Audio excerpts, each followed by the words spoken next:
Hey, grace and peace, everybody. Covey, I'm gonna I'm gonna drop the link right now, but I'm gonna let some of this play as people are coming in. And it's a question of the Black Jews regarding some information that was just replayed a few days back. Shalom, shalom. It's Kobe here.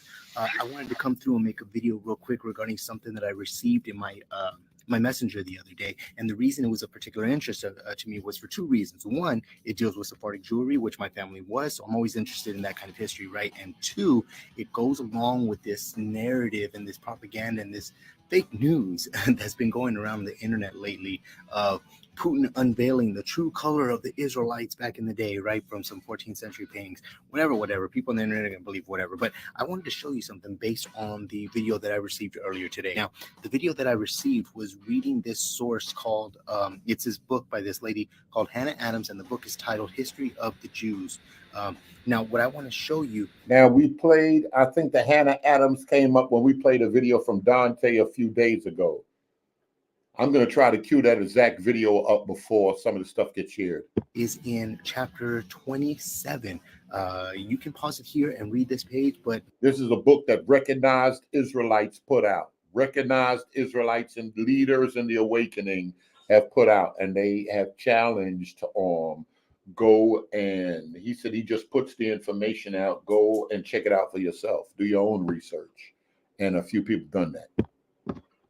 For time's sake, I want to focus on the next page, which is page 361, specifically at the end of the first paragraph. And this story really sticks out as curious to me. Check this out. It says this is Charles V, who entertained an extreme aversion against the people, preferred the counsel of the cardinal to the advice of his ministers, and preemptorily rejected their request. The reason this is interesting to me is for that aversion, right? And it has in the footnote here, it says that Charles hated the Jews on account of being so frequently duped by the impostors who appeared among them. So apparently, amongst all these Jews, there were some sort of impostors as well that were tricking him. Now, what did they trick him? One of them specifically was so impudent as to affirm that he was the Messiah, even in his presence, upon which he was apprehended and suffered a cruel death in 1534. Now, I thought with a story this crazy, right, this specific, there must be records of it. And I noticed in here, if you zoom in a little bit, it has that actual source in the footnote. So it's a footnote in a footnote. And I love footnotes, so I decided to check this one out as well. And I found that source, and it's called The Modern Part of a Universal History. Just kidding. Those are called long S's. This is how they used to write in Old English. So for those of y'all who say y'all read the 1611 King James, if it doesn't look like this, you're not reading the 1611. Anyways, going on, I found that particular page in which that section or that story is highlighted. Again, I don't want to go through all of this. You can pause it. You can read on your own. Specifically, I want to focus in on two parts. So this first part here, all right, wait a minute. Covey in here. I have the link pinned at the top. I hit some people in the back chat. I have the link pinned in the top. Leo, I have the link pinned in the top. Talks about how Charles V was duped and how someone tricked him and how he's getting tired of these imposters that are coming through. Now, if you see in this next section here, one of them had, it seems, been so impudent before him as to affirm himself to be the Messiah. And Charles, being convinced that he was a cheat and caused him to be burnt alive in 1534. It sort of affirms what was said. Right now, again, I was thinking, with a story this crazy and this specific, there's got to be some records of it, right? And besides, how many Jewish messiahs could there have been, or at least claims of Jewish messiahs could there have been in the 16th century? So I did a quick Google search, and the first thing that came up was a list from Wikipedia. Now, I know Wikipedia, whatever, but this was just for a general overview of what was said by who in the 16th century. And something interesting sparked up. I found that story in the 16th century claims of the Jewish Messiah. And it was this guy, Solomon Molko, a former Spanish Christian who had reverted to Judaism. Reverted means he went back to. He was actually born of Marrano parents. And is that the same gentleman that Dante was talking about that reverted back? I'm trying to cue the video up right now. Is that the same gentleman? Do y'all remember the video that I played? And they were talking about a Jewish man that I don't know how old he lived to, but he reverted back. He reverted back. Do y'all remember that type of one? It says that on the orders of Charles V, Holy Roman Emperor, King of Spain, he was taken to Mantua in Italy, having been baptized a Catholic, and he was convicted of heresy and burnt at the stake November 1532. Now, I decided just to do a quick Google search for this Solomon Mogul, right? So I looked him up, and behold, this is what I found. I found this to be very interesting because, again, I was told that these people at that time were individuals of a darker hue, right? But what I see here is an individual that kind of looks like me. Now, granted, this is a later representation of an artist and what he believes Solomon would have looked like. But what I would like to say is this is around the same time that I started to trace my family lineage from Spain as well, that came over by the Inquisition. And I just want to show you, starting with my original great 14-time removed grandfather who converted to Christianity from Judaism. I just want to show you, they kind of look like me as well, right? So it's not far-fetched to assume that this Solomon Mogul would have looked something similar to them and to me. So I don't know. I thought it was a piece of interesting information. Do with it if you will, and shalom alaikum. See you next time. So, Alton, every time we look, we find them light-skinned folk, even from their sources, the masters in Israel, we find them light-skinned folk everywhere we look. They tell, oh, I'm sorry, let me turn this off. They tell us that some people tell us, let me plug this in, that those are converts, correct? If Kobe's not here, I'm going to play, I don't have that video queued up, but I'm going to play another video. As the evidence, as the things come out, I'm going to share some of the stuff. I saw a video the other pastor said the Christian community not going to deal with this right here. You're looking for attention. But if there's anything that's worthy, I'm going to play it. People can say what they want. We've been keeping it a buck over here. Folk may not like it. He said the Vatican got a hold of it. Folk may not like it, but we try to present all the information. Say what you want. Apologists come through. Bishops and them come through. Israelites come through. So if anybody going to hear it, they're going to hear it over here. So we're going to make sure we're not trying to censor anybody. Even if we get mad with folk and we block them, we turn around and unblock them. Where that second Exodus at? I see him saying something funny up there in the other comments. I see him saying something funny. Berean and apologists hating. Boy, hey, don't nobody put it out like we do on this channel. Nobody. You even know that. That's why you send me stuff, because you know I'm going to play it. I'm not trying to censor nothing. Let the truth come out wherever the chips fall. Don't be funny. Come on, Leo. Let me see if I'm hoping that Kobe was ready. If not, I'll get into the other video because other stuff came out that deal with black slaves speaking Hebrew. I'll play that. If y'all not ready, I'll play that. For sure. Go ahead, I just wanted to jump on and kind of talk about a little bit of discussion that happened in the back chat today. I'm walking away. Yeah. I don't know what you're saying, but I'm going to step away for yeah, that's all I was about to talk about. Is just we had a little before I walk away, sir? Yeah, sure. Give me 1 second real quick. I think somebody just jumped on too. That's over here. I'll put mine down. Okay.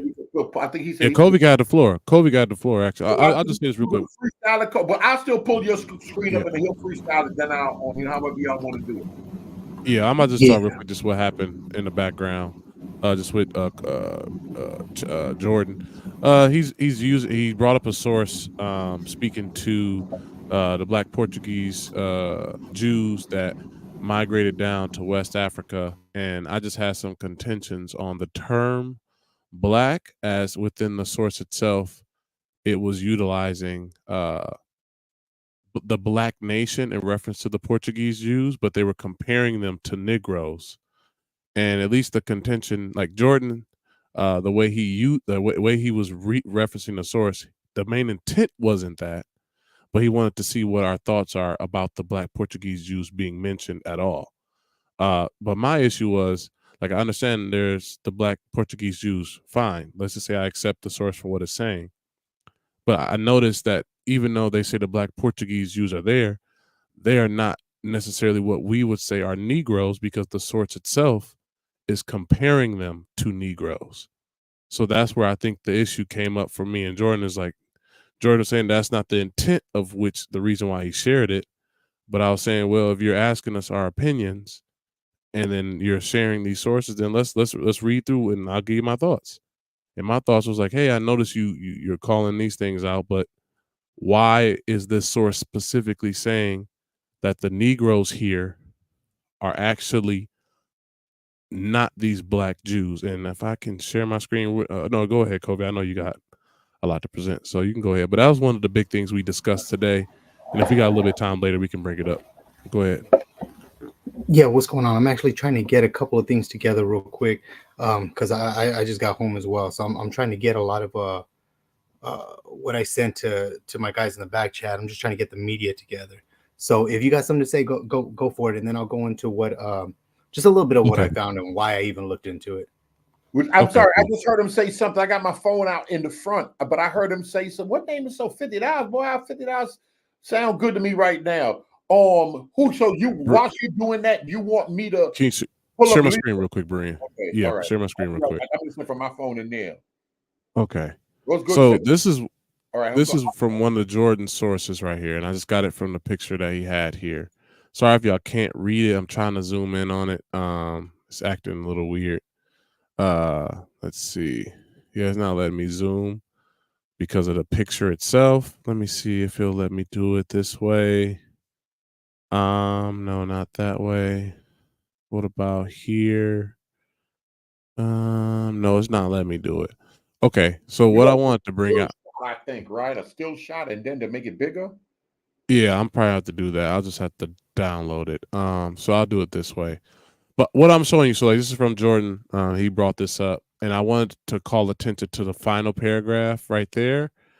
I'll read it right now. So the issue that came up specifically around this source was it's referencing, like I'll read right here, it says there's specific mentions of Jews that connect themselves to the seed of Abraham, Isaac, and Jacob in specific areas, and they sailed down to the Guinea coast from Senegal, and these specific Jews, these Portuguese Jews, where it even says right here, perhaps indeed it is similar.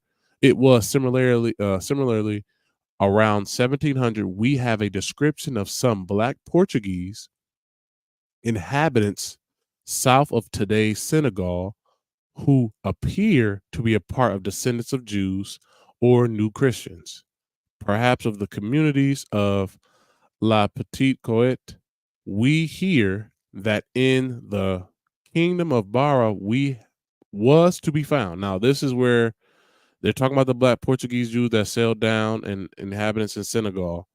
Now, this was where my contention was, and I was like, okay, Jordan, I see what you're putting out, and I see the mentions of the black Portuguese Jews. I just thought it was interesting that here it says that when they're talking about the kingdom of Bara, it says, and that's why I had these lines with the blue here. Sorry you can't see it, but it says a black nation. Now tell me if y'all notice this too. This is what I saw. A black nation which speaks some Portuguese, they build better than the Negroes.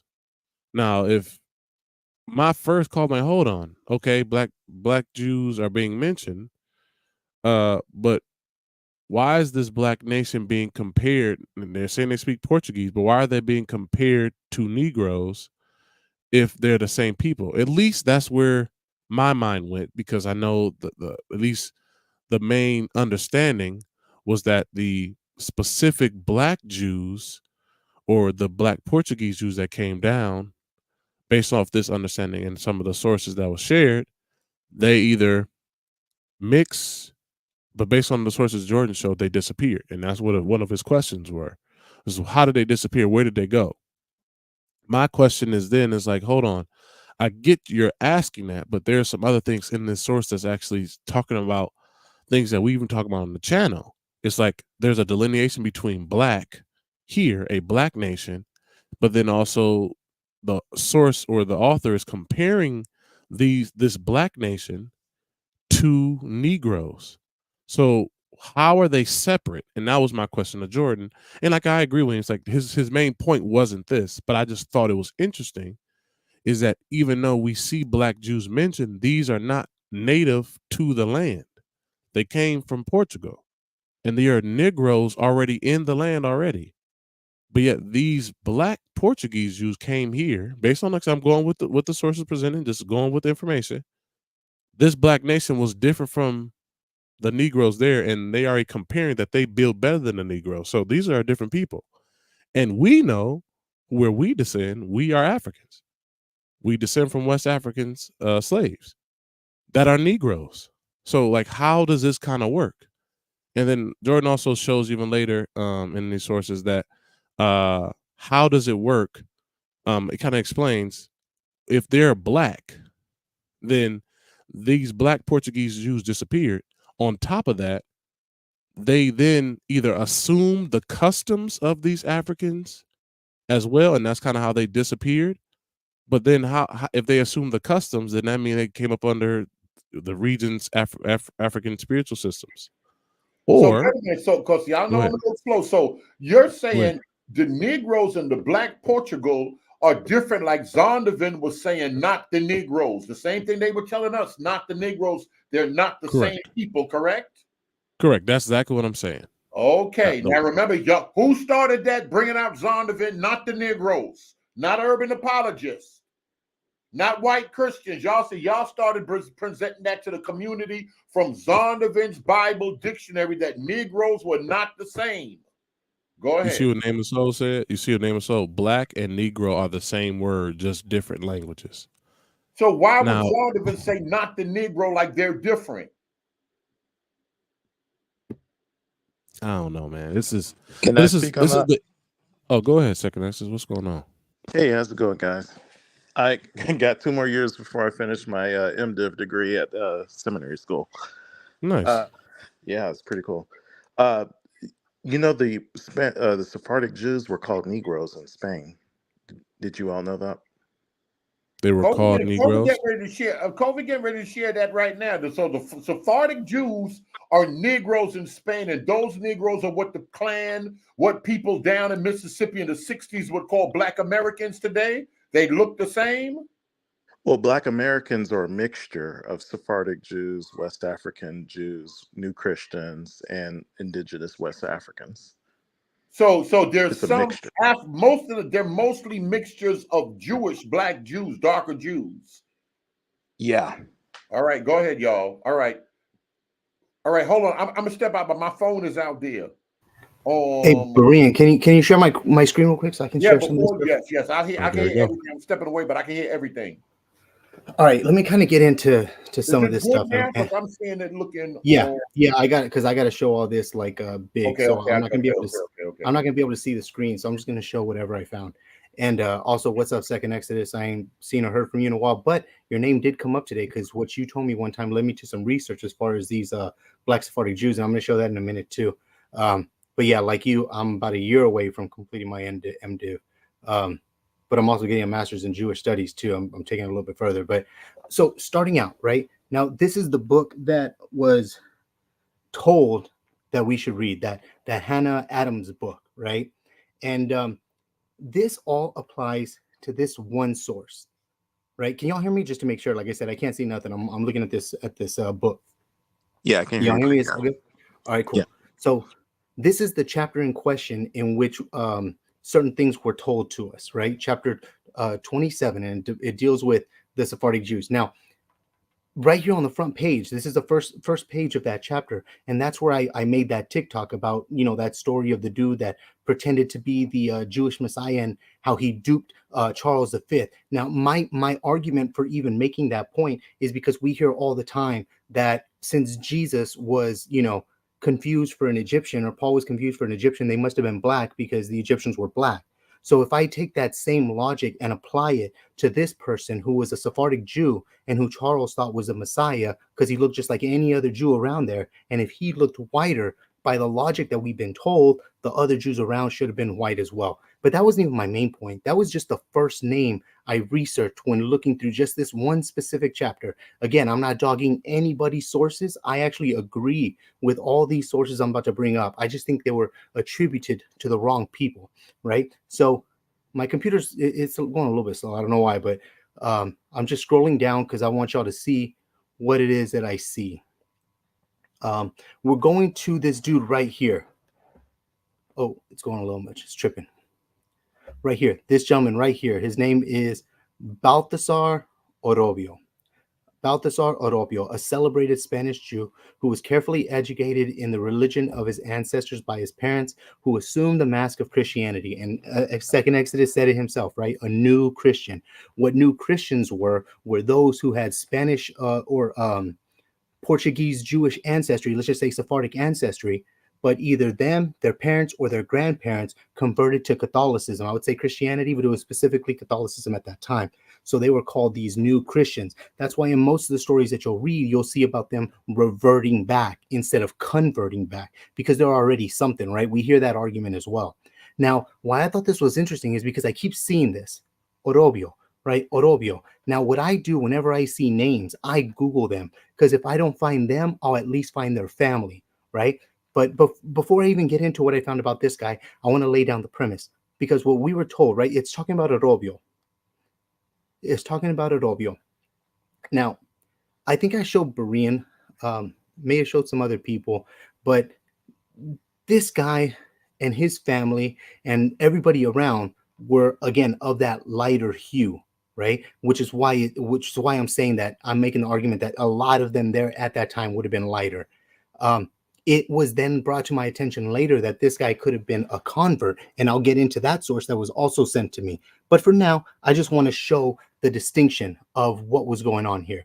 And again, I'm just scrolling so that y'all will see as well, and y'all don't think I'm like making this up. But this is the part that a certain someone brought out, saying how we can see right here. What does it say, that thing about the Germans? Did I go a little too much? Let me see. We were told that they don't marry the German Jews. Man, I should have got these actually like pictured or whatever. Is it a little bit further? Yeah, right here. Remember, we were told right here. In consequence of this supposed superiority, they, till the very lately, would not by marriage or otherwise incorporate with their brethren of other nations. They had separate synagogues, and if Portuguese Jews, who we were told were black, even in England or Holland, married German Jewesses, who we were told were white, they were deprived of every civil right and ejected from the body of the nation. Now, again, these Portuguese Jews that they're talking about, it's in reference to Orobio and his people. Right now, again, all these people here, and Dante, or he who must not be named, references part 2. But look at this section here. It says the Spanish and Portuguese Jews claim their descent from the tribe of Judah. Right now, I put this part here. I noted this footnote because it says it appears that the Jews have no accurate deduction of their descent or genealogy. That means there's no way for them to know. I'm being fair with this, even though others aren't, trying to say that this proves they were from Judah. This says they have no proof of it. That's just what they say. But even if it is true, right, these Portuguese Jews they're talking about is this Orobio individual. See? Orobio, that's what it's talking about. It's talking about them people. So I got sent a source, right, about Isaac Orobio and the argument about his status as a Jew or whatever. Now, I want to show you the table of contents, because this is actually this is like an academic journal. Within academic journals are like a number of different articles. There's 2 that I'm going to focus on. This first one, because it sets the stage for everything, and then the second one by Joseph Kaplan, who wrote the book on From Christianity to Judaism and really deals with Orobio. So just going down a little bit, we're going to get to page 5 real quick so I can set the premise. Look what it says here. Orobio's case was more complicated and perhaps even worse. The famed doctor was not a Jew from the ghetto. He was of Sephardic ancestry, raised as a Christian, and was accomplished intellectual, nourished with the academic culture of the 17th century Europe. Now, I wanted to premise that because that's the author's position, that he was of Sephardic ancestry. So I think it was page 31. Yes, 31. Now, the reason this article had to be revisited and the author had to expound more on the statements previously made is because that there was other people challenging his work. And he goes into a whole story of these people he met. I recommend you go through and read this because it's actually pretty interesting on how he came to the conclusion that he did. But this is the part in question that I want to show. Remember, this is the author speaking. It seems to me that after breastfeeding, right, he's all puffed up, I have shared with you, the time has come for me to respond at least a bit to the principled criticisms that others have leveled against my writing.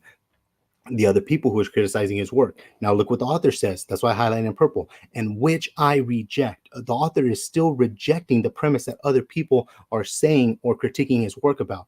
The most essential objection raised against me relates to the question of return to the bosom of Judaism. How could I have claimed, they object, that Orobio and other new Christians who became Jewish in the 17th century returned to Judaism? How could they return to an identity they never had? How could they return to something which not even their parents or grandparents possess, right? That makes them a new Christian. I allegedly applied a Talmudic maxim. Now, this is the little hat people. These are their laws, ones that we don't like, right? This is wicked Talmud. An Israelite, although he sinned, is still an Israelite. Now, we hear some very prominent Israelites say that same thing. I heard one of my favorite Israelites on the scene say even a bad Israelite is still a damn Israelite. Now, he gets it, but he's someone that reads the Talmud and stuff, so it makes sense. Anyways, it's a complex historical situation. However, it seems to me that in this case, I was not the one who fell into a trap. My critics did as well.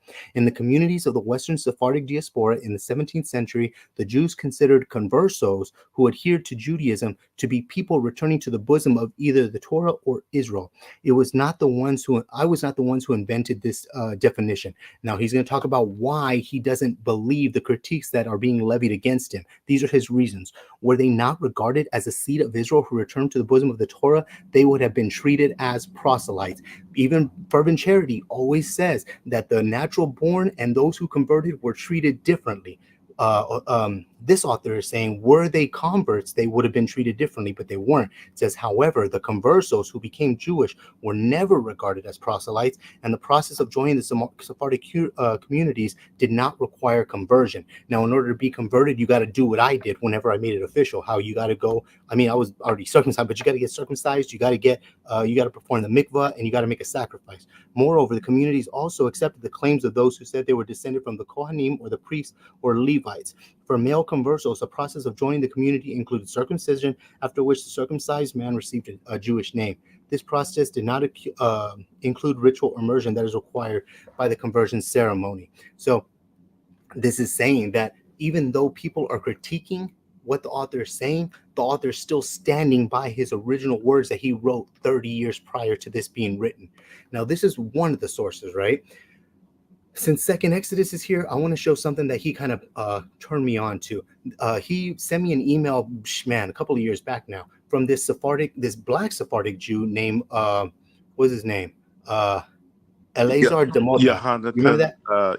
Yohanatan de Eleazar de Mota. Yeah, fantastic. So he knows what I'm talking about. He's legit. He's got a PhD. It's not in anything Jewish or anything, but he's still a smart guy, right? Now, he wrote this article in 2019, African Blacks and Mulattoes in the 17th Century Amsterdam Portuguese Jewish Communities. This is okay, but it's this next section that I really want to focus on, right? And this is very, very important. When the Nankao, and I recommend everybody look at this word because I just looked at it and it brings up some very interesting things. When the Nankao, Hebrew of the Portuguese nation, members began arriving to the Netherlands, oftentimes they brought their African servants with them. Even though the practice of slavery was illegal in the Netherlands, Portuguese Jews called them servants. According to halakha or Jewish law, a slave owned by a Jew had to undergo a ritual at the beginning and end of his or her service. This ritual was to included circumcision for men and a ritual bath for men and women, right? That conversion stuff. This permitted Jews to have slaves for a period of 12 months, after which the slave became a full-fledged Jew. However, if the slave did not voluntarily embrace the Jewish faith, the owner was obligated to sell his or her slave to a non-Jew. Now, one way to circumvent this was by giving the slave to another Jew as a gift before the expiration of the 12 months. Inquisitorial archives of Torre de Tombo in the Canary Islands reveal this practice among the Sephardim. But what happened to those African blacks in Amsterdam that did not embrace the Jewish faith?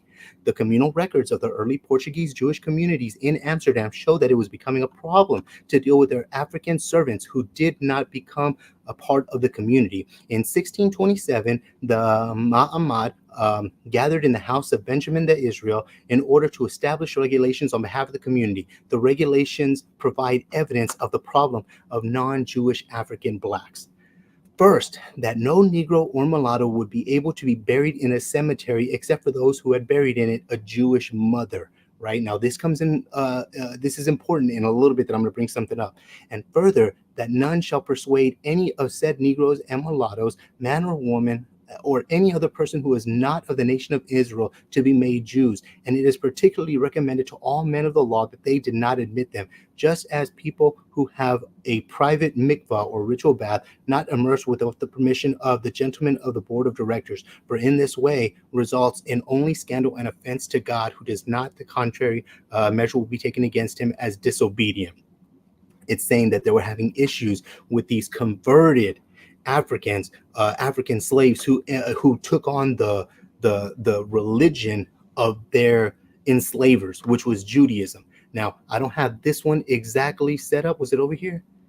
Let me see. Was it there? Like, yeah, I went through that one already. I'm going to have to go through my messenger because I had these pulled up, but there was something else. So I was looking at a couple of things, right? I was looking at a couple of things, and one of them, I was looking for this individual. His name was, man, I wish I had, let me see if I'm going to have to put my brothers on blast over here. Man, let me just see if I can get it here.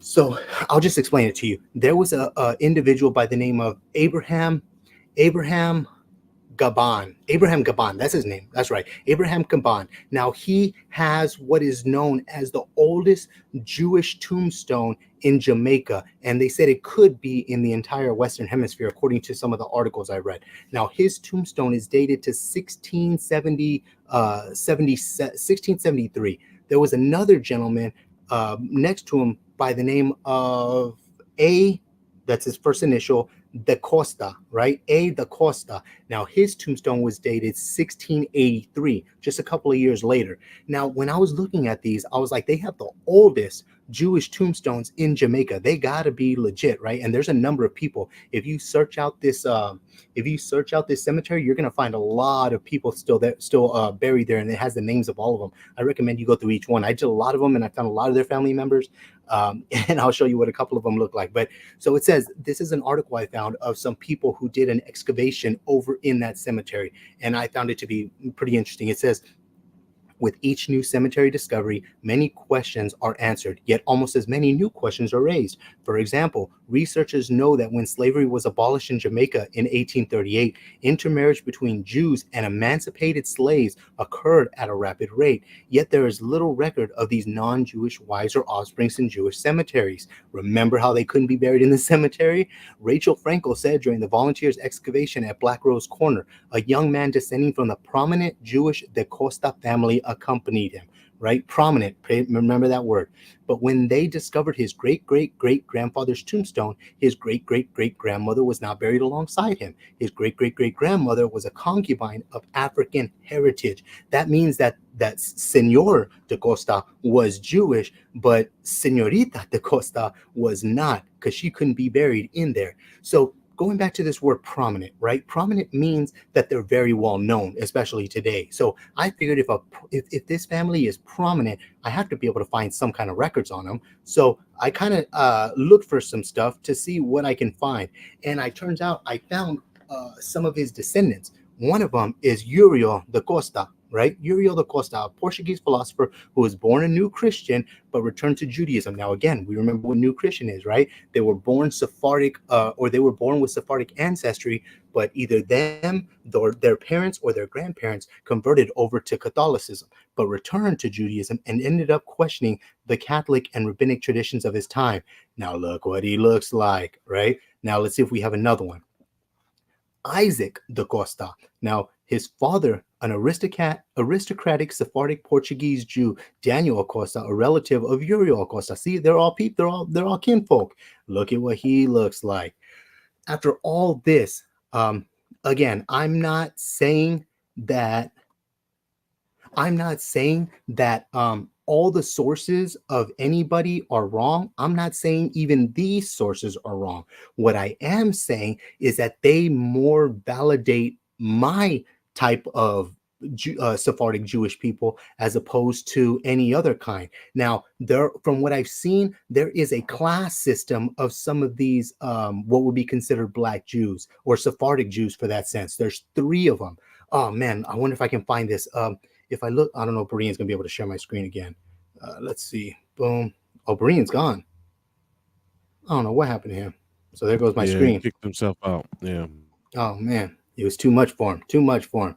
But people, I guess I'll wait for him to come back on that. Maybe we can marinate on this a little bit, and maybe someone can have something to say about what was mentioned with this. Because from what I'm seeing over the totality, again, I didn't want to look into this stuff, but these videos keep getting sent to me, so I just happened to look into it, specifically the sections that were being showed to us. I looked a little bit before and after and chased the footnotes, and it turns out everybody that's being mentioned is of a lighter hue, right? A lighter hue. So what say you guys? Yeah, that's why I pretty much kind of stay away from skin color. I just focus on Genesis 10. You follow the paternal lineage.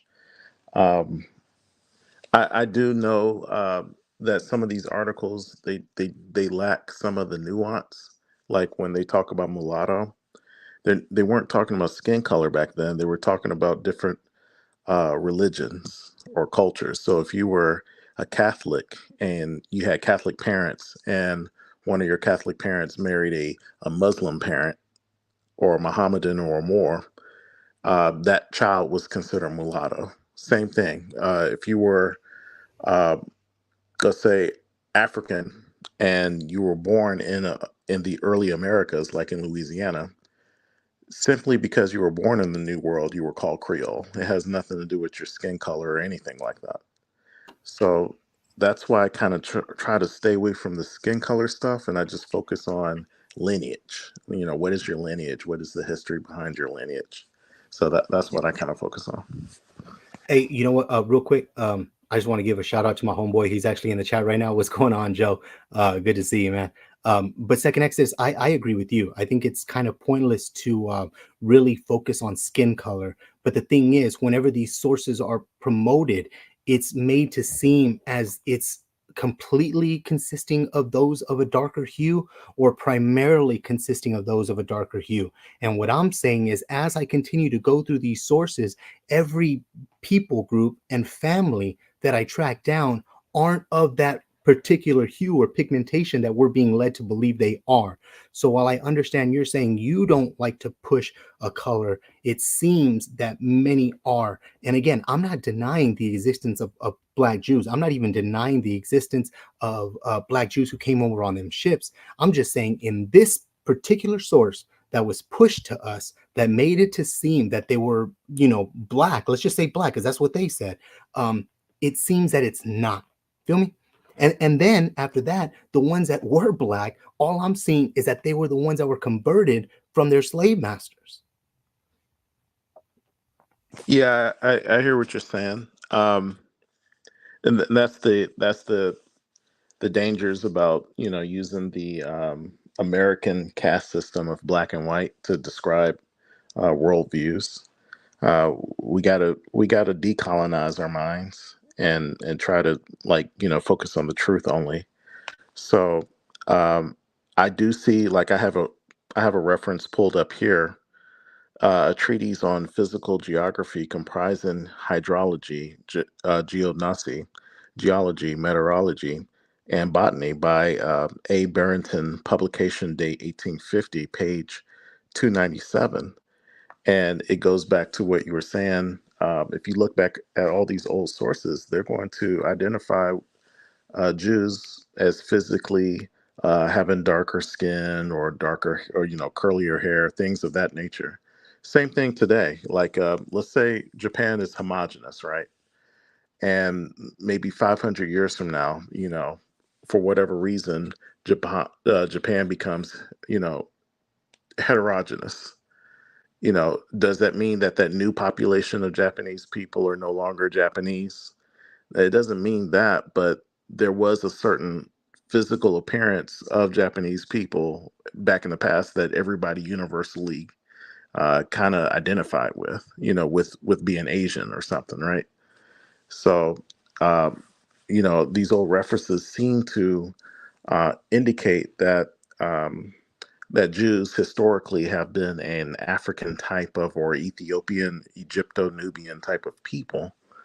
Um, and I have seen some references. Now, I have seen some references where there was a shift between um, Jews within the Roman Empire. Of course, we're talking about, the territory of the old Roman Empire, where there was a separation between Black Jews and German Jews or something like that.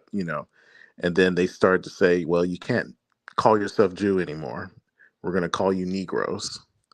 And when I saw that reference, I was like, okay, I could see what's going on here, because the Jews that were called Negroes, not every Jew was called Negro, but some Jews were called Negroes, and those were the ones that were enslaved and deported from Spain, Portugal, uh, during the Crusades.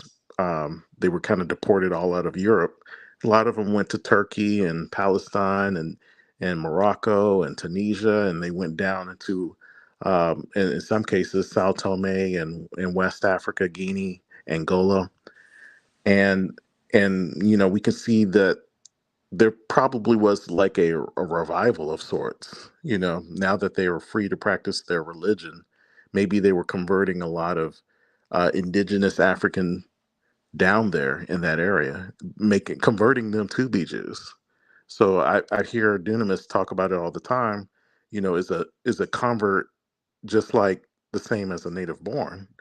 And perhaps the Catholic Church, this is my tinfoil hat now.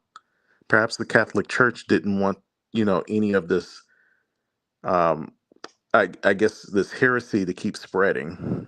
You know, we don't want Judaism to keep spreading because now it's competition for the Catholic Church. And the same thing with Islam. I don't hear this talked about a lot. Askia Muhammad in 1493 also expelled Jews from the Sahel region, what we call Negro land. So that's a lot of history that has to be talked about when it comes down to Islam as well. So what was going on between Islam and Catholicism at that time? I'll land my plane there. Yeah, I can definitely see what you're saying with that, and it sounds like you're at least fair in the representation of what's going on here, which is typically all that we ask, right? It oftentimes it's oftentimes seen that what's being promoted is something different than what you're saying. Now, again, I don't know how you feel about converts, especially when it could be that most who are say they are original could very well be converts way earlier down the line, right? I am of the position that a Jew is a Jew is a Jew. As long as you adhere to some form or fashion of Judaism, I'm cool with you. I take a weirder approach. You know what I'm saying? I even consider some of them people in the camps Jews. Now they're weird and hateful. You know what I mean? But Jews nonetheless. I was pretty. The thing is, though, I would just hope that whenever a lot of these sources are brought out, instead of taking them at face value, maybe we look a little deeper into it. Right now, I think there's a difference in looking at what people originally look like versus what they ended up looking like. I think, Adam and Eve would have definitely been a darker people. I just also believe that by the time of Sinai, they would have been a mixed multitude of not only people but of color. That's why I brought up was it Numbers? Was it Numbers or Nehemiah? No, Nehemiah. When they separated themselves from the stranger, I mean, I've harped on this a number of times. Those strangers were actually the Samaritan people who created their own community. So it was Israelites separating from other Israelites, right? Because I consider the Samaritans to be Israel. They just have a different way of doing things. So all this to say, all this stuff of like we're the real ones and they're not the real ones. It's way too complicated for anybody to say that, and this goes for every kind of Jew there is. It's way too complicated for anybody to say we're the true and they're the fake. That argument at this point is absolutely ridiculous. You know what I mean? Absolutely ridiculous. Now, I'm not saying all Jews look like me. Not at all. A portion of them look like me. A portion of them look darker. And a majority of them, at least back then, they look like Bin Laden's folk. You know what I'm saying? Like, that's why I said that when we look into and as soon as Breen comes back and allows us to share our screen, there was a caste system of what was called the white Jews, the black Jews, and the brown Jews. And none of them were really of the color of what we would say are like American blacks today. You know what I'm saying? So that's all I'm saying. That's all I'm saying. We just got to examine things a little more closely and not just take things at face value. Yeah, that's well said. One thing I also want to point out. I was kind of curious about. I'm into the genetics and stuff, and Mhm. a lot of the descendants of the Jews were said to be deported to Sao Tome. One of the sources said that earlier Portuguese, um, I would say Indo-European Portuguese, the Germanic Portuguese, were initially went to the island first, but they did not survive there because Yeah. they call it malaria, which is actually malaria. They said the air was bad, so they couldn't survive there. But for some reason, the uh, the children of the Sephardic Jews were able to resist the bad air that was on that island. And so, according to research, a lot of people within the North African or West African location, they have this either thalassemia alpha or beta. They also have sickle cell trait, which is related to thalassemia. And sickle cell also provides sickling of the red blood cells, which prevents the mosquito from passing on the disease as easily, which allows people to resist malaria when they're in those environments. It's almost like a evolutionary adaptation. So the question is, why would the Sephardic Jews be able to resist malaria on the West African coast or Sao Tome? The second thing is that we know that a lot of the descendants of the Sephardic Jews were constantly bringing in other African groups as well as new Christians to that island, all the way up until at least the 18th century. So before they started bringing in, people from Mozambique, Angola, and other places. So we can also look at that haplogroup. We know that majority of the Iberian Peninsula's haplogroup is haplogroup R. And we know that the Ashkenazi haplogroups is usually I or J. Mhm. Well, when we look at the haplogroups of the people of Sao Tome today, their haplogroup is 84 point, I want to say 2 or 5% haplogroup E, 1B1A, two variants of E1B1A, a small portion of E1B1B, and the rest of it is R1. I think it was R1B or R1B1A. And so you can tell that there is a genetic contribution from the Portuguese, but the question is, what happened to the Ashkenazi haplogroup, which is represented overwhelmingly as I or J?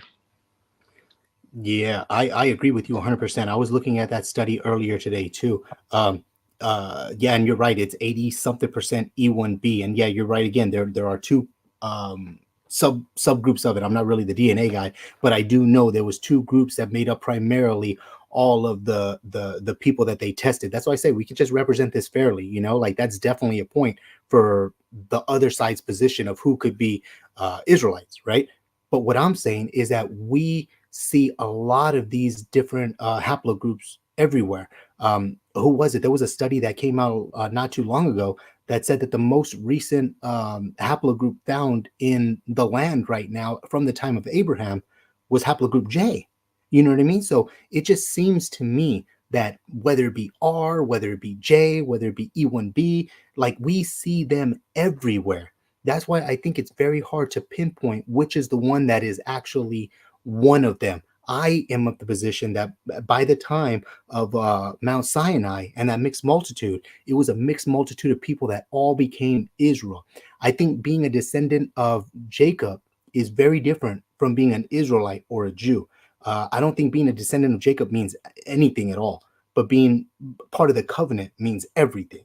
So we may be arguing, not me and you, because it seems like we're kind of agreeing, but I think overall, I think we may be arguing something that is not really arguable or proof at the very least provable. You know what I mean? Yeah, exactly. I actually agree with you that there will be a mixed multitude that came up out of Egypt. I mean, there will be Cushites, Canaanites, Egyptians, uh, probably people from Kittim, that was nearby. So, there's so many. Um, I mean, Egypt was not just a country, it was an empire. And, if the children of Israel left out, clearly we know that there was a mixed multitude that went out with them. And they, more than likely, anybody who circumcised themselves and submitted themselves under the law of Moses, they all became, nationalized Israelites. So, for me to say that, one particular haplogroup represents only the Israelites, no, that's not true, because we know some people were cut off. Ishmael, he should have the same haplogroup as Abraham, but he was cut off in a sense. Yeah. So what about all those descendants? They're going to have the exact same haplogroup as his nephews, Esau and Jacob. So I don't really, anybody with E1B1A, that doesn't mean that you're a direct descendant of Abraham, Isaac, and Jacob. It just means that you could be more than likely Semitic in that sense genetically. And I only base this off of the Natufians, who have been confirmed to be Proto-Semitic, and and having the haplogroups of E1B1 and E1B1B. So that's Yeah. pretty much my reference population, if that makes sense. Yeah, I agree 100% with what you said. And also, I agree with Hebrew of Israel. What's going on, bro? He said there's really no pure blood Israelites except for the possibility of the Samaritans. I think, I mean, again, I get a lot of beef for this, but yeah, I believe the Samaritans held on to what has been going on ever since the expulsion. But just to kind of go along with this even more, I've taken, ever since you've really been on here on Berean TV, that whole time before there was a mass exodus of Israelites, but I've taken pretty much every single DNA test that everybody else has done, right? I've tracked my DNA from Northern Africa to Spain to the Iberian Peninsula, down to Mexico, over to South Texas, where I am now. Like everything that I've tracked the DNA, I've tracked my family. I've seen how they came over by the Inquisition logs, continual of Mexican Inquisition paperwork, like all kinds of stuff. I contacted the other half of my family, the ones that didn't go to Mexico, but they went over to Chile, and how they're Covubias over there, and they know that they're Jews over there.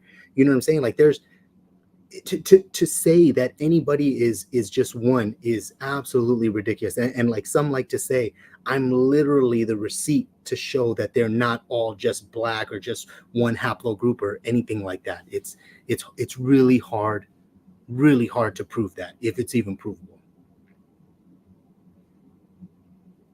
Exactly. All right, somebody wanted to put their screen up.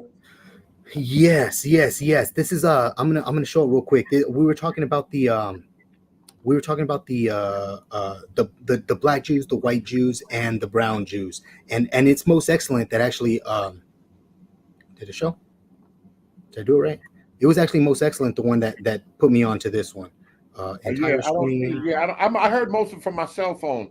I just had There to we read go. through, but all right, I see it now. Go ahead. All right, Yeah. So let me share the whole thing, and I'm gonna sort of do some stuff. So this is going a little further down. This is talking about the Cochin Jews, right? Now, I didn't know anything about this. This is most excellent what he was reading, a whole another chapter, but still this Adams book. Is talking about Dr. Buchanan, while he resided in India, was assiduously engaged in investigation of the state of inhabitants. The Jews, he said, are numerous in India and reside in a town about a mile distant from the Cochin called Jewstown, right? Now, these are the Cochin Jews. Now, kind of going down just a little bit. Gotta go slow. I don't know why my computer's tripping a little bit, but right here it says being consistent communication by ships with the Red Sea, the Persian Gulf, and the mouth of the Indus.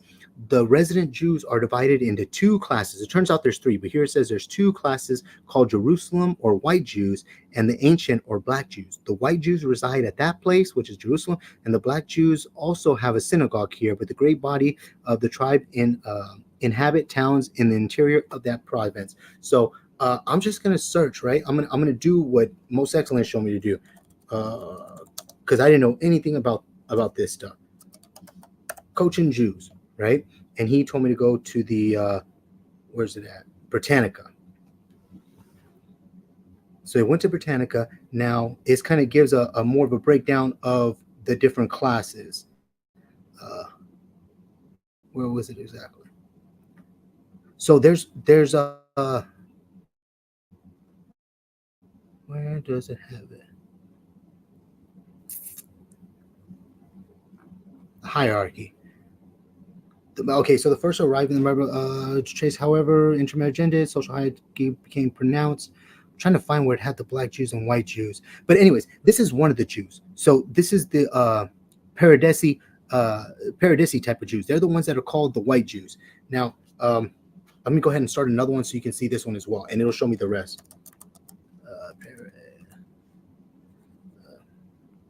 How did I write that?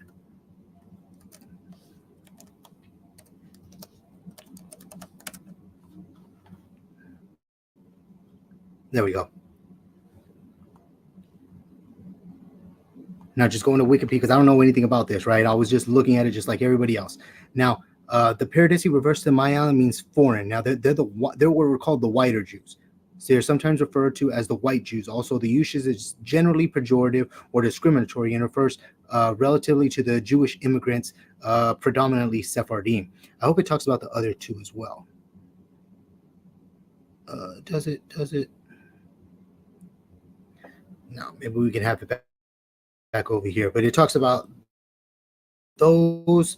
Let's say the black Jews appear. The Malabar code with oh yeah, right here it says it actually. The Paradisis, the white Jews, the Malabaris, the black Jews, and the Meshucharim, brown Jews. I can't say those words, right? But it's in the Cochin Jews. They're into three classes. Let's just go with the white Jews, the black Jews, and the Meshucharim Jews, right? Now, what's interesting about these brown Jews is they are actually the smallest of the three, and it says specifically they are the ones that are converts, right? They're the converts, and plus it says brown, so you know. They wouldn't be accepted anyways because they're not the black ones. So they are the converts from slaves that were owned by the white Jews. That's just how it went. You know, history is messed up. Now, if you look up these Malabaris Jews, I'm going to go ahead and look that up. Malabaris Jews. Now, you remember that book that Bruce tried to show us that Nathaniel from IUIC was showing us to talk about the black Jews? Look at this. They're them same people. Those same people that were in the back of the book. Oh, here, matter of fact, let me just show the whole thing. Can I go back? Let me show. Wow, this is good. Aren't those the same Jews that were in the back of that book that Bruce said were that Nathaniel said were the black Jews? These are what are called the black Jews. Those are the black Jews. So whenever we and look, that's the exact picture that was in that book. Brian talks about that dude with the curly hair on the side, right, Brian? You remember that? Like, so if the white Jews look like me and these are the black Jews, you can imagine what the brown Jews look like. You know what I mean? Matter of fact, I've seen this picture somewhere before too, but I won't get into that. However, whenever we're looking at this stuff, it's hard to continue on with the narrative that is being promoted, especially with all this that's going on. So black Jews, white Jews, brown Jews, whatever. They don't look like the American Jews. I'm just saying that. Good, Franklin Cross.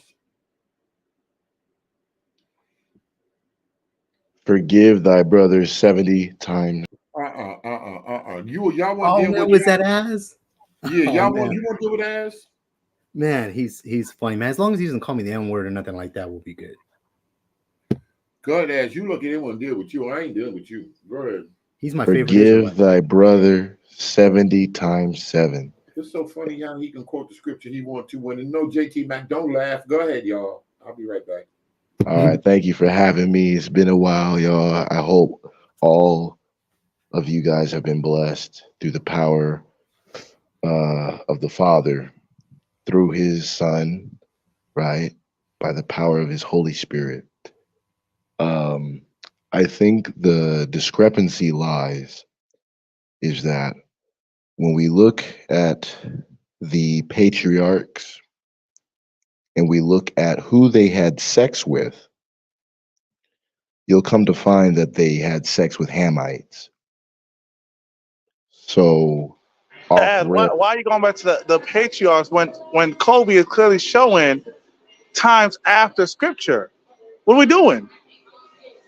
Scripture stops at a certain point. hey Dunamis, it's nice to hear from you. I hope you are blessed.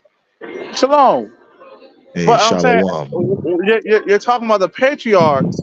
But bro, what is Abraham now? What history is Kobe in? Well, I mean, I just want to deal with the original. Why, brother? We're dealing with the scattering. Let's deal with the Okay. scattering. All right. So okay.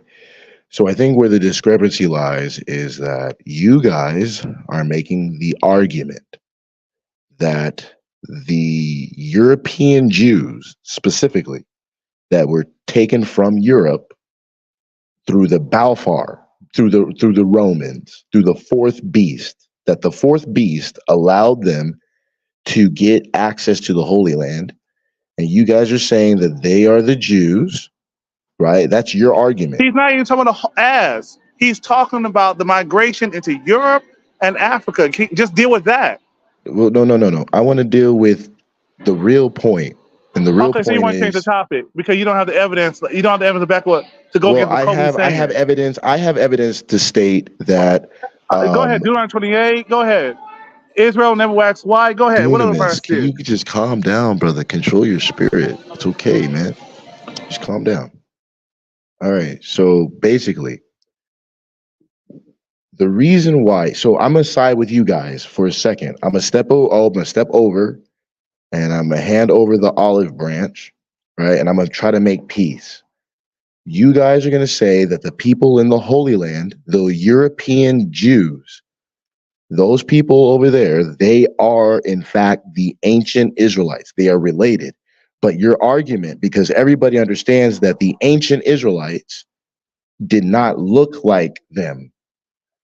And I made the argument that, well, when we look at the patriarchs like Judah, who Jesus Christ descends from, Judah got down with Canaanites, with Hamites. So off rip, babies are black. Off rip. So now that we understand that, the European Jews that are in the Holy Land, there's something new because of the scattering. So now, basically, the reason why they look like how they do is you're saying because they original Jews mingled with European women, had sex with European women. Is that what you guys are trying to say? No, there's a couple of inaccuracies there, and I don't know why people make it seem like there's only one type of Jew in the land right now. What about the Igbo Jews that went back? What about the Yemenite Jews? What about the Samaritans? What about everybody over there who's not white? Like, we always forget those. Like, they're Jewish brethren too. You know what I mean? I would feel bad if I was them. Like, no one cares about them. The second thing is it's actually opposite. It's not that European Jews were having sex with white women. According to the history, the white Jewish men were having sex with black women. No, that's not true, because like we stated, Judah had sex with a Canaanite woman. This is 4,000 years ago. We have evidence that Jews, during the time after the resurrection and the ascension of Christ, we have evidence that Jews were being called the N-word in the Greek. They're being called N-words. We have evidence to say that Paul looked like a Hamite. We have they lived in the land of Canaan, which belonged to Ham. So Hamites lived in the land of Canaan, right? So that we have evidence to believe otherwise. We have Revelation 2 and 9. We have Revelation 3 and 9. We have Isaiah 34. We have Ezekiel, where it says that Edom would part the land. And this is what I want to say, right? I want to reach out and give the olive branch, and I'll say, okay, let's just say that the people over there in Israel right now are in fact Israelites. I think that my only argument would be is that, okay, the reason why I would have to justify it to my people. I would have to look at the Israelites and I would say, brethren, we have to come to the table and we have to say, like, the reason why they are Israelites is because the men who lived in the land of Canaan, who were of the 12 patriarchs, like Judah, who had sex with a Hamite and gave birth to kids, right? Like how Moses was brought up in the house of Pharaoh in a Hamite, right? That the reason why they look like this today in 2024 is because they mingled with the women in Europe, and the Europeans are white. So now I just want to ask this one question and I will yield. I want somebody to go to the Old Testament in the book of Esther. And I want to I'm going to explain why they look the way that they do. And I'm going to try to justify why they are in fact Israelites. So the only way that I can justify them is by going to the book of Esther, chapter 9 and verse 24.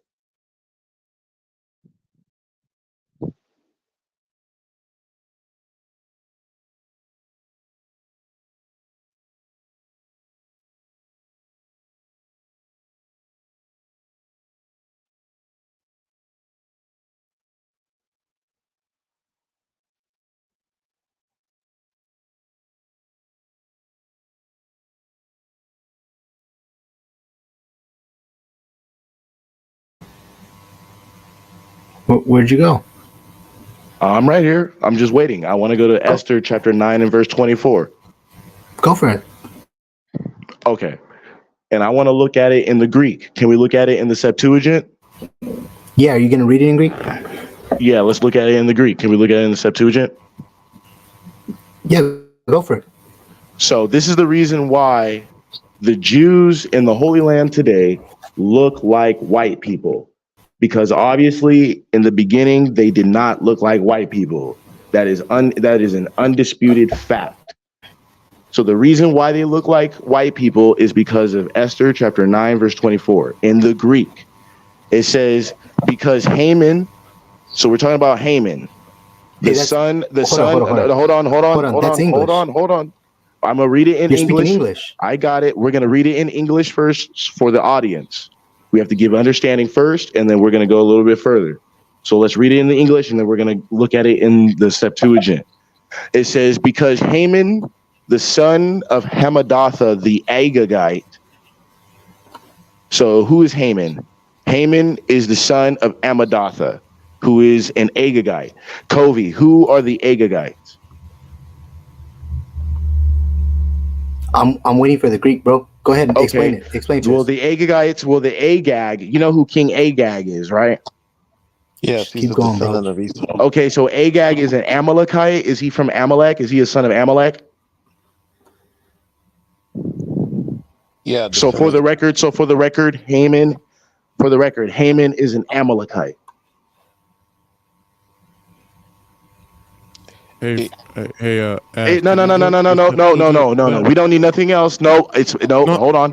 Hey, I have not finished the verse yet. Let me finish the verse. That's what I said. Read the Septuagint version of that. Okay, no, we're gonna read it in English first, and then we're gonna go into the Greek.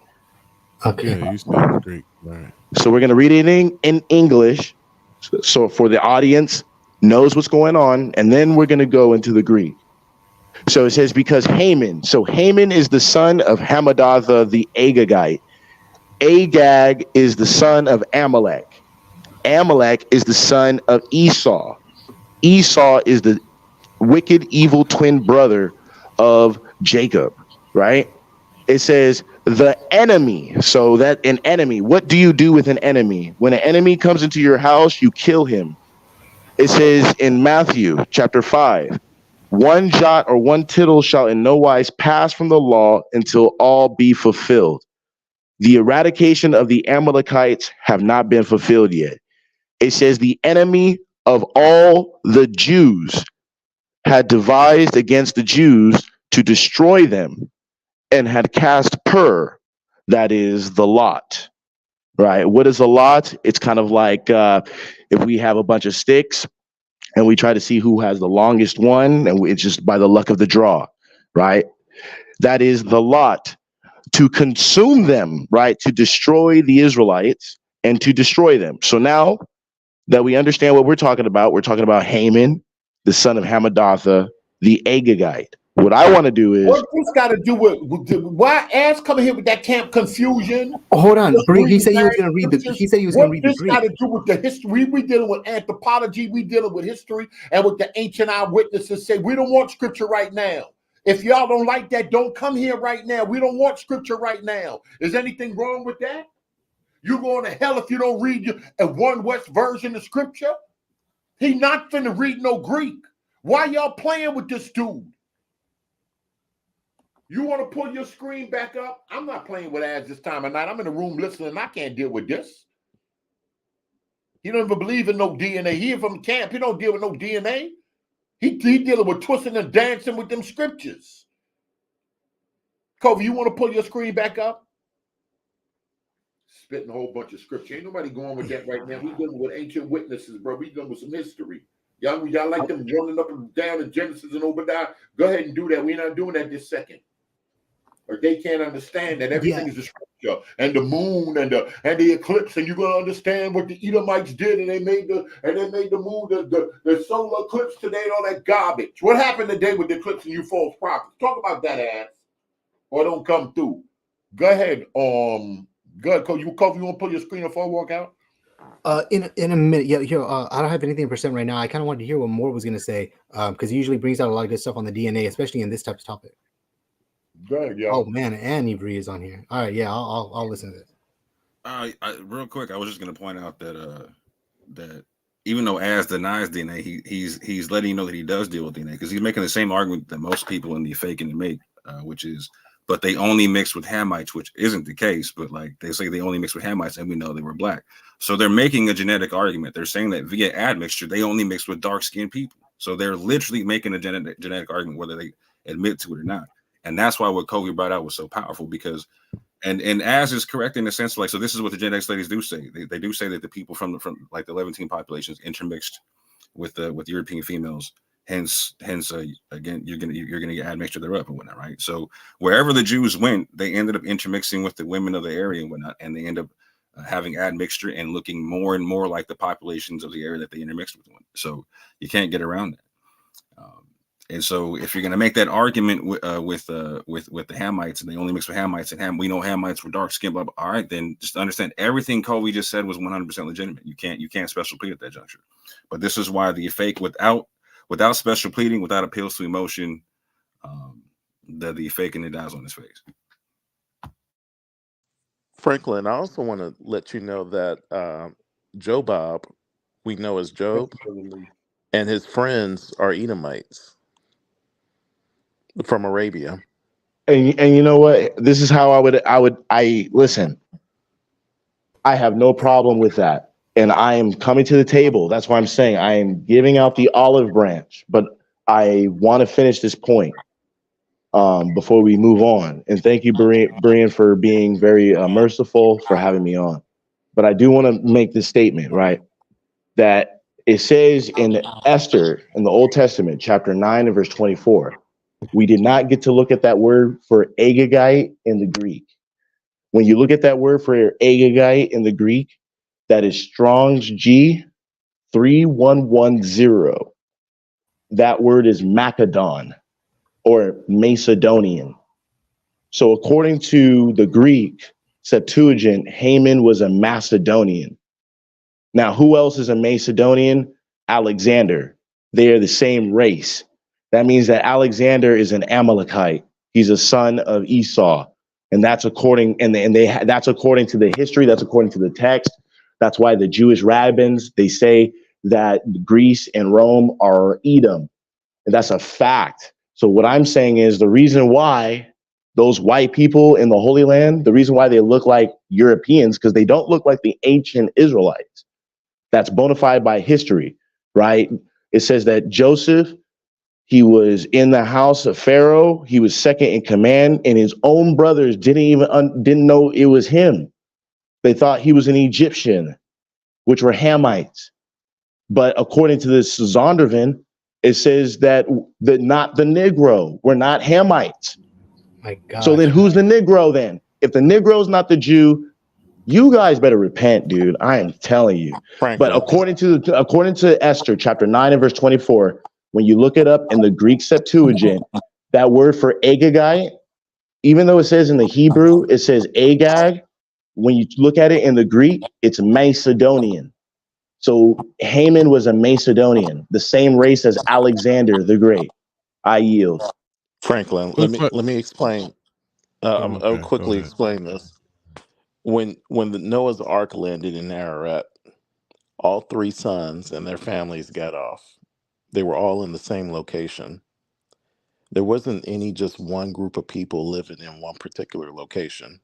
You had Semitic people living in the area. You had Hamitic people living in the area. You had Japhet's descendants living in the area. They went by paternal lineage. That's how they determined the nations. It wasn't by skin color. So the skin color thing doesn't make you one group of race or over the other. It's your lineage. That's what Covey is trying to say, is it goes beyond bloodline and it goes towards your culture. You know, how did you grow up? What language did you speak? You know, it has nothing to do with skin color. So when we make these skin color arguments, we're actually pushing racist ideologies that came from elites Facts. that wanted to keep us separate in the first place. 100%. Okay, well, God didn't just save one group of people. Hey man, I'm not going based off of skin color.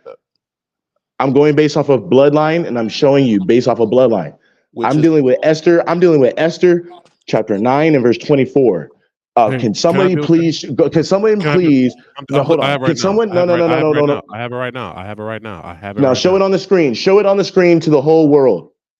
Do not bear false witness before God and heaven. Show what that word is in the Greek. Oh, I mean, I'll show what the word is. I'm actually interested in the Agagite mention, because Agagite is speaking to the Persians, correct? No, Agag is the son of Amalek. You know, that's what I'm reading right now. When you speak of Haman, this is speaking to Haman, the son of Hamadath. This is a Persian. I'm reading directly just from understanding who this person is. This is a Persian officer who plotted to destroy the Jews through the Persian Empire. No, duh. But I'm saying you're speaking this is the Macedonian as a Greek. Bro, we're talking about bloodline, bro. But I'm saying, like, I'm trying to understand your. Well, hey, I'm not gonna have this conversation. You're gonna be simple. Let's go to Esther chapter 3. Go to Esther chapter 3 and verse 1. We're gonna go to Esther chapter 3 and verse 1 and just deal with the Hebrew. It tells you where his lineage. His lineage goes back to Amalek. He's a son. He's of the lineage of Amalek. He's not a Moabite. He's not a Canaanite. He's not a Canaanite. He's a son of Amalek, which is the son of Esau, which is the son of Esau. What region? And that's how I know you're being wicked as hell right now. What region are they from, bro? They're originally from the Levant. They're from Mount Seir. Oh no, not from Seir. They lived to the west of Mount Seir. They separated themselves. Amalek separated himself. Let's just go to Genesis. You really want to go there right now? I'm more than willing to. We can go to Genesis right now. I'm not here to play, bro. We can go to 2 Samuel's. I can show you who Agag is, King Agag, king of the Amalekites, and Samuel's. What is that? Chapter 15 or 17. I'm not here to lie on God, bro. 1 Samuel chapter 15 and verse 2. It says, "Thus saith the Lord of hosts, I remember that which Amalek did to Israel, how he laid wait for him in the way when he came up from Egypt. Now go and smite Amalek," meaning kill him, "and utterly destroy all that they have, and spare them not, but slay both man and woman." So he don't give a damn. The Lord said, kill all of them, infant and suckling, ox and sheep, camel and ass. Then you go to verse 8. It says in verse 8, 1 Samuel chapter 15 and verse 8, "And he took Agag," the king, so he's a king, of who? Of the Amalekites alive. So Saul disobeyed the orders of God. And during that time period from his death, from when Samuel, the prophet, cut him into pieces, he had sex with multiple women from that time period, and he spread his seed. Hey, yo, And they Az, survived, and his descendant. talk to you later, Az. We're going to talk to you later. He wanted to deal. Yo, I'm telling y'all right now, I don't deal with them camps. I don't deal with them dumpers. We dealing with sources that the camps ain't the one. The camps ain't the one. We dealing with the sources that Dante and them put out there with that historical information, what them white folk witnessed, what white people said that happened at that time in Spain. We don't want no Bible right now.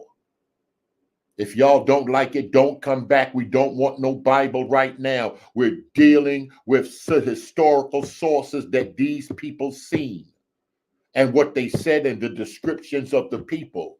That's why I said it's not a camp channel. Y'all can't come this nothing. There's nothing y'all. Matter of fact, let me help y'all dudes with these camp names. Let me help all y'all right now. I'm gonna help y'all right now. Go ahead. Who want to pull up their screen? I'm gonna take care of this right here. Because I'm not y'all friend. I'm not here to play games with y'all, and y'all ain't gonna thug me. Go in front of them other churches full of them homos or whatever y'all think y'all looking for. This ain't that spot. Y'all not finna come through here with that garbage. Y'all ain't coming through here with that garbage. Go ahead. Who else? Y'all want to say something? I'm gonna shut it down. I'm telling you, bro, this ain't the spot these dudes looking for. They better go in the corner and play with them kids. Can we kind of revisit that initial source that Leo brought up in the beginning that Jordan brought out? Screen up, Leo. He said that he just got here and he wasn't able to defend himself, and I would like to see what what the other side of the Jordan, argument jump on. Yeah, jump on, Jordan. Because I know. Let me pull that up. I was in the kitchen. I ain't see him on here. He on here? Yeah, he on there. You got the link pin, right? Because Jordan had a pretty. Let me just in case. Oh boy, Jordan coming on. He might got that can spirit on him. Because boy, y'all had him tight in the back chat. Let me see pace. Yeah. I might have to do it again. What's good, humanity? Yeah, it was just. I just think I understand why he used the sources and speaking to the black Portuguese moving down to West Africa and Senegal and different regions there.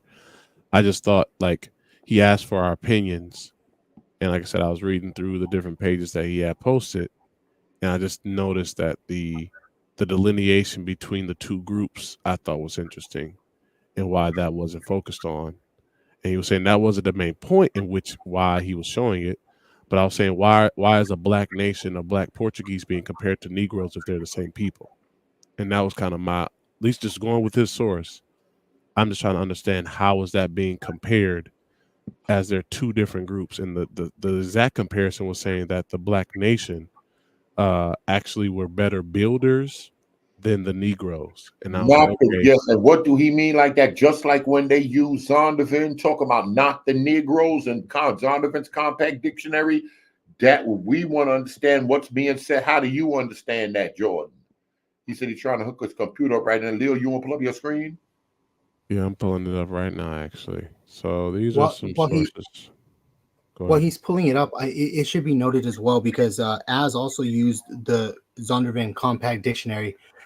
You have to understand that's it's beyond an abridged version of the real thing. This is a compact dictionary. It's supposed to give you the very smallest of definitions in order to just look something up quick. If you're looking for true definitions, or if you really want to get what something is talking about, you got to go beyond a compact. At least get the real dictionary, which doesn't say what the compact Holy does. Prophets, nothing. The Holy Prophets know more than anybody else. They know everything. You can't tell these folk nothing. Also, I have no problem. I mean, actually, I do, but I don't care if you're still at the level of using Strongs. But if you're using Strongs, don't call anybody else simple. Thank you. All right, that's Fervent Charity. Oh no, well, go ahead with your screen. I'm mute myself. Go ahead, brother. Yeah, if Jordan jumped, I know you say jump connected to his computer. So this is from the source he uses called, I guess it's no witness to bear. I know he just posted like the screenshots from the books, So I read a little bit of this earlier. If you want, I can read the whole thing. So it says, reflecting on the nature of Afro-Judicic communities and how they evolved over the next century, Mark and De Salva Horta speak of a good deal of centricism or syncretism, although this is a term which only rarely used these days by scholars of religion. Undoubtedly, among the Africans boasting themselves of Abraham's seed, there was probably unconscious merging of traditions. All right, Now, there he is. all right, let's go, Jordan. Let's go ahead, bro. Go ahead, break it down. Boy, it's finna be. I'm muting myself. You unmuted, but nobody can hear you. Now He you're got to connect muted. his mic. Oh, okay. Well, go ahead. Well, he's still good. I'll listen from my Yeah. phone. Like I said, we had a real good dialogue. We was back there talking for a while, and like I said, I understand his premise. I just came to a different conclusion but his intent in why he shared this was just to showcase there were Black Portuguese moving down to West Africa. So like I understood that. I just thought it was interesting. He didn't mention that. He said that wasn't the point of the reason why he shared it. I just thought, you saying you want to see our thoughts on this. I gave mine, and I thought that wasn't the main focus of it. We kind of went back and forth a lot. Leo, Can I ask? Yeah, go ahead. Go ahead. I can send you some references, or I can look up the references and show you where Negro and Portuguese Jew were used interchangeably, just like Moor. So they use it interchangeably, and it depends on the reference. So one reference may make a distinction, like you're talking about here, but there might be another reference where they're calling the Portuguese Jews or Sephardic Jews Negroes. Hey, Or second Exodus. What Mhm. what does Negro mean at that time? Negro at that time meant slave. So it has nothing to even do with anything regarding color. Well, that's the thing. In that time period, the color thing started back in 72, when they wanted Yeah. to make that separation. But when it came down to Spain and Portugal, they weren't using color; they were going off of religion. So, if you were a Christian, you know, they were going off of whether you're practicing Christianity or not. But they still recognized differences, like you must be part from this nation, just like Paul. Yeah. Paul had to let them know that he was a Roman citizen. He wasn't an Egyptian. He was an Israelite. And so the same thing was going on back then too, until America instituted the black and the white thing. So yeah, so as far as the Negro, it meant slave. So That's yeah, and the reason I asked is because when you hear that, I remember one time Deacon came on and he said he doesn't call himself, even though he is a follower of Christ and he is a Christian, he doesn't call himself a Christian because of the connotation or what people feel when they hear that word, right? Now in America, whenever we hear Negro, we think something, and it's completely foreign to what you are saying it is. So what I'm saying is when you say Negro, you obviously know that you mean slave, but everybody else is thinking, oh, there's a Negro we know is black, and he's saying it equates to Portuguese Jew. Portuguese Jews must have been black. You feel what I'm saying? Oh yeah, I understand what you're saying. Now, I want to be clear about it too. Yeah, they were referring to a group of people as slaves, but there was a specific people they were targeting as slaves. And so it wasn't, they didn't have to say black. They can just look and say, oh, that's a slave. But if you looked at those people that they were referring to as slaves, they more than likely would have been black African looking people.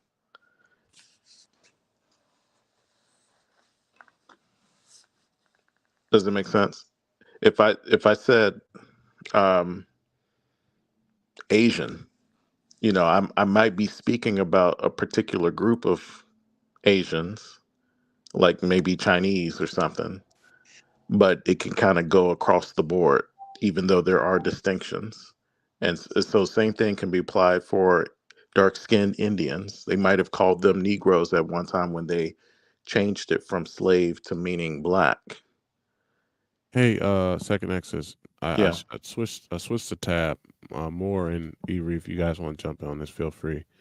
I thought this is a big contention with Jordan. So there's a portion. This is just the next screenshot. The mention of Negrish Portuguese, and like I said, I just did a quick search on it when we were talking. It means black woman, were of Jewish origin, but and I was like, okay, that's a great point.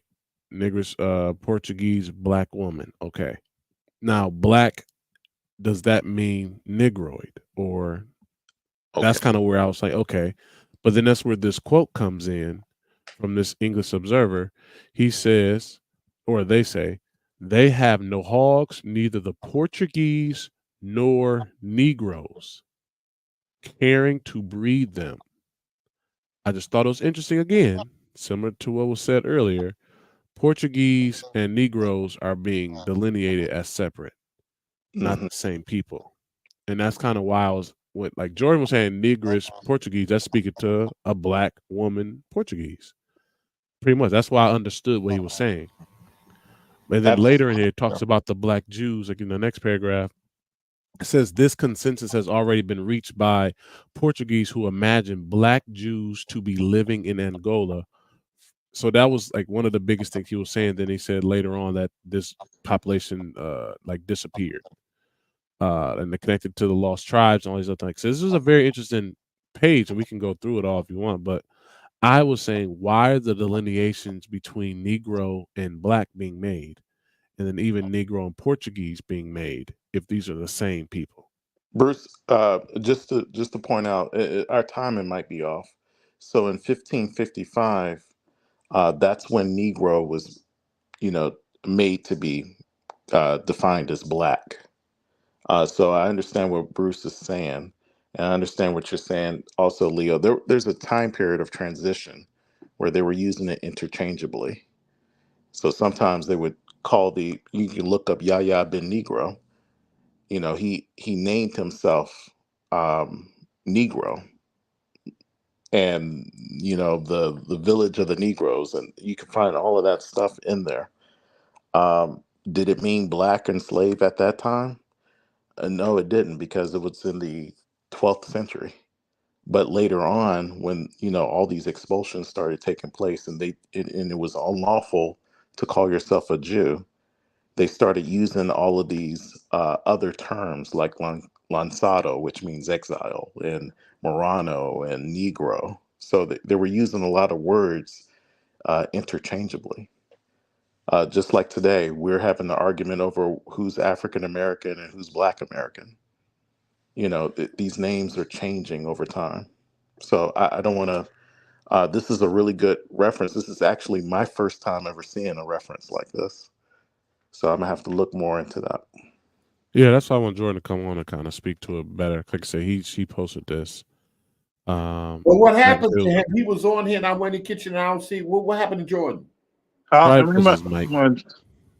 Yeah, Huh? he's probably gonna jump back on most likely. I yeah. think his mic wasn't connecting, so he's gonna jump back on. Real quick, second Exodus. Hey, Dennis. Hey, Pete, bro. 100 years from now, 200 years from now, when they look back over like documents, right? Like how we're doing, Mm-hmm. if they were to see the term people of color, who's that referring to? Exactly. No, but second Exodus, you're saying Negro is this, right? But I think could be wrong. This might be your argument. When people say Negro, they automatically go into, for lack of a better term, African or for darker hue. Yeah. So just because there's Negro there doesn't mean that they're of a darker hue or African. Well, no, I agree with that. But when they start describing what they look like, that's when it adds more detail to what we're looking at. So if they're saying that the Spaniard was a tall, thin black man, they're not talking about his character or whether he's holy or not. They're Is talking that about the his same as a physical description. Negro? If you say a black man like that, when they say black, so that means that they weren't really trying to make a distinction between the Negro and the black person. That the early writers were not, because it seemed like they want to make a distinction. Yeah. They're And then making a also too with distinction. like the Yeah. Cochin Jews, they're called black, and I think once was said they had kinky hair, and folks automatically said they're black like African, but in today's term there'll be a person of color. Back then, a Negro compared to as a Northern European would say. Yeah, I fully agree. There is a distinction here. The whoever the writer is at this point with this reference is making a distinction. But I'm saying that these distinctions kind of overlap, just like you use the people of color or the colored people example. We know that there's a distinction today when we say people of color. We're talking about Asians and Hispanics and anybody who's not Anglo-Saxon. Yeah, but that would be the same thing back then. But it seems like while the folks do try to make a distinction, overall, that's the keyword search, and that's what they're looking for is just Negro or Black, and there's very little nuance.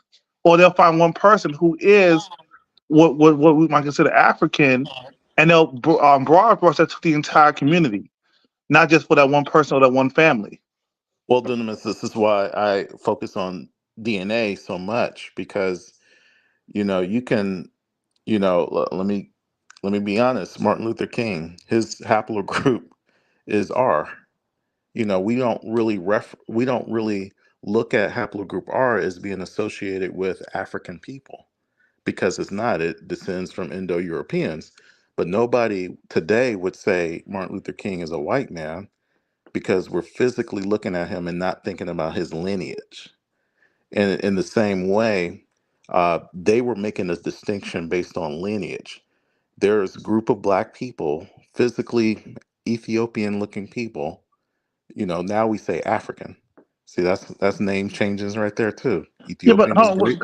how can you say they're looking at lineage if they're just calling them? They're using a broad term.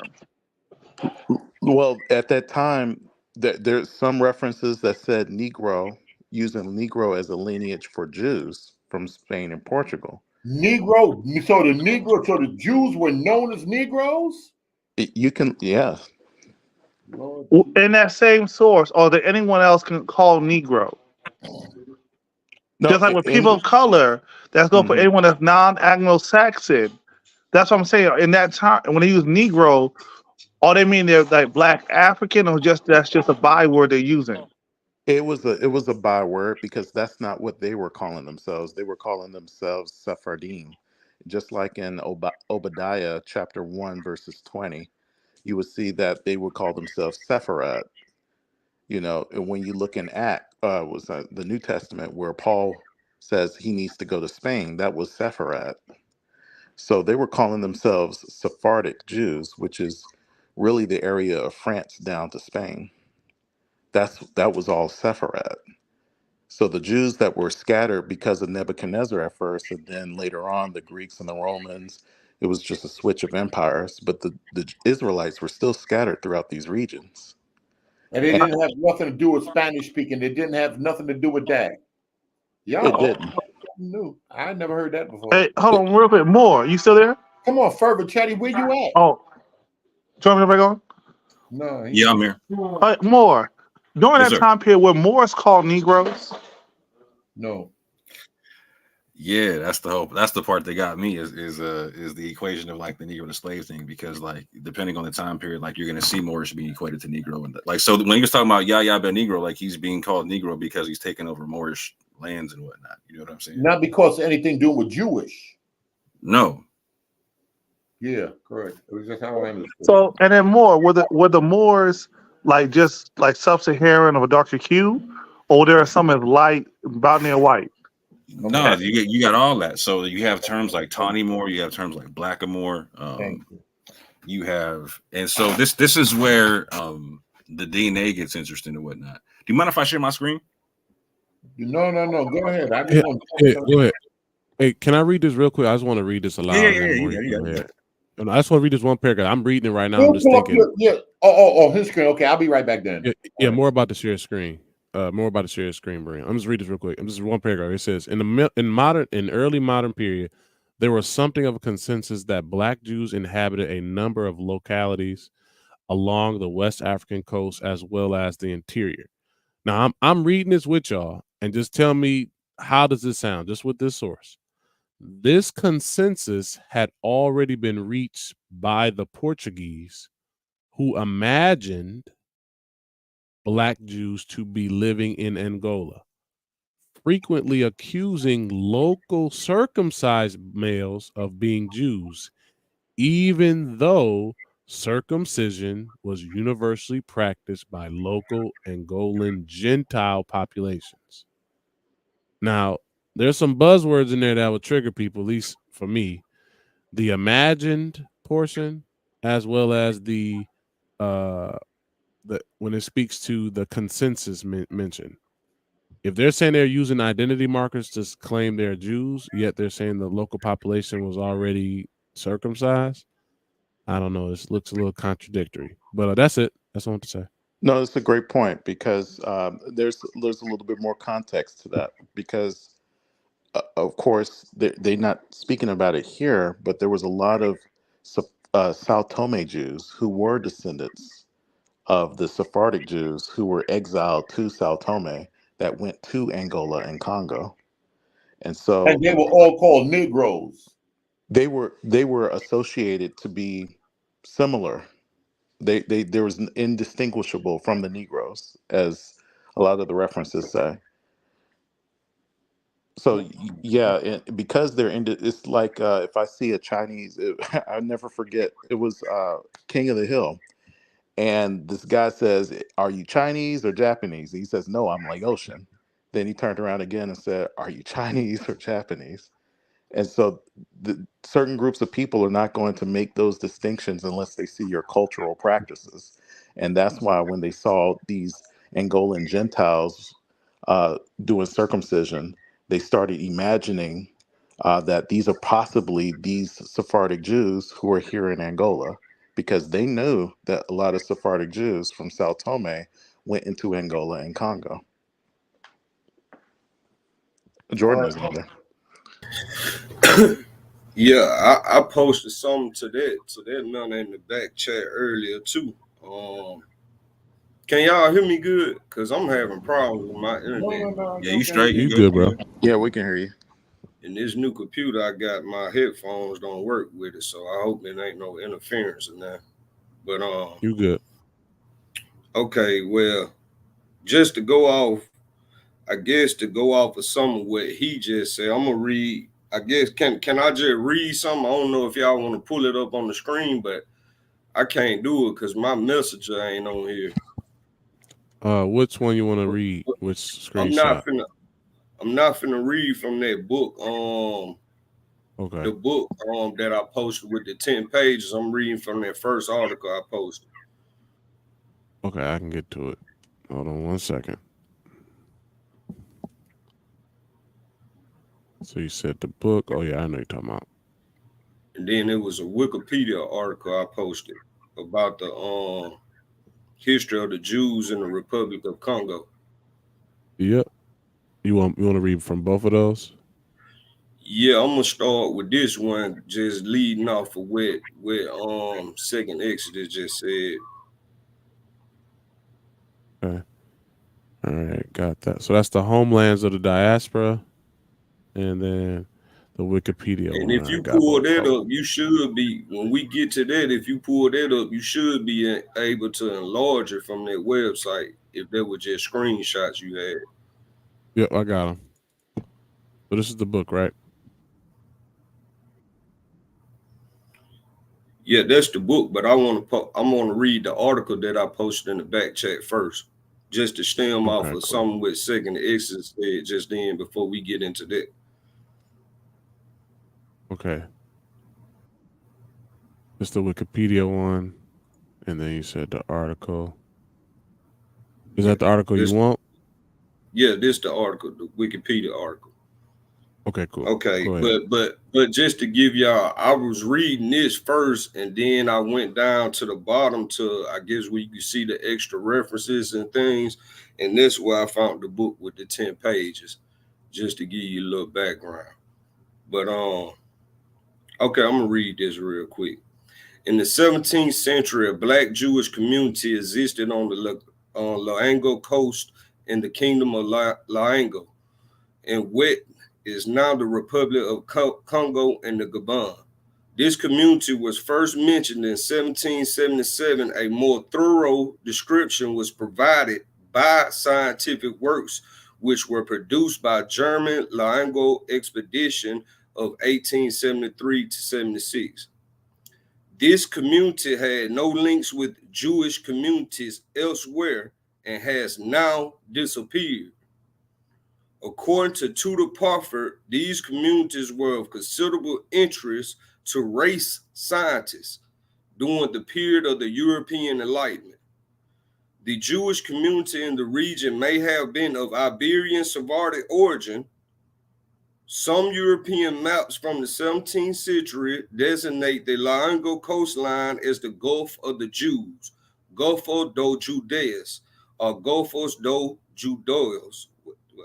According to the Moravian missionary Christian George Andreas Olendrap, the Black Jewish community in the Laongo region was established by Jews from Sao Tome, who had been expelled, and that it was from this population of exiles, the Sao Tome, the ones that had been expelled from Portuguese, it was from that population of exiles that the Black Portuguese and the Black Jews of Laongo, who were despised even by the local Black populations, were descended. Of course, so I'm gonna start right here, because the reason why I started digging for this information was in light of the last two lives we had about Black Jews, and Dante was trying to make the argument that the Jews that got sent to Sao Tome was of a darker skin hue. So, I mean, I put this here because this says that the Black Portuguese and the Black Jews of Laongo, who were despised even by the local Black population, which would be the Negro people that you're talking about, Leo, were descended from that Sao Tome population. And I think that kind of lead off from where Second Exodus was just speaking about. So, I mean, that was a point that I was trying to make from that, coming from Second Exodus.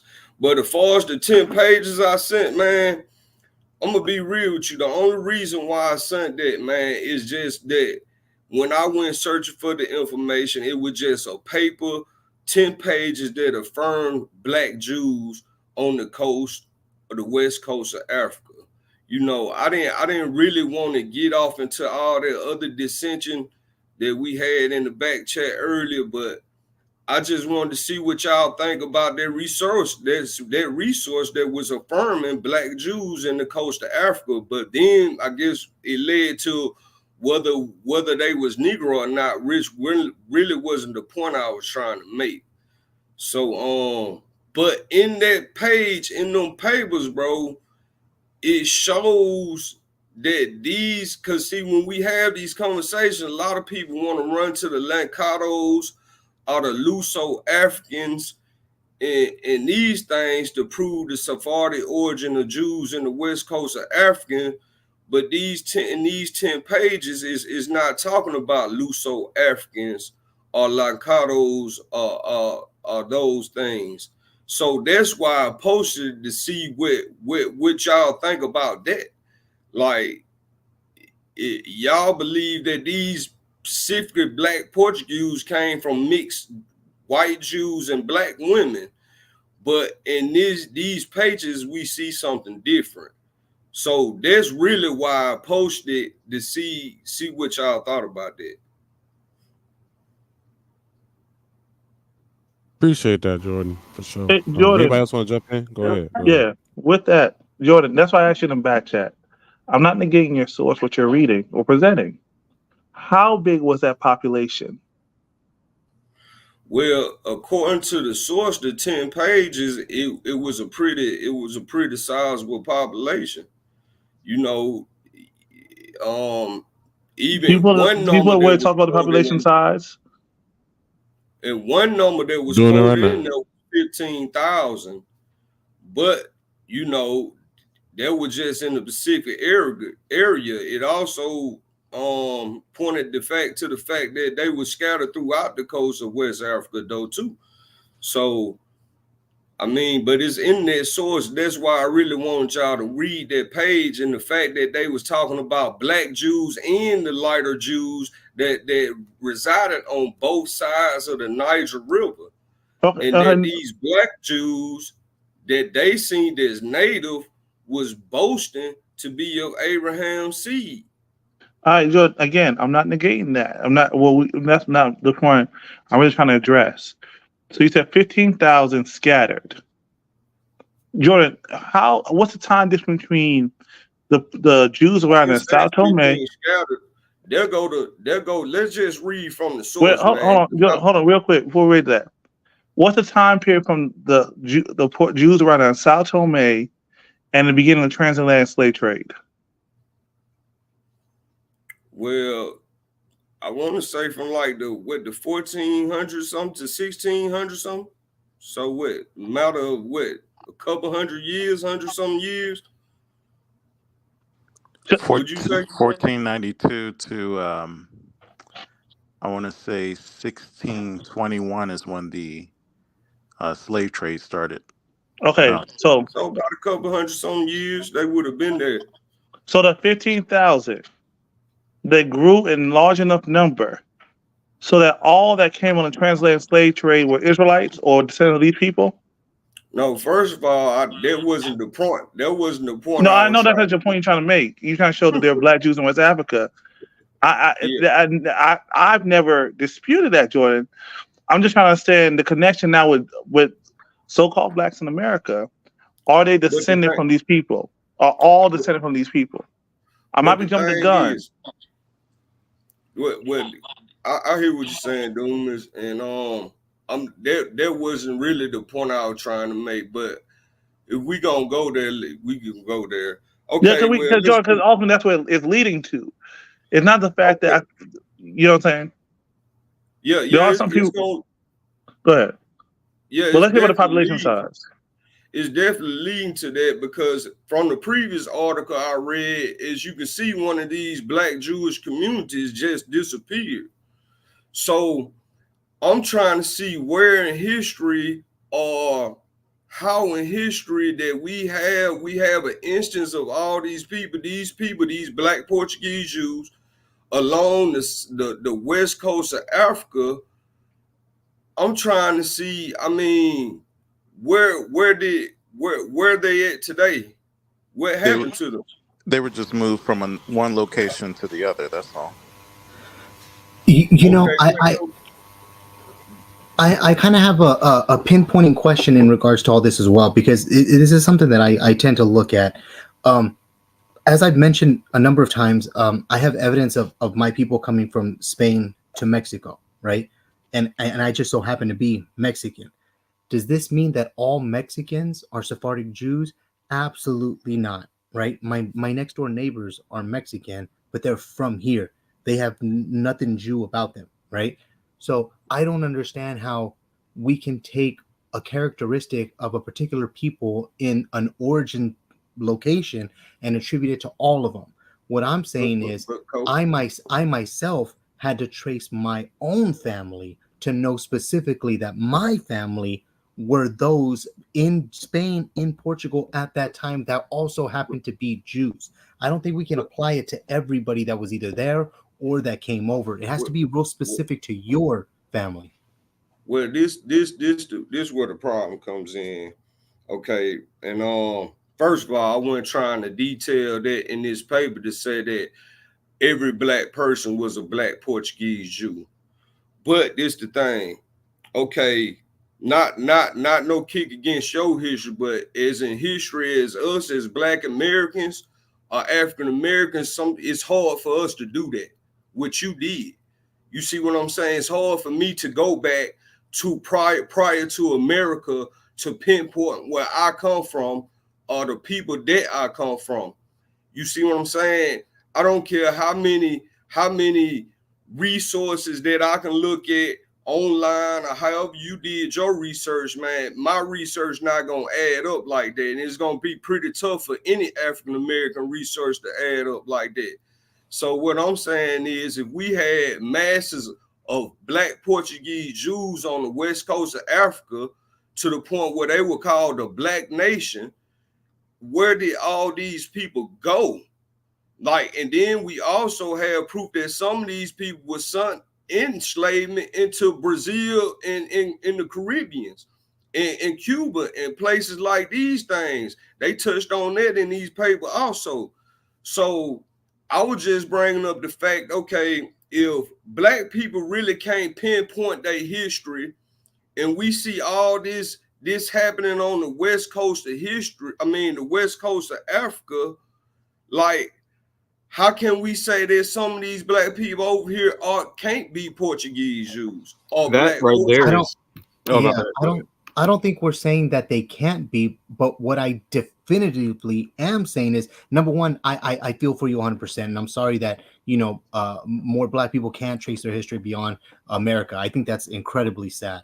However, I think what's even more sad is the fact that you can't should maybe humble some people to not call others fake when maybe they can. That's my thing, and I'm not even talking about Well, me. look here, I'm talking about another. I'm talking about a whole nother group of Jews who are just called fake when really a lot of people here don't even have definitive proof of who they say they are. You know what I mean? And then, Coach, to that point, the source you read, some of the Jews in Portugal were converts or claiming trade to go back to Jacob. So even who making the it back to Jews, Portugal doesn't make you a bloodline descendant. Who said Jews in Portugal? Hold on, you confused me there. What said Jews in Portugal were converts? Correct me if I'm wrong, Coach. You read something earlier.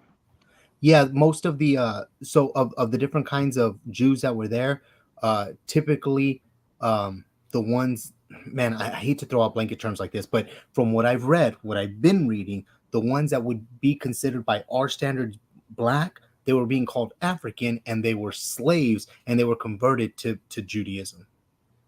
So were they converted to Judaism? They were converted in Judaism in Spain? Yes, by the people that by my people, unfortunately. I'm sorry for that, but yeah. Now, So to me, that's no big deal. A Jew is a Jew is a Jew, convert or not. Even the kids that got sent to Sao Tome, the Jewish kids that got sent, they are converts too.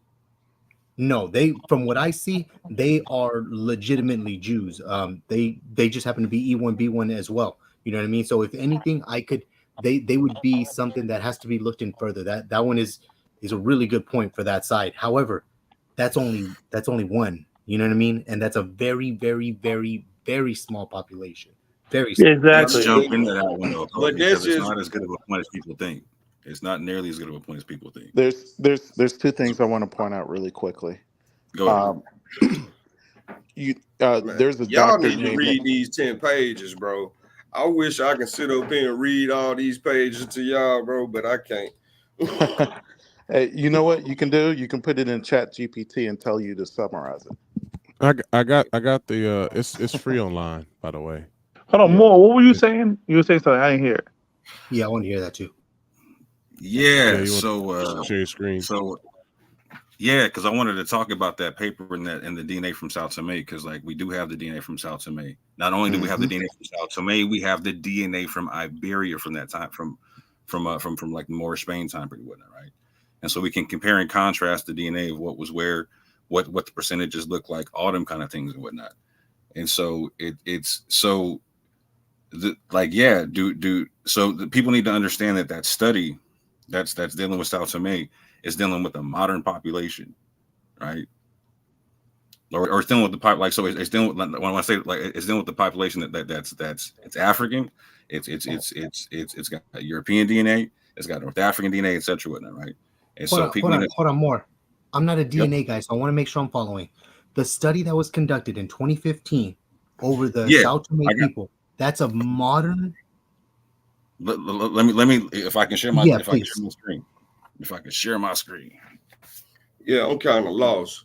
Those papers real quick. Hey, just let me run through something. Hey, Brian, Brian, I think more trying to share a screen. If you're around. So I'm gonna be real clear. I do not dispute the fact that there's existence of Black Jews in Spain and whatnot, right?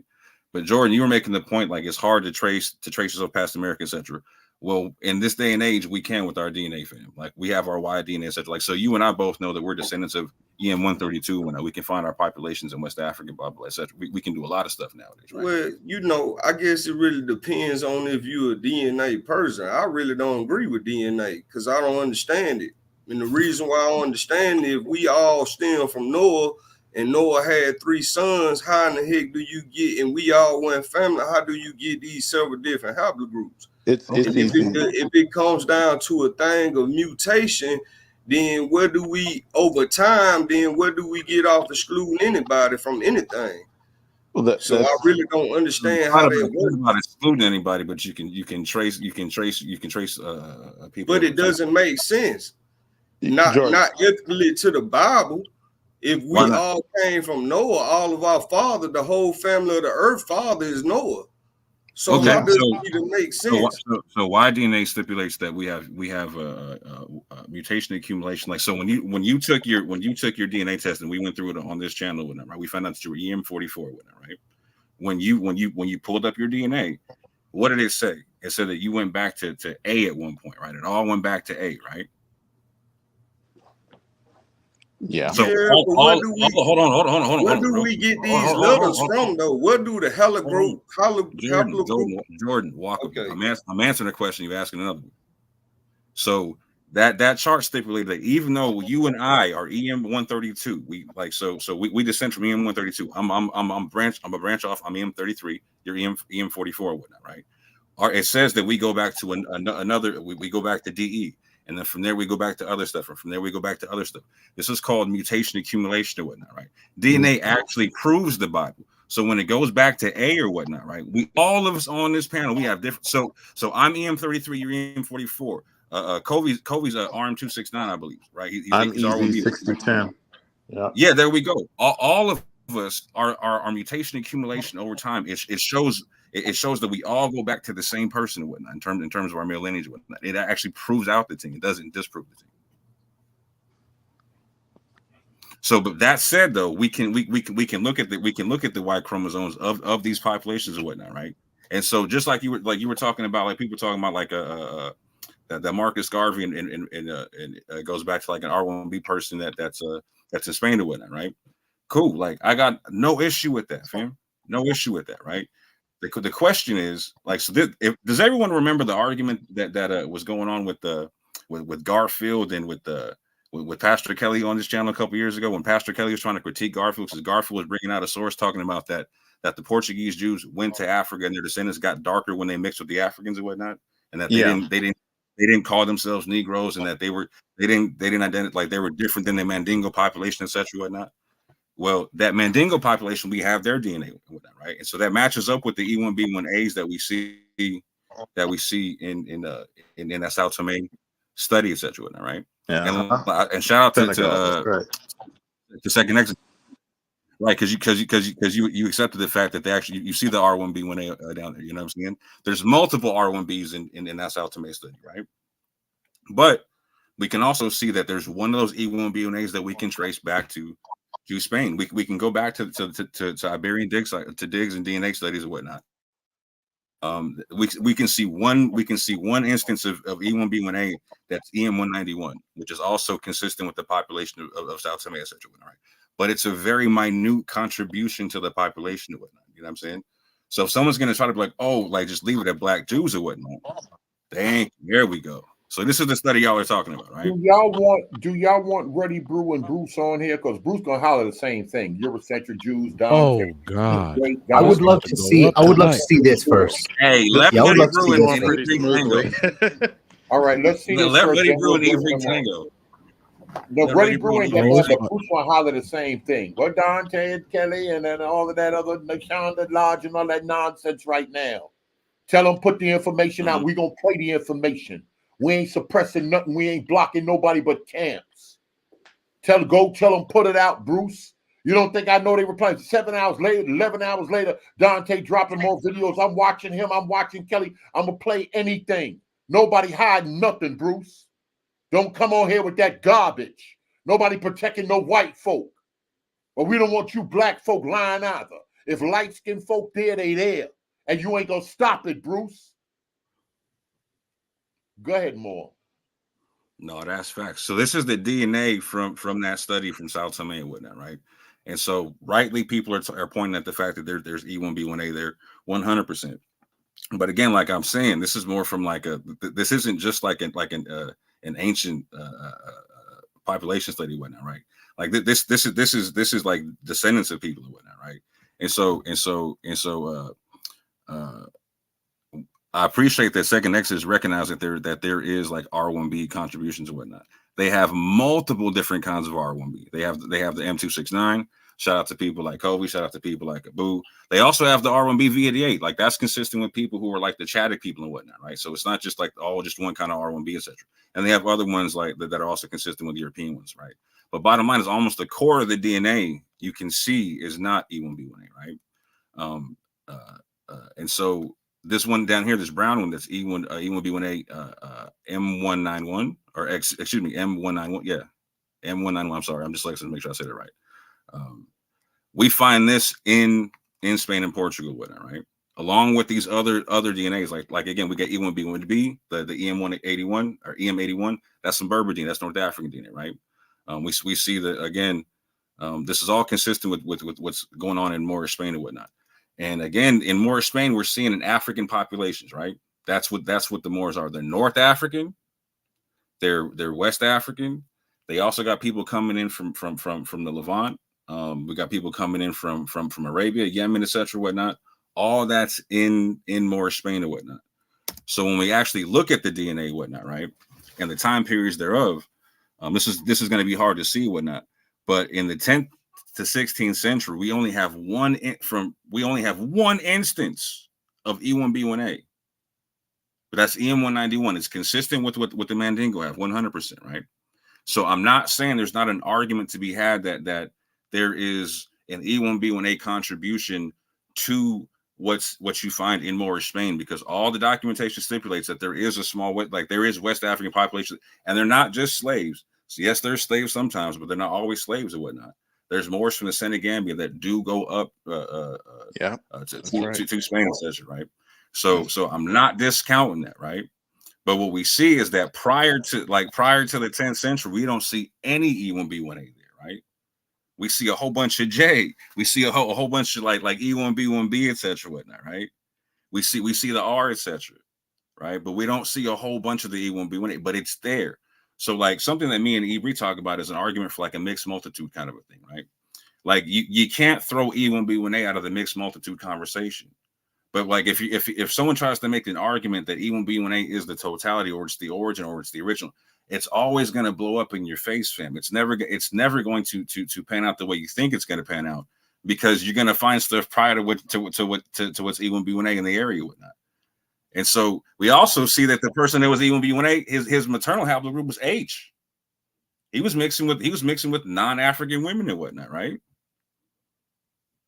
We only see one instance of an African female haplogroup, L2, and again, this is after the expulsion. At the moment you see L2 in Spain, the African women, this is after the expulsion of the Jews and whatnot. So it doesn't even help that argument. It doesn't even help that argument. However, it's consistent with the fact, like if I go back to the South Tome stuff and whatnot, we see the R1, we see the R1B. And we see the E1B1B, and we also see the EM191. I can make arguments for all of them coming from Spain and whatnot, but we got to recognize that the EM191 population is already indigenous to West Africa, and the Mandingos were carrying that heavily before anybody was going into Spain and whatnot. So people making this argument that the E1B came to West Africa, people like Benaiah, they're wilding, bro. They're tripping and whatnot. And this is why reference populations are important, because we know that the Natufians are proto means first, everyone. So proto-Semitic. So now we also understand that the Bible says that Japhet will dwell in the tents of Shem. So there's always going to be a presence of Semitic and Japhetic and Hamitic haplogroups there, but you have to see which haplogroup pairs up with the original culture first. Like hip hop today, a lot of people do hip hop, right?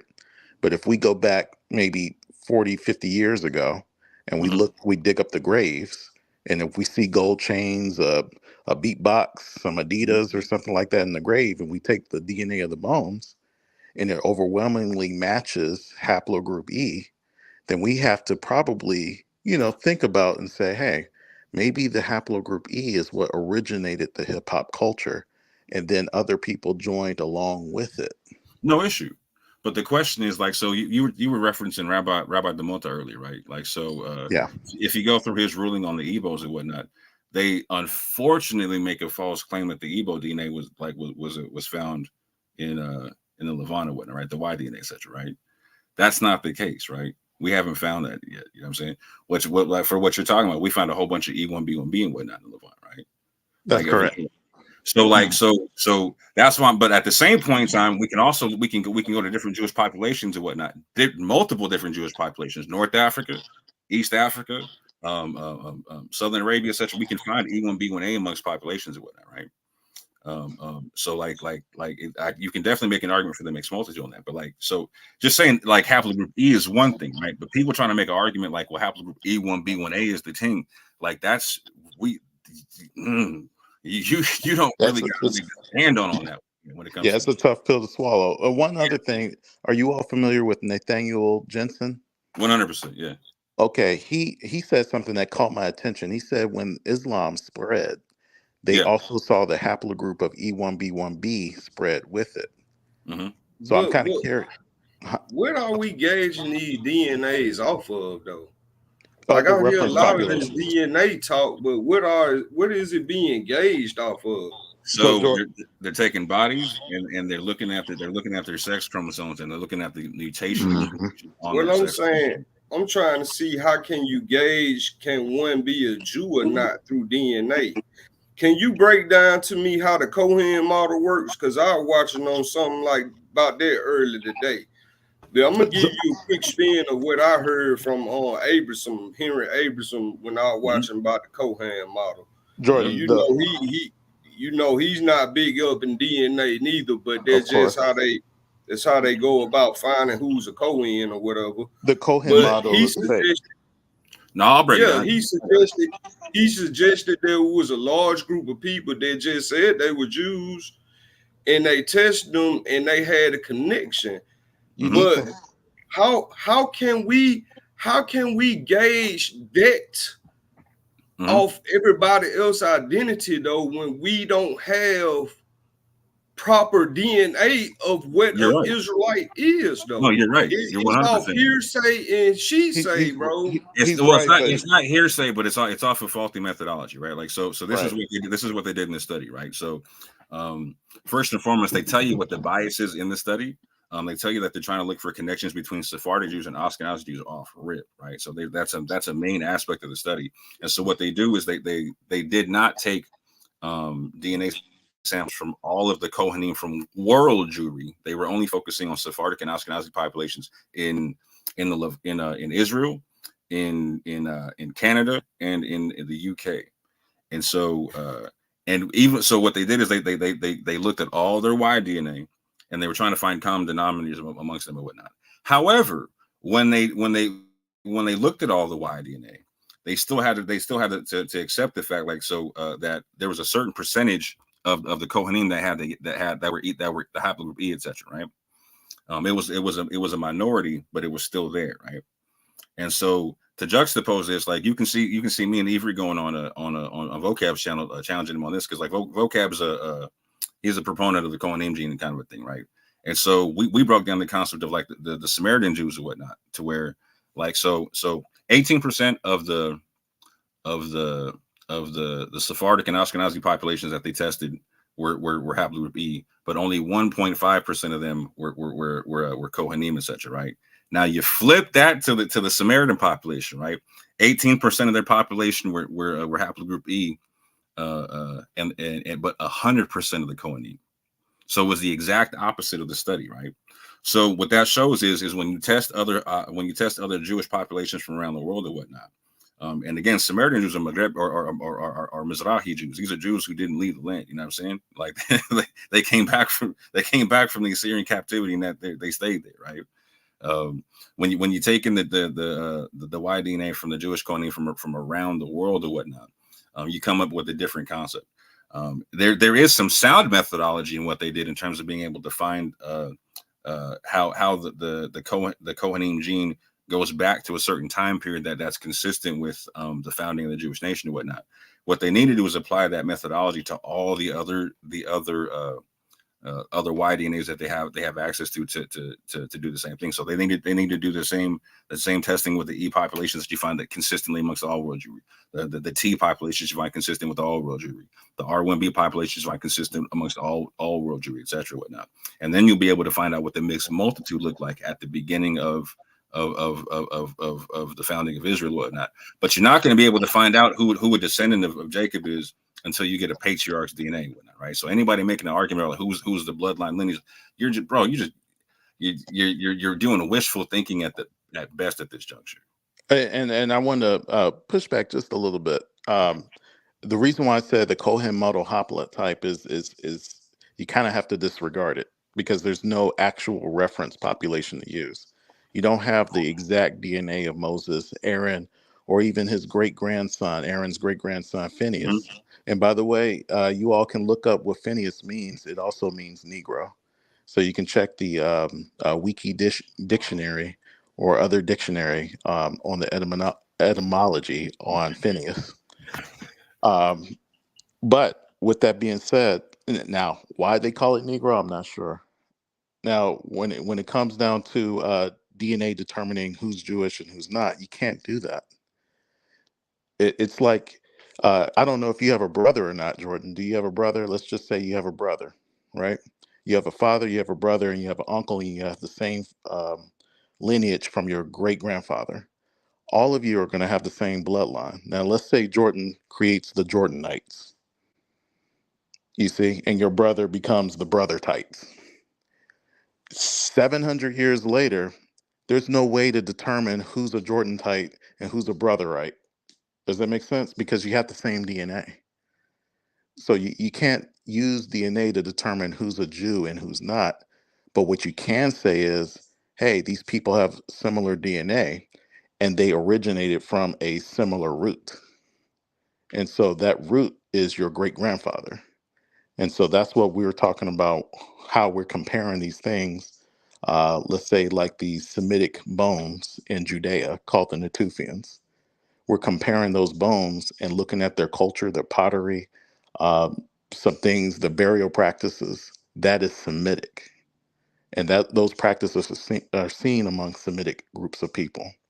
So that's what I wanted to say on that.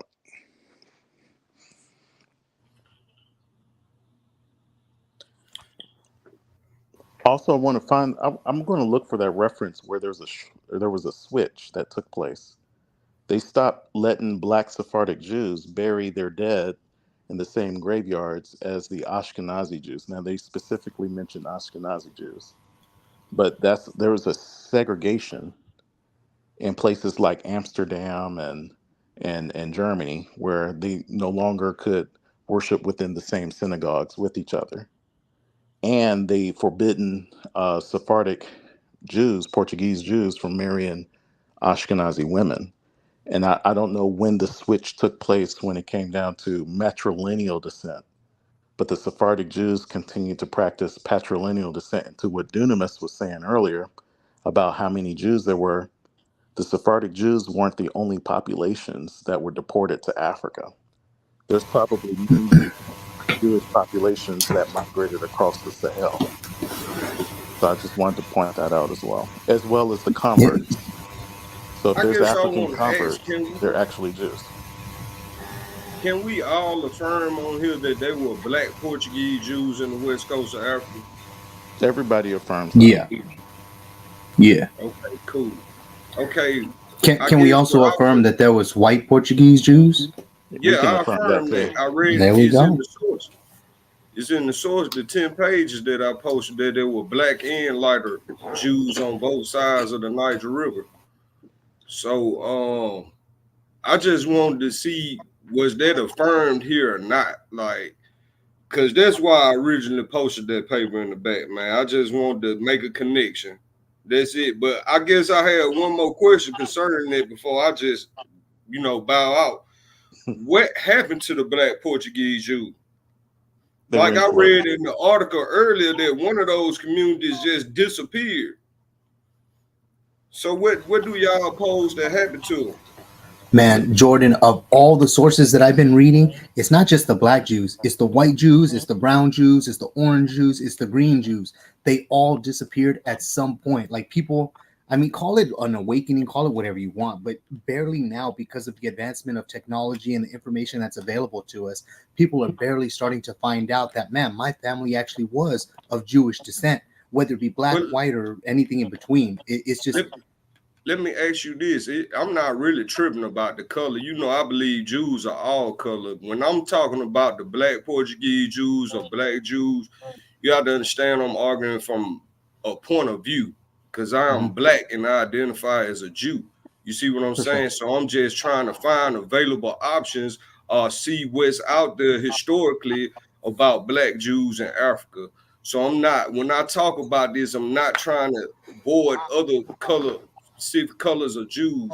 But what I would just want to know is, okay, if we understand that Jews all over, no matter the color, they just up and disappear. Well, could it be a possibility that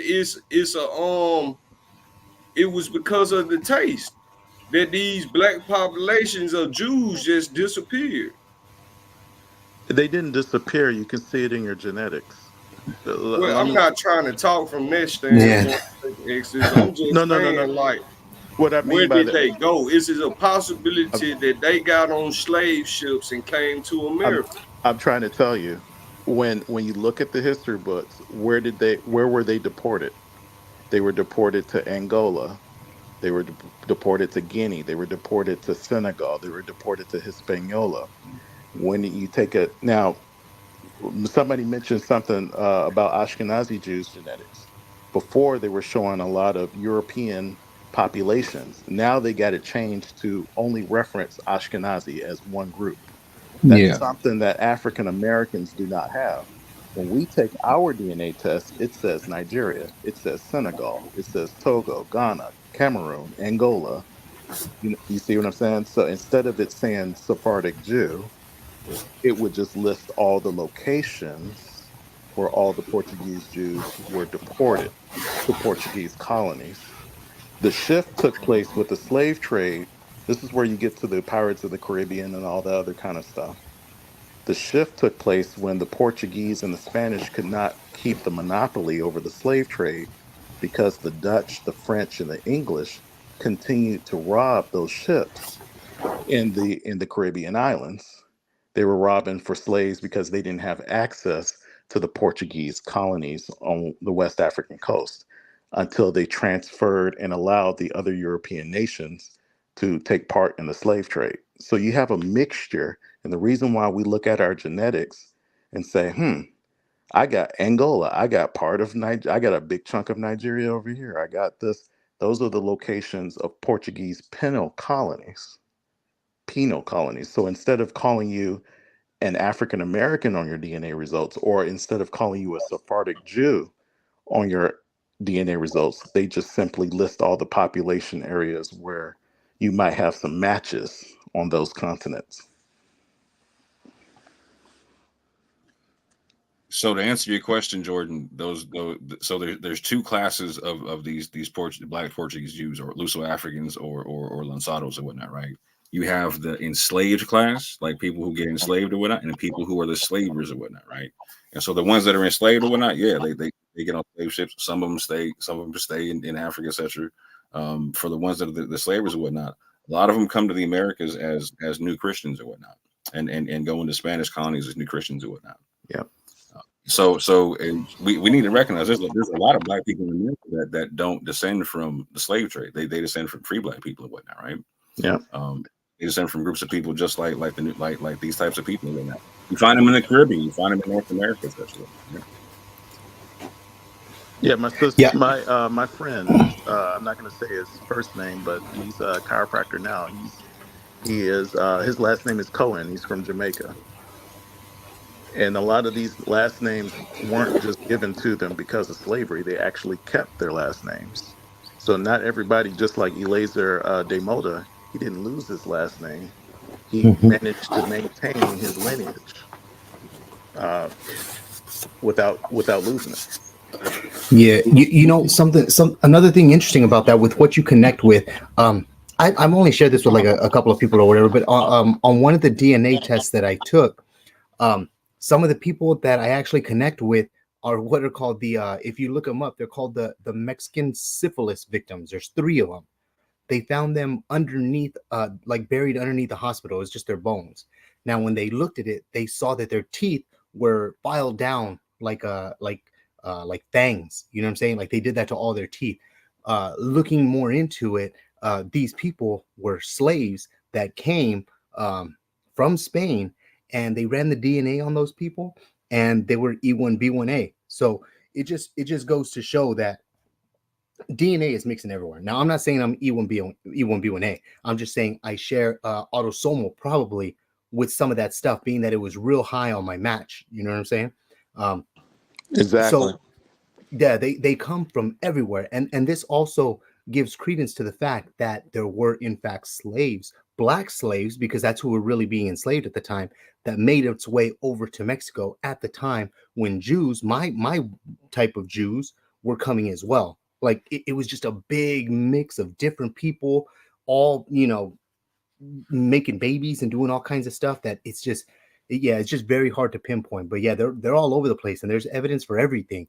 You just have to be willing to accept all of it and quit dismissing certain points of it. You know what I mean? And those They Jews that were bring coming from Angola, by the way, somebody asked earlier, where did the first Jews came from that came to America? Not Jews, I'm sorry, slaves. The first slaves that came to America was actually enslaved in Angola by a Portuguese slave ship that was heading to Spain. I mean, heading to Mexico, excuse me. Heading to Mexico. It was the St. John the Baptist slave ship. It was intercepted by the British pirate ship, the White Lion, and that's what took them to Virginia in 1619. So there's that connection. And we know that the Angolan, there was a mix of Congo, the Bavambu, and the Mavambu Jews. And the Mavambu Jews or Luango Jews are said to be descendants of those Jews from Sao Tome, who are descendants of the Jews from Spain and Portugal that were expelled in 1492. So to that point, like the majority of the first two waves of slaves that were coming to North America in particular, like yeah, I agree with what you're talking about in terms of that one particular instance. But however, the majority of slaves that were coming over from the first couple of waves were coming over from the Sahel, the Western Sahel, like Guinea, all them types of things and whatnot, right? Senegambia, all them kind of things and whatnot, right? And so this is what befuddles me. I don't understand this, right? I'm hearing a lot of people trying to make this argument for this connection, like they're struggling to connect themselves to this Sephardic Jewry, whatnot, when there's this Sahelian Jewry that's way older and actually way more West African and whatnot. That's right, Jews of Bilad es Sudan. Like you find them all over That's right. Mali, Senegal, etc., whatnot, Guinea, Yeah, I etc. was reading Right? about them Um, earlier today. But Uh, you know, in that paper, in them pages, Leo actually read the little part about the Portuguese and the Europeans had interest in Africa because they thought Jews was there. Like, and these Jews was there before these black Portuguese Jews, people that were boasting to be of Abraham's seed. So yeah, you know, they believe the lost 10 tribes was in the what you call it, explored places of Africa. So also, I was reading about that earlier too. also look up the Yabir of Somalia. There's many other different groups of people who have lineage of Hebrews. The Somalians call them Hebrews, practitioners of magic. The Yabir, you look at their haplogroup and you just kind of look at a pattern, see who was enslaved in the Arab slave trade, in the East African slave trade, in the Saharan slave trade. Just look at because remember, this is all stemming from Rome, the destruction of Rome. It was just nothing but persecution and scattering constantly.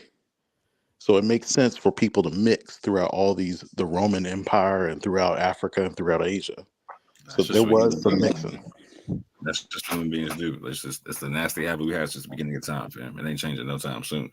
But for Jordan, to the point we're talking about, like, so you and I have like super Sahelian DNA, right? And so we also, when we look into our autosomes, we see that we have Levantine autosomes and whatnot, right? When we pulled up your autosomes from 23andMe, they showed that you had a connection to the Luana and whatnot, right? We both have the same connection and whatnot. The reason we have that connection is because the Western Sahel is the area to where you have the most Levantine migration and whatnot in West Africa and whatnot, right?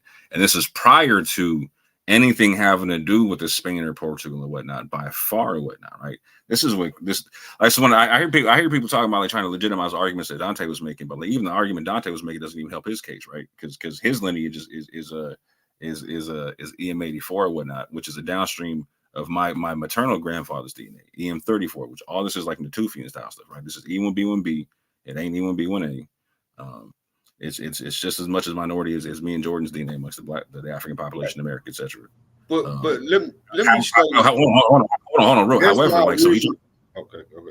Hold on, just let me make this point real quick. So when he's making this argument for Sephardic Jews going to West Africa, that's cool. Like that, that's legitimate history. People need to understand and whatnot, right? But like something I try to get him to understand for the longest, right, is like, is your DNA, because when you look at his autosomes, he doesn't have any Iberian DNA. The closest thing he has to Iberian DNA is French DNA, right? He has no Spanish, no Portuguese. Like, so he's not getting his EM84 from a Spanish Portuguese population or whatnot, right? I try to explain to him the whole east to west migrations to where like it's consistent with that migration. They're coming from like Yemen, Ethiopia, and whatnot. However, like he was to go this other route, but like, so the West African Jewry that people have more of a connection to beyond this Sephardic Jewry concept that people want to keep trying to cling to is this migration that's been coming through since the 6th century from Yemen, Ethiopia, Egypt, and all them kind of things and whatnot into the Western Sahel and whatnot. Hey, Moore, I actually look. The only reason why I posted the page is because they was playing a live about Dante finding black people, black Portuguese Jews, man. I just did research specifically to see if it was any truth to that. Me personally, I always believed that there were black Jews, or if we had any tie to black Jews in Africa, it was more ancient, like prior to the 1st century, than we would see with these Portuguese Jews. But since I looked it up and seen that, I can't ignore a fact. You know what I'm saying? So I brought it that's out. Facts. No, I agree. No, that's facts. And this is why I say like I don't disagree that there's black Jews and whatnot, right? Like from Spain and Portugal. And I don't dispute. Like, so my maternal grandfather comes from a population that looks like Covey and whatnot, right? It comes from that same population on it, but he's E1B1B. He's not the same haplogroup, but he has the same phenotypes and whatnot, right? My father's people comes from the Western Sahel, where we got the other Jewish population I'm talking about. You know what I'm saying? I'm repping both of them, right? I come from both of them and whatnot, right? I'm like, I don't say neither one of them didn't exist, right? I'm just saying if you're West African by descent, right, it makes a lot more sense to actually look at this more ancient migration, because that ancient migration had a real big influence on the culture of West Africa, because we can, again, like this is the most Abrahamic part of West Africa you can find is the Western Sahel. You can find Christian kingdoms there prior to colonialism. You can find Jewish people there prior to colonialism. You can find Muslim people there prior to colonialism, right? And you can find groups of people that were Jews that converted to Christianity and Islam, right? So like understanding that migration and population, I think would be more beneficial for people of West African descent, trying to understand any kind of Hebrew culture in West Africa versus trying to cling to this. And I'm not saying you're trying to cling to anything, Jordan. And I'm not besmirching anything you say, because you're sort of, I agree with what you're talking about, right? But but there's a lot of people who do cling to this, like, no, we're the true Sephardic. Like, fam, like that, like there's way better arguments in history to understand versus trying to take away someone else's lineage or whatnot, or say it's only you and it can't be them based upon phenotype or whatnot. Because phenotype is fluid; it don't work like that. Yeah. Well, can I step in? Well, here's the thing. Hey, shout out to Yeah. What's going on, everybody? Before you go more, I'm So, EM85. EM85. When I did my DNA was kind of confusing. There ain't that much information on my DNA.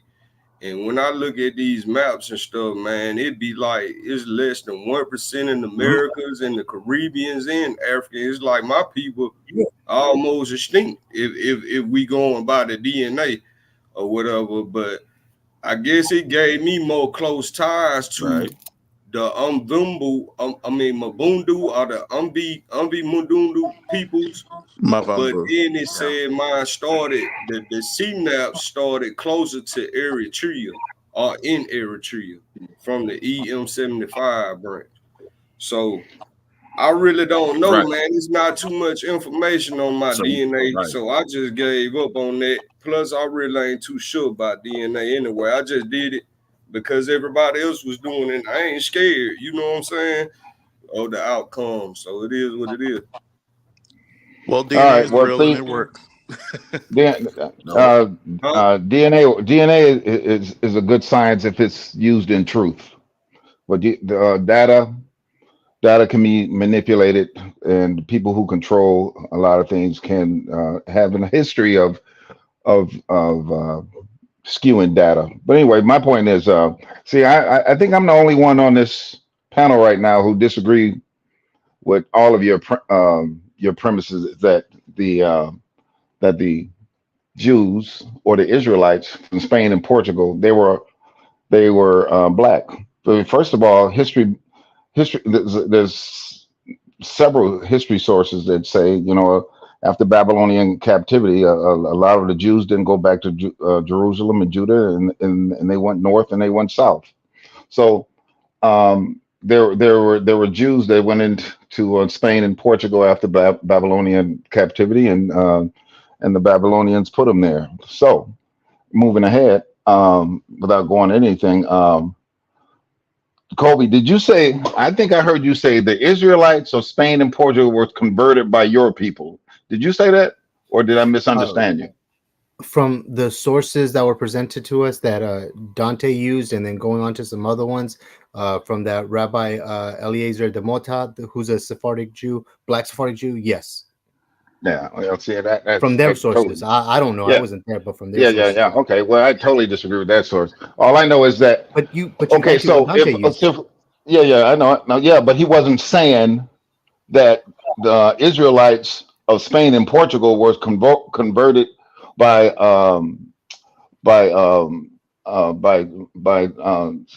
Spanish folks. But that's what that source says. Yeah, but okay. But here's the thing. So if you look into the Lost Tribe, a myth by Dr. Alan Godby of Duke University in 1930, and page I think it's 147. It says that this is the mystery.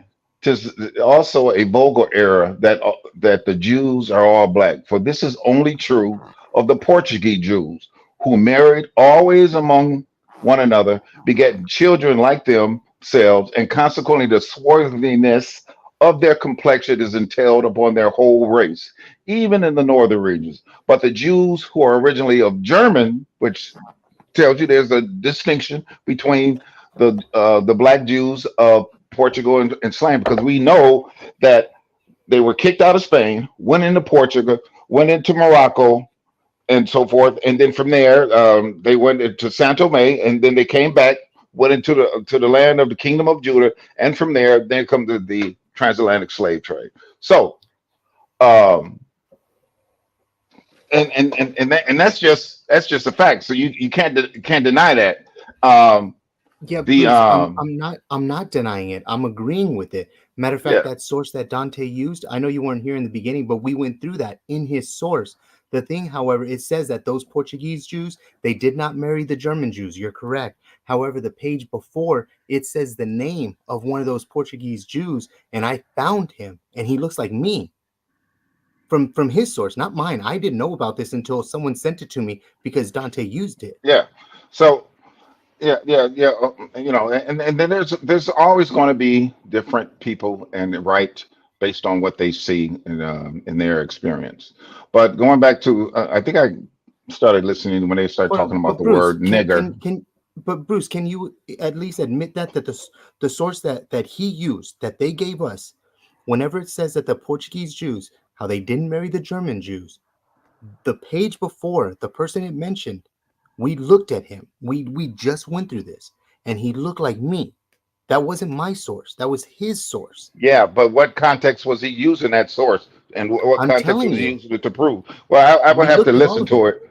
Yeah, no. I'm just saying because I've been listening to Dante for quite some time, and I know Dante wasn't saying that because the Yeah, Jews of Spain he and didn't say Portugal, that. Yeah, he didn't say that right? because he didn't read that part. He only read Right. the part Well, that said black.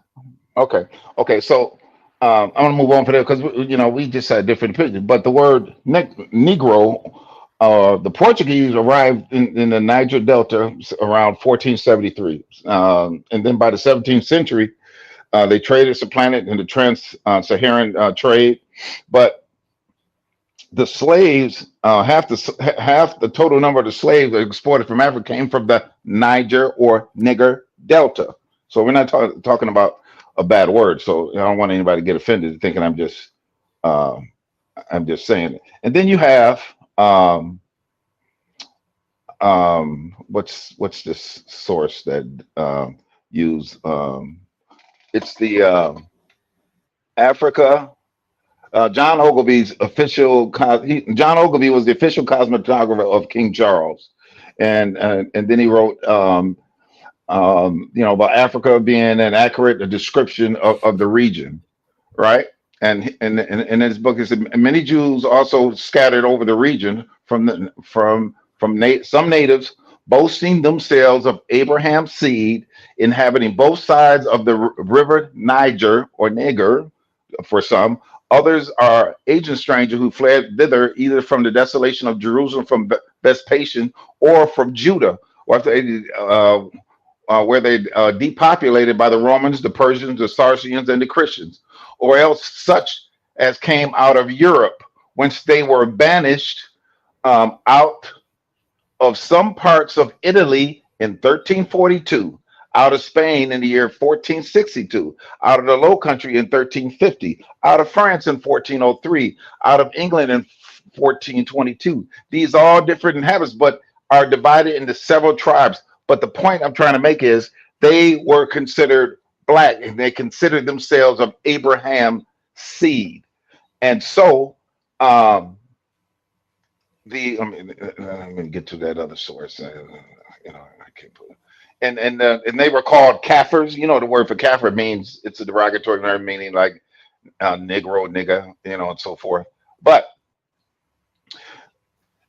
as far as Sao Tome, in the book, what is that book, man? They were called Kafir word. They were called Kafir word. Hold on for a minute, just 1 second. I'm just trying to get this story. So, what they call it, Kafir in South Africa to this day. So, in many areas, but in America, the accurate description. Okay, all right, no problem. But America, an accurate description of the New World by I think it's John Ogilvy.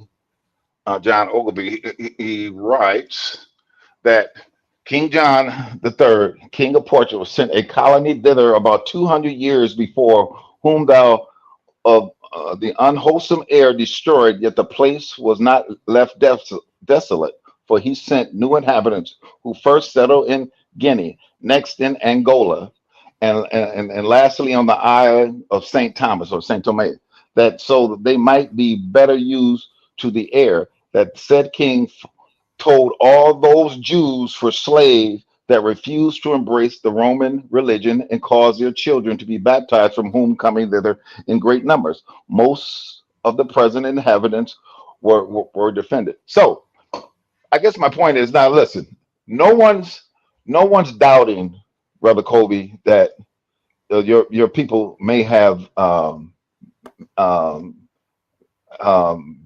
been have Jewish descent. But the point that most Israelites are saying, but the the ancient Israelites, they were black. And as was saying before he got kicked off, they only mixed with Hamites. And then, the scattering, when in their captivity, they moved to different parts in migration to escape persecution. And though you can trace your lineage, you say you can trace your lineage on all the way and all the way down to Mexico. If you pull up a picture like Noam Chomsky, whatever his name is, and look at his skin and look at the blacks that they describe in all these ancient books, it's just no way they came from the same parents. No, I'm sorry. Now, I submit to you that the original. Hold on, wait a minute. I submit to you, and I know I'm going to be the only one that the original Israelites of the ancient Israelites of 12 tribes, they were black, and anybody else, and those who were in Spain and Portugal, who can trace they were converts. They're like, so Kobe, your folks were converts. They were not of Israelites because the original Israelites were black. Your folks may have been, and I'm not saying converts are not Jews, because a convert, if they obey the law, statutes, of commandments of the Most High, then they are Jews. But they're not of the bloodline of Israel. There is a distinction. A lot of people don't want to admit that. Black Jews or Negroes? Were they Negroes? It's the same. Sometimes they use them black, sometimes they don't. They use different words interchangeably in some of these old sources. Some they may mean Hamites, and sometimes they may mean Negroes. So for the most part, if you look at the context of what they're saying, you would be able to distinguish whether they're talking about some Hamites or Negroes. Because it's not ambiguous that you can't understand who they're talking about. Like the Jews who went to the Isle of Perdition, which is St. Thomas, and was colonized by the Portuguese and condemned criminals there at their best. So in all due respect, Kobe, your folks were proselytes. They converted to them. It wasn't in that source. And see, here's the thing. Anybody researching history can see who the oppressors are and how the manifold attempts and different avenues they use propaganda to switch history and tell history. And even to this day, they need a charge against the Negroes, blacks, the Israelites, the black Israelites, so they can paint a picture that we are anti-Semitic, and we are, in truth, we are the Semitic people. So, and that's just what, to me, reading everything, I just see the truth of the Israelites. They only mix with their own people, and you had some who may have went in sin because we are stiff-necked people and don't want to obey the law, statutes, and commandments of the Most High. But for the most part, the original Israelites and their descendants, because look, they took Jews, they targeted a certain people. Brother Moore, you don't want to admit this. Brother Leo, you know, but they knew exactly who they were targeting. There's too many sources that say they knew exactly they were targeting, and they target those Jews. The people that were sent to Bruce. Hold on 1 second, and I'm almost done. Give me 10 seconds. Those people who went to the four corners of the earth, they were black because they came from Spain and Portugal. If they were Colby's color, they wouldn't have went into captivity. They wouldn't have went to the slave ships, and they would not have went to the four corners of the earth. So no, they were black folks. They were, and they did not mix for the most part with any other nation except for Hamites. Bruce, why were they scattered in 70 AD? Why were the Israelites scattered in 70 AD? I think we all know that why they were scattered, because it was number one, because they didn't accept the Messiah, and the Messiah before he left. And I think it's Luke 21:24. He says that you would be killed by the sword, and that you. Yeah, but Bruce, they were killing the law, statutes, and commandments. But why were they scattered? You will be. I'm telling you now, and you'll be led captive into all generations. This is part of the curse. When you reject your Messiah, when you reject the law, statutes, of commandment, this is the result of it. God doesn't mete out judgment all at one time, or through maybe a 10 or 15 year period. Sometimes he's slow to act in his judgment. That's just a part of the Bible. What does it say in Deuteronomy that if you reject the Messiah, the curses will come upon you? What you said? Where does it say that? Yeah, that if you reject the Messiah, the curses will come upon you. Where does it say Well, that? it's in the New Testament. You're Antichrist. But what does it say the curses will come upon you? Well, that's what happened. He said, when Jesus, I remember when Jesus stood over Jerusalem and he cried. He said, if this thy day you would known who I was, or I'm paraphrasing if you were known your visitation of this day, but now it's been hid from you because they rejected Messiah. So, But what does it say curses though? yeah, well, the curses was a prophecy also. But that Jesus was spoke. that was a different prophecy though, right? No, it was just that what was going down. The first church, that's not true. the first church were Israelites. Can you show me a verse for that? The first church. You don't believe the first church were Israelites? No, I'm talking about that. If you reject the Messiah, the curses come upon you. Can you give me a verse for that? Well, all I can do is give you what I can give you is that when they rejected the Messiah and what was keep coming. Saying that. Can I get a verse? You keep saying that. Can I get a verse? I just told you in Luke 21, when they rejected Messiah prior to him, that was the last straw, and for them to start going into captivity and the persecution. Yeah, but it doesn't say Nero, curses. Through It Nero, says captivity, but no curses. Captivity is slavery. Yeah, but it doesn't say anything about the curses of Deuteronomy. Yeah, but well, the Most High spoke in the present. Bruce. No, I'm not making it up because he spoke in the present sense. Then why can't you give me a verse? I just told you the curses of Deuteronomy 28 carried on even toward the day of Jesus, and he spoke that Jerusalem would be destroyed. They would die by the sword, and they'd be led into captivity, which is a prophecy of Deuteronomy 28. Yes, I get that, but Deuteronomy says nothing about rejecting a Messiah. So I'm saying, why are you adding to the Bible? No, I'm not adding to the Bible because they rejected the Messiah. I understand that you keep saying that, but the Bible doesn't say that. Okay, but hold on. It's just pieces together. If all of Israel would have accepted Messiah, I don't want Bruce doctrine. I want Bible. Hold on, no. If all of Israel, which we know they didn't, would have accepted the Messiah, they wouldn't have went into captivity. I mean, they wouldn't have destroyed their punishment for what they did. Their punishment. Well, if you don't have spiritual eyes to see it, you don't know. The curses was because how far. Wait a minute.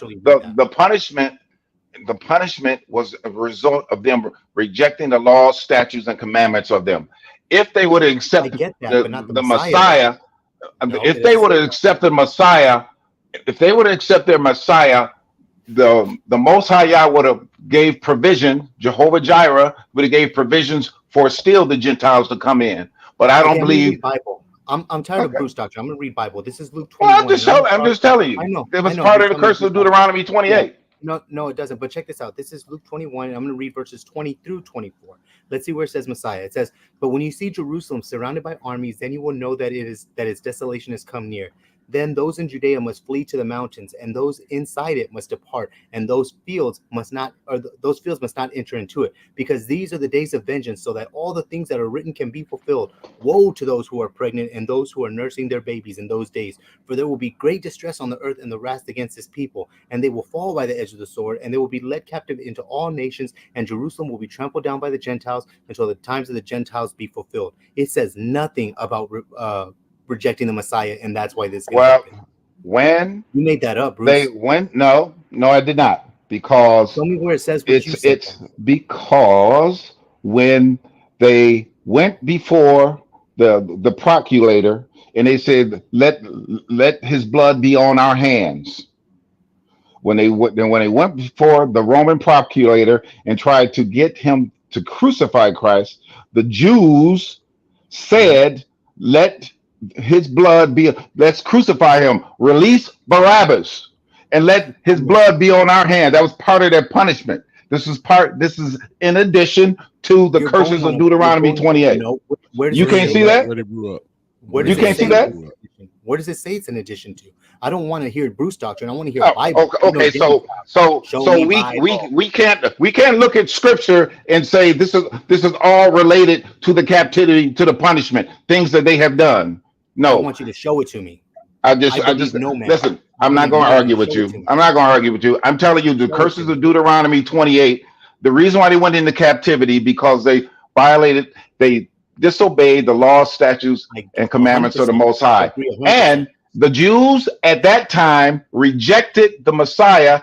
Told hold on, and in the Gospels, Kobe, they said, "Let his blood be on our hands," and that was part of their punishment as well. How can you say that? Show me that. Read it. You just can't see it. This is what I believe. You have some beliefs, so Kobe, brother Kobe. You have some beliefs what certain verses mean and how they coincide. If you can't see it, you can just say, "Well, I don't believe that." But this is what I believe. I believe. Hold on, I'm almost done. I've just got 10 seconds. I just believe it's all part of the curse that came upon the people. Now, I think you're just mad because I just told you that. No, check this out. You think because Bruce come over here and take over. Y'all don't know. I got some takeover friends. They come over and take over. No. Check this out. This is Bruce. We don't heard you out, but we don't heard more of you, Bruce, than anybody else. I'm muting everybody else. Matter of fact, I'm getting ready to start putting some people up out of here now. Go ahead. This is that source we were told to read. Again, this is the one that was recommended, that book by Hannah Abbott by He Who Must Not Be Named, right? Now, it says here that Baltasar Orobio, a celebrated Spanish Jew who was carefully educated in the religion of his ancestors by his parents, not just his parents, but also by his ancestors. I'm going to go a little bit down in this book, right? It's the same book. I'm just scrolling down, but just to show, as soon as Orobio, it keeps talking about Orobio. Look, the great number of dissemblers Spain Orobio attests, right? It's all about Orobio right here. That's what it's talking about. Now look when it says, even as late as close to the 18th century, no, a little bit more, let me go more, Spanish Jews, Portuguese Jews, where's it talking about Orobio? Okay, remember, it was talking about Orobio and those Spanish Jews, right? This is the source that we were told to read. In consequence of this supposed superiority, they, till very lately, would not by marriage or otherwise incorporate with the brethren of other nations. This is what Bruce was saying. They had separate synagogues of the Portuguese Jews, Orobio's Jews, even in England or Holland, and they would not allow them to marry the German Jewesses, right? They cannot mix. The Portuguese Jews and the German Jewesses cannot mix, just like Bruce said. Now, I want to show you something. Remember that name, Orobio. I'm about to show you all a picture of him, at least an author's or an artist's rendition of him. Are you ready? This is Orobio.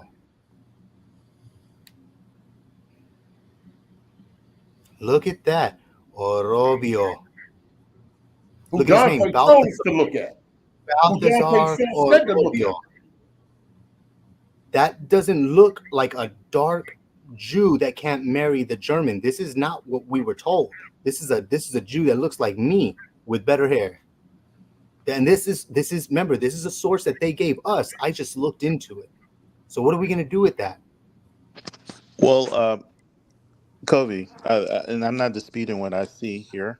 I see that, but there's some times where they may have a description of someone, and they might show a portrait of it, but it doesn't match the description. Second Exodus. I understand all that, and there may be other sources, and I know there's other sources that say different things and all that. I'm not disputing that. What I'm saying is this particular source that was told to us that these Portuguese from a master in Israel. This source. Dante's above you, Bruce. He's above you. Second Exodus. He said to go to this. This source, it tells us that those Portuguese Jews, Orobio Jews, cannot marry the the German Jewesses. This source. So when I looked at the Portuguese Jew from this source, which is Orobio, he looks like me. Just this source. I agree. Can I address it? Okay, at least he said he agreed. He ain't black. All right, that's all. All we looking for is just fairness here. We examine it together. That's all we doing here. Nobody lifting up white folk. Nobody lifting up no apologist and all of that. You hear me, Second Exodus? Because you over there in Dante comment section talking funny. Like Berean and apologists over here doing something, and we examine it together. And you on here now. So just make sure you keeping that same energy. No channel is doing this. No other channel is doing this. Well, I got to get ready to go to bed because I've been up 18 hours. But All right, bye, brother. We love you. Bye. Bye. Can I Hit him with the I knife. can close for you. Don can I say Day, something? telling the truth, I can close for you. Just get the hell out of here. See you later, my friend. Go ahead, y'all. Floor open. Can y'all hear me? Yeah, Can I be heard? Whoever that talking here. Yeah, this Ready Brew. How y'all doing? Grace and peace to everybody. Oh boy, here this interference. Grace and peace. So just to address what Kobe was saying about the picture, one thing we can't do is act like there was no mixing going on in Spain and Portugal. That's number one. Nobody's acting like that though. Well, hold on, calm down. No. Nobody's A acting like master in Israel told us. A master in Israel. Ready, Boo, don't play with us. A master in Israel. Is Dante a master or not?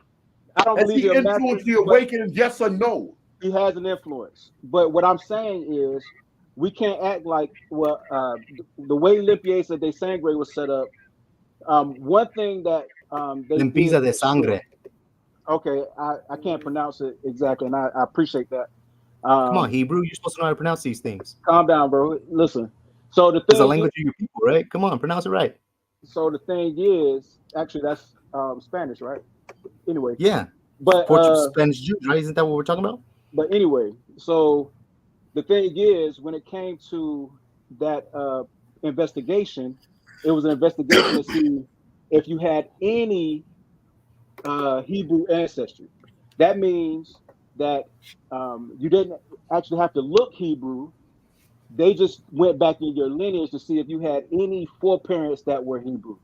So with Limpieza de Sangre, just like with mixing today, we have people who are considered black that are the fairest of complexions. One of my best friends at church is an older gentleman who's very light skinned, has real fine hair, but he's a Negro. So when it comes to these pictures and all these depictions, we can't look at something from 500 years ago or 200 years ago, 300 years ago and say, oh, well, this person is this because this is what they look like, when that's not necessarily the case. I mean, we only know afros in America because that's our culture down. That's not to say that back in Spain and Portugal that Negroes didn't comb their hair to the back. We see the pictures of that even in some of the older movies, how Negroes comb their hair to the back. So when it comes to these types of images and what have you, like I was saying the other day, I think we have to be fair and not use this westernized thinking that we have to try to influence the thought of and try to keep people from maybe thinking that this is one thing or the other. And like I was saying in the comments, I'm not going to say that Kobe's ancestors are not or never have been Hebrew, but not being disrespectful to him at all. But like I was saying in the comments, he said that his family purchased the pass when it came to the Limpieza de Sangre investigation, and they were able to get by. That means that his ancestors didn't look like Hebrews. If they could purchase a pass, that means they passed as the white population. So it's not to say that none of his ancestors were ever Hebrew. It's to say that there was definitely mixing going on in Spain and Portugal. Oh, okay, so I think you missed the entirety of when Berean played my TikTok in the very beginning. What you're saying, I agree with. However, I think you're missing two things. One, this isn't my source. This is a leader in the community, his source. I'm just reading through it, and that's what it says. But the first thing that got me on this was the first page of that source mentions Charles V, right? Charles V, and it has a story about Charles V, how he was getting upset with the Jews of the area because there was some Jews among them that were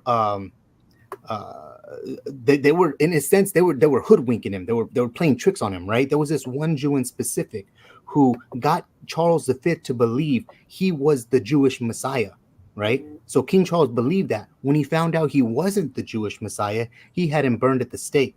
Now, I thought that with a story like this, there's got to be more on this, right? There's got to be more information. So I looked up on that story and I found that person who tricked. Now, remember, the narrative is that Paul could fit in among the Egyptians because he looked like those other Egyptians, right? Jesus could mix in with the rest of the Jews because he looked like those Jews, right?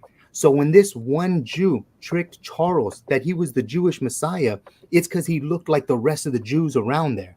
This Jew that was burned at the stake for lying about being the Messiah, he also looked like me. Okay, so again, mixing happens. When it comes Oh to my God. Okay. hold on. Okay, When so it with comes this to the mixing, Apostle Paul, even that reference that comes from again westernized thinking, because when we go back and read that story, when they asked why they were beating Paul half to death, everybody was saying he was this or that. So it's not to say that he looked a certain way. It was because he was being accused of being a certain thing. But because our westernized thinking, we don't read the scripture. We put our assumptions on and try to bring out a narrative. And that's what we've been doing for the last 500 years in this country because of this this disparity to make a people look a certain way and to bring a certain type of narrative to another group of people. So when it comes to all of this, especially when we deal with scripture, we definitely got to take our biases off and put those down and read it from an honest perspective.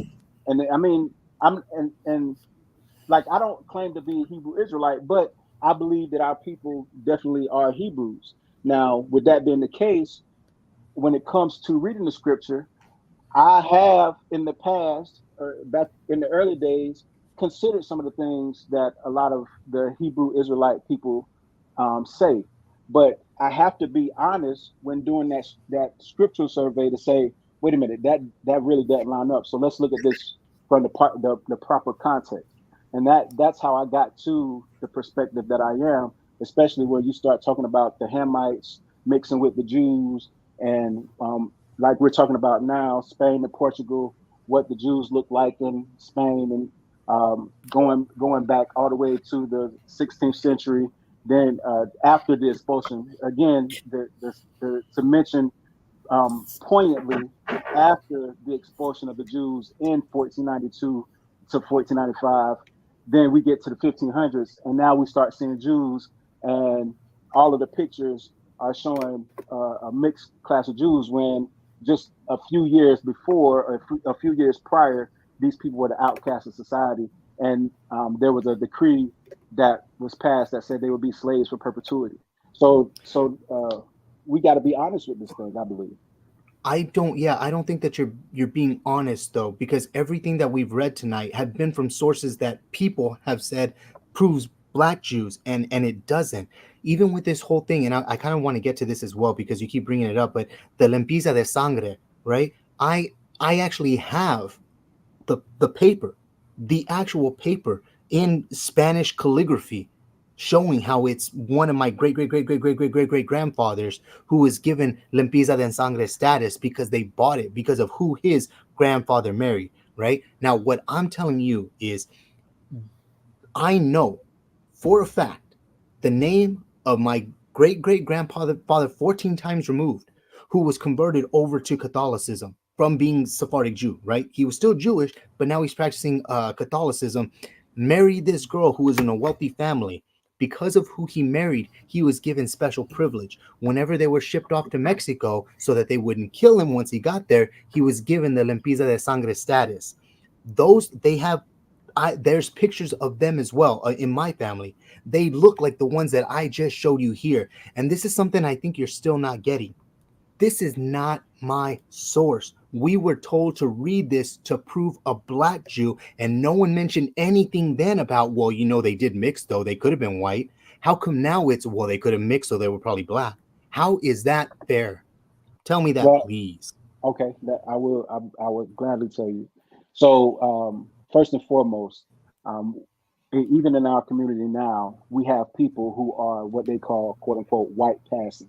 You have Negro people who can pass for white because their ancestry goes back to a lot of mixture. That's number one. Number two, when it comes to the source, I mean, it really doesn't matter to me who gave the source.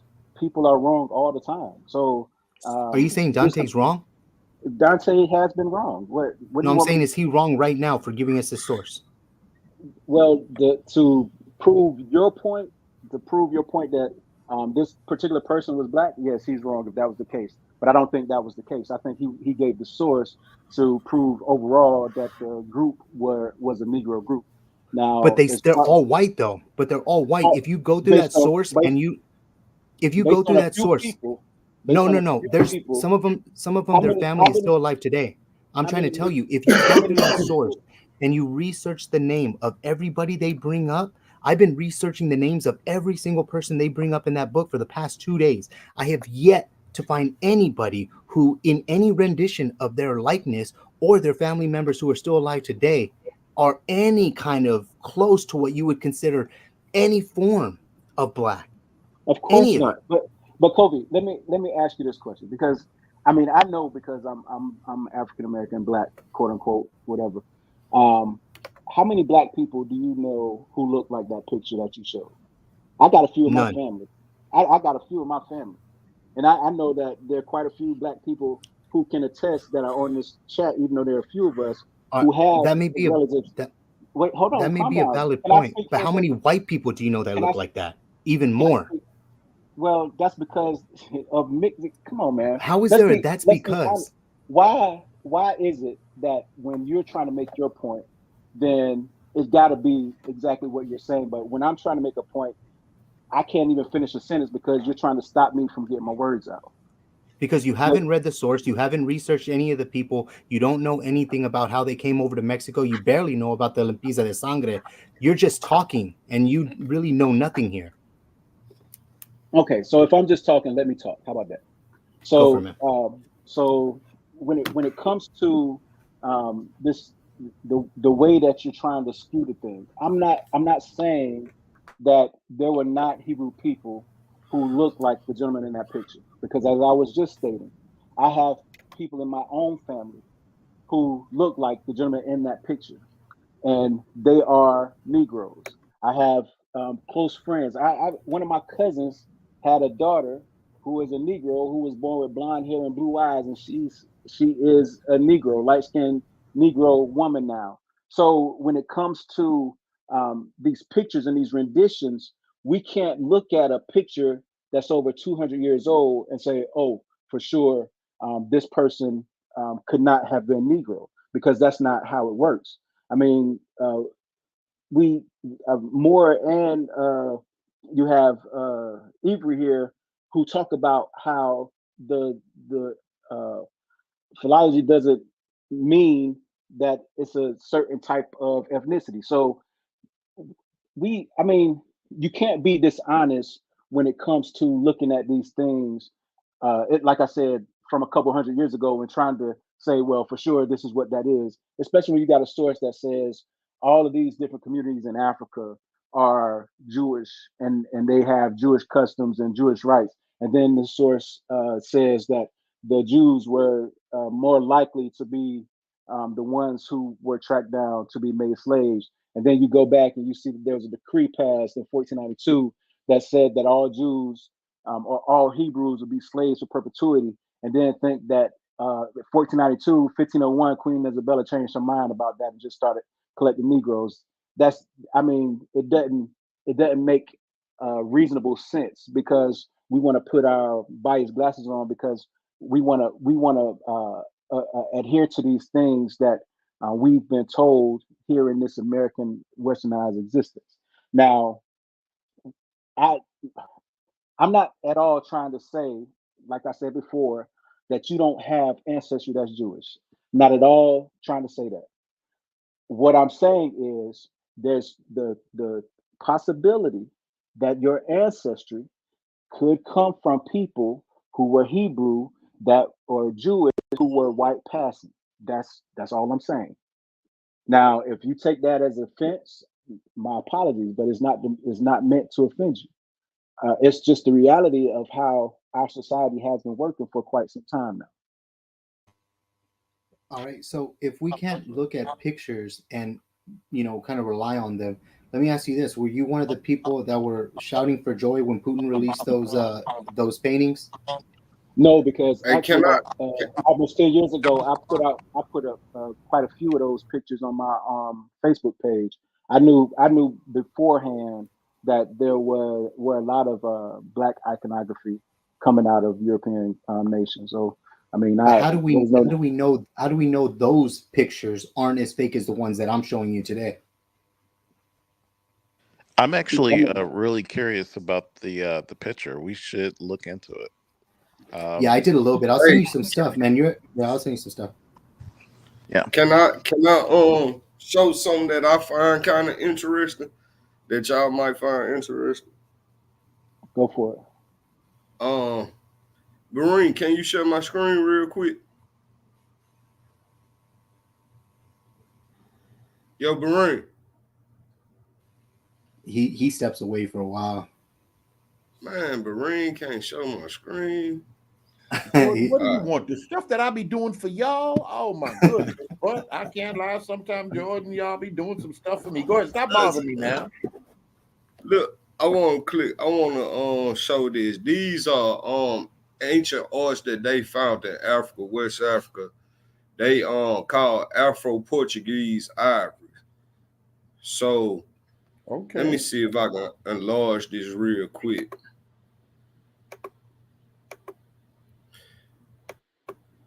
All right, I think that's good. Let me see if I can scroll down a little bit. Okay, this is called the Salt Cellar with Portuguese Figures. This in the art museum, and this is made by Afro-Portuguese. And I guess they found this art, they put it in a museum. But what I found interesting about this when I seen this ivory carving is, for one, we know ivory was a big thing on the west coast of Africa. It was like gold. You know, it's called the Ivory Coast.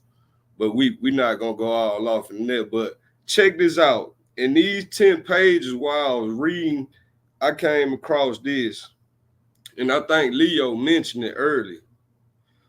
But it said a black nation which speaks some Portuguese, they build better than the Negroes. According to Labat, the greater part of these Portuguese have no more title to the name of Christians than of whites. For he says only some few of them are baptized, whose Christianity wholly consists in wearing a great chaplet about their neck, a very long sword by their side, a mantle if they can get one, a hat, a shirt, and a poniard. Do y'all see this carving? Yeah, I see it. Looks just like it. That's wild, bro. How do you know if it's the Jew or the other black people, though? Because it made a distinction, right? How do you know which is which? Going by look. No, but homeboy said we can't. Homeboy said we can't do looks, though. Hold on, I know, man. I'm not really trying to, I'm just showing you that something I found earlier when I was reading these pages, and when I was doing that research, I came across these Afro-Portuguese ivories that they found that was created by the Afro-Portuguese, by the Black Portuguese, and it hit a note that I read earlier that the dress that I see on this sculpture right here is the exactly same dress that I read about this black nation, these half-speaking Portuguese people. And it says, just to enlighten the people, I just want y'all to look at that sculpture right there and listen to me read this paragraph. I posted the link in the chat too. It says, a black nation which speaks some Portuguese, they build better than the Negroes. According to Labat, the greater part of these Portuguese have no more title to the name of Christians than of whites. For he says only some few of them are baptized, whose Christianity wholly consists in wearing a great chaplet about their neck, a very long sword by their side, a mantle, if they can get one, a hat, a shirt, and a poniard.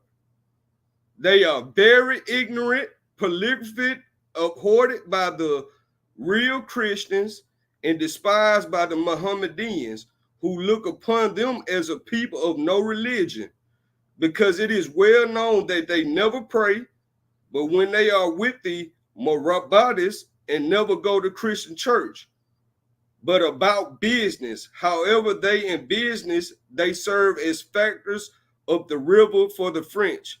But in truth, they are a dissolved race, squandering away upon women and wine.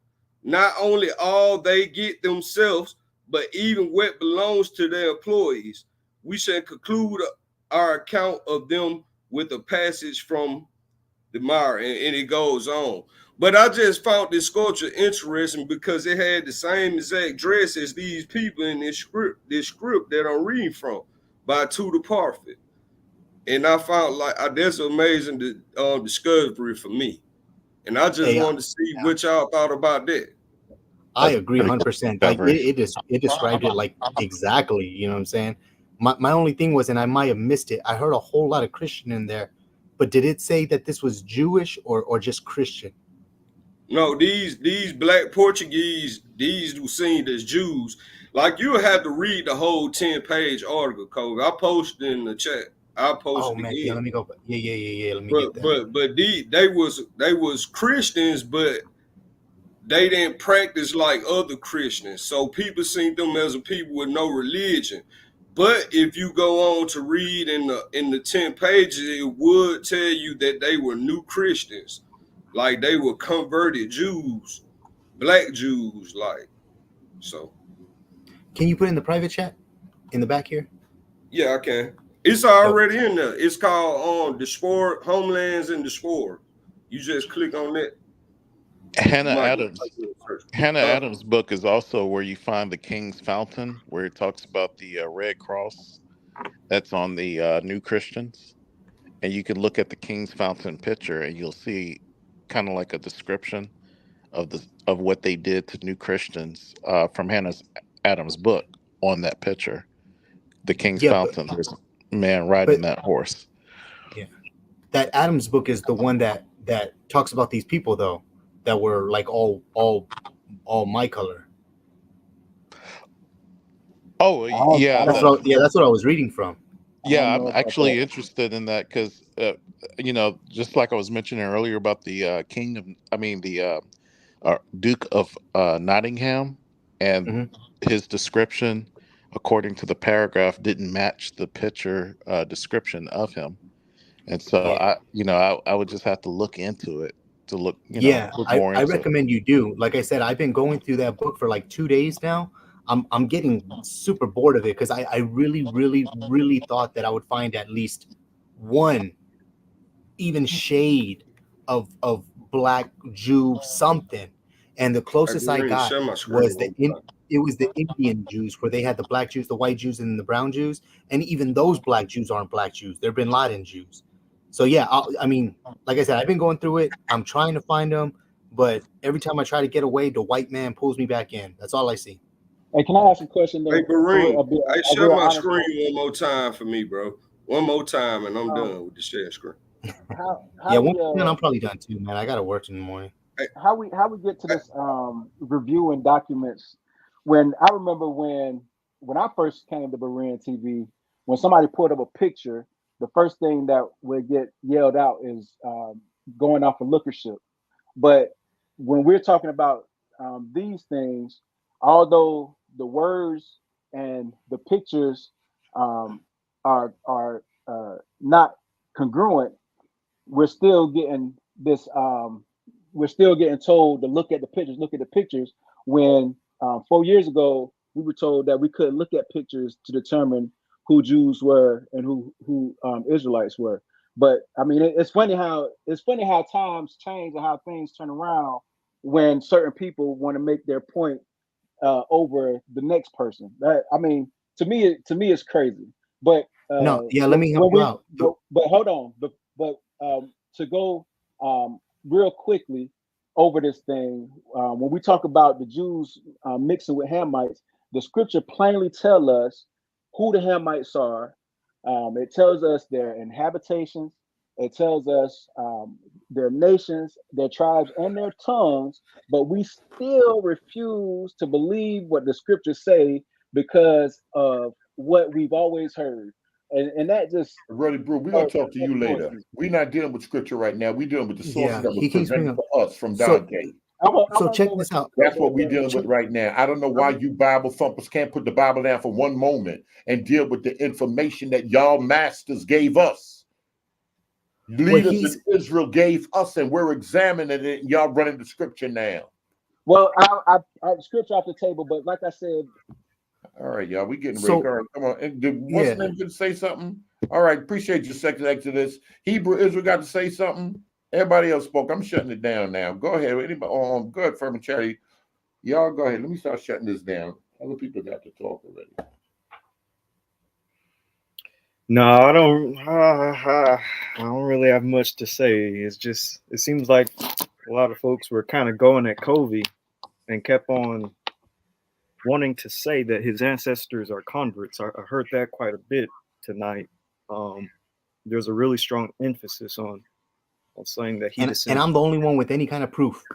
Yeah, it's like as far as I'm concerned, when it comes to this whole like Israelite thing, here's the thing. So really, no one can definitively prove with 100% certainty that they descend paternally from Abraham, Isaac, and Jacob. Doesn't matter if you're African American.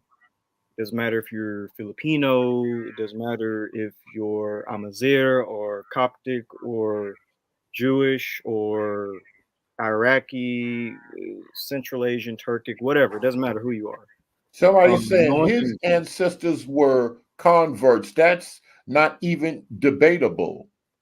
But to be honest, I'm good. Go ahead, y'all. Yeah. It's like when it comes to proving who, if you descend from Abraham, Isaac, and Jacob, like from a paternal standpoint, I will say that the Jews have a better chance, in my opinion, of paternally descending from Abraham, Isaac, and Jacob. More specifically, if I were to give like a haplogroup, I would assume it's E1B1B, particularly under E-M78 or E-M123. But again, speculation. I'm gonna have my own reasons as to why I would say that. One reason for E-M78 is because the Samaritan Jews in Israel, there's a sect of them that carry EM78, and for EM123, a lot of Jews carry that, and there's a particular a person from the Shlomo, I think, rabbinical family, who trace their lineage back to King David, who descend from that particular lineage. But anyways, regardless of all that, still speculation at the end of the day. But trying to push and claim that you descend and that you descend from Abraham, Isaac, and Jacob, that just can't simply be done unless we have the remains of the patriarchs. When it comes to converts, I would say that converts would outnumber the original bloodline of the Israelites. You can convert more people into the faith of the Israelites than the Israelites can have children.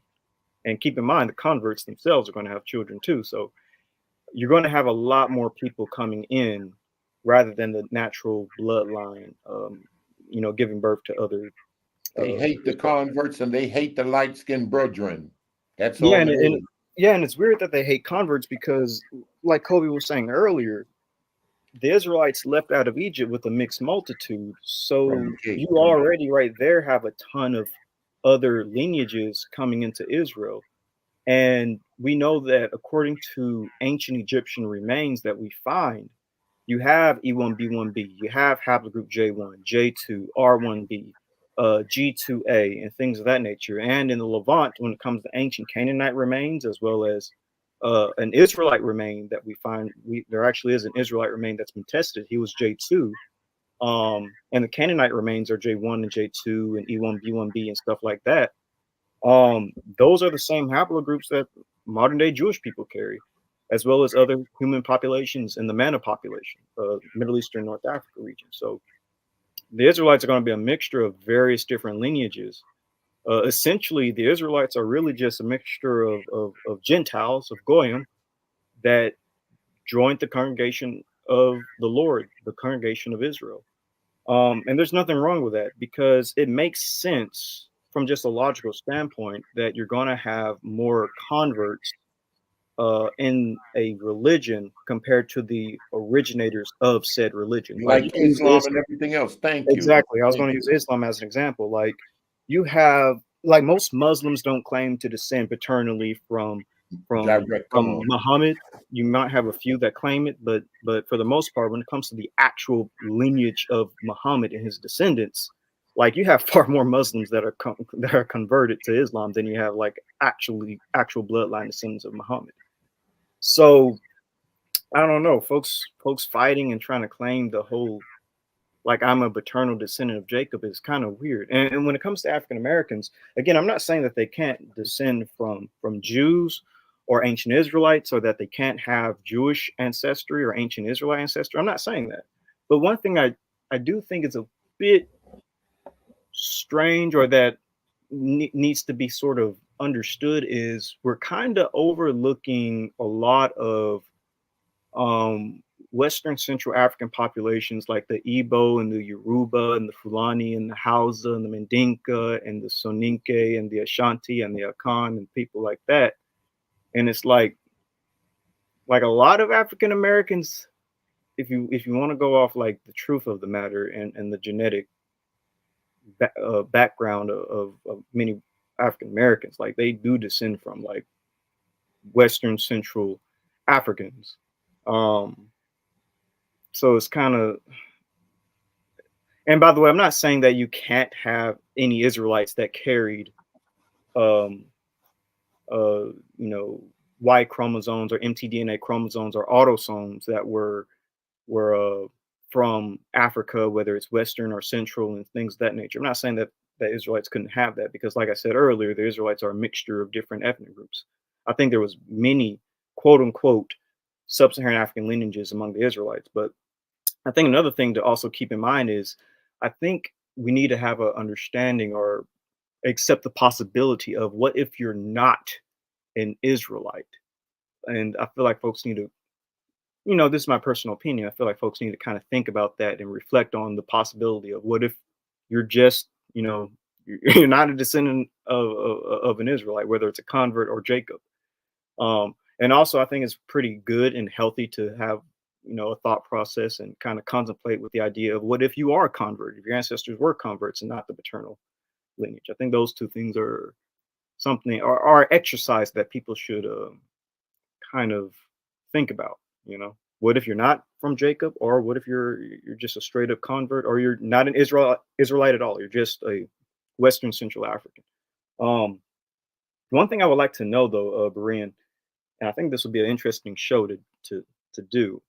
I would really love to know many Black Hebrew Israelites, or people who claim to descend from Abraham, Isaac, and Jacob paternally. I would like to for someone to do a show on the timeline of events, like going all the way back to creation and Adam and Eve up into today, because I feel like there's one thing that always kind of bugs me and that I kind of think about is, do we have a proper timeline of everything that's going on in the world?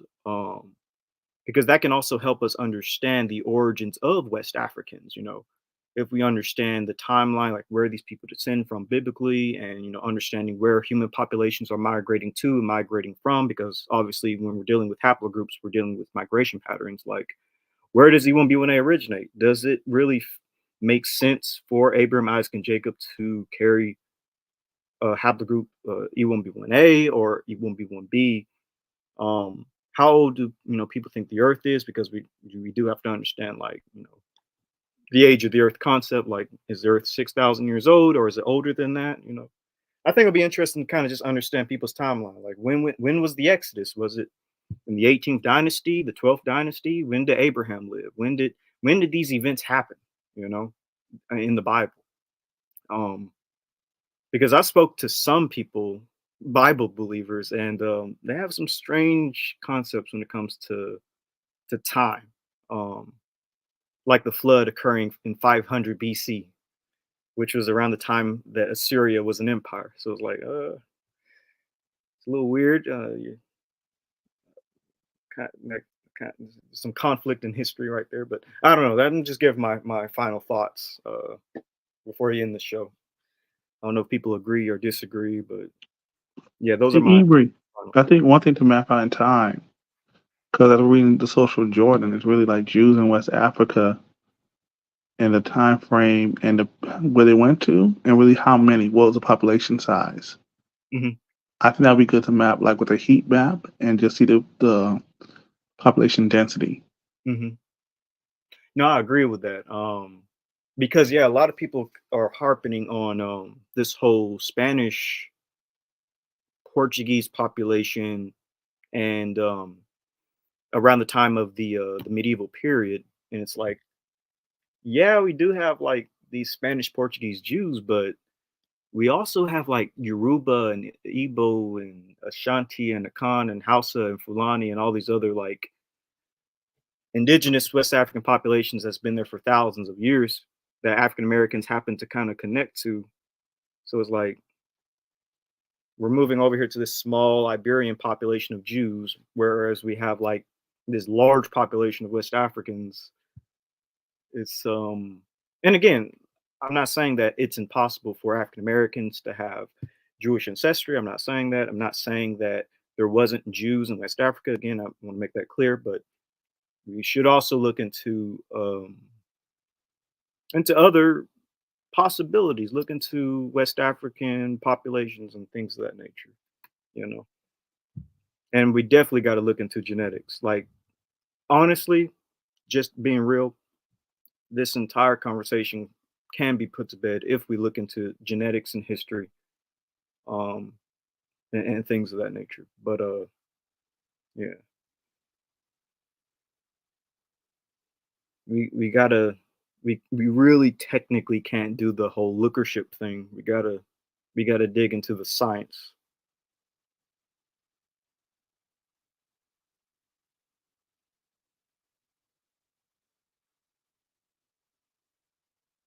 And we also got to stop demarcating people's ancestry, because really no one can prove that they're a paternal descendant of Abraham, Isaac, and Jacob. No one can.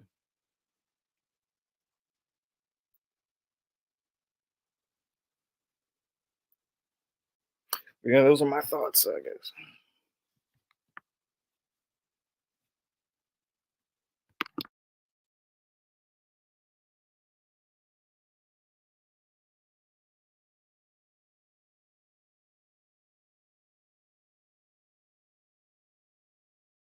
I think Brandon, one last thing, we need Bruce to do his DNA. Yeah, I would love to see his DNA. That'll be I wish everybody could take a DNA test. If there was, this is my opinion. I know some people might disagree with this, but for reparations, I think the best thing the government can do is allow African Americans a free DNA test, or at least a discount, a 50% discount on DNA tests, considering that we were, or our ancestors were, kidnapped, brought to the Americas forcefully, and, lost their heritage. Like, we lost our understanding of who we are, most of us. Like, we can end a lot of this Afrocentrism with a simple DNA test. And I feel like the government technically does owe us that. Is either free DNA tests or at least a discount. That might push African Americans to take more DNA tests, because they are kind of expensive. That's the one thing I can give a person, is like $300. Yeah, that's a bit much, but yeah, that's what I would like for reparations. Because I know for a fact we're not going to get a check. That's never going to happen.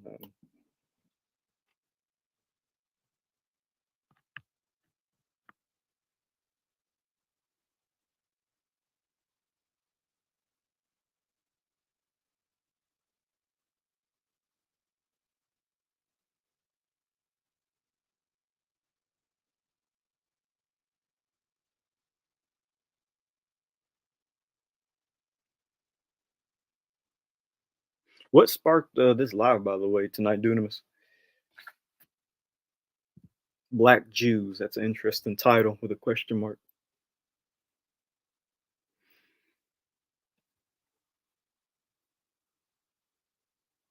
Oh, I guess I'm the only one there here.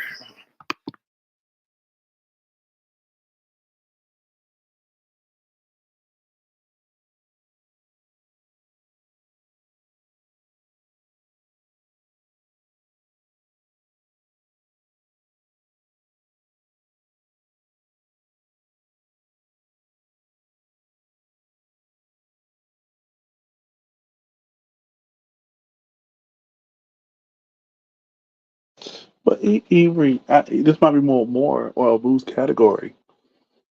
How much Portuguese loan words or mixing with native languages in West Africa, or do we see? That would be more of a more question. I can only make an assumption, but it would have to be in places where, of course, the Portuguese set up shop.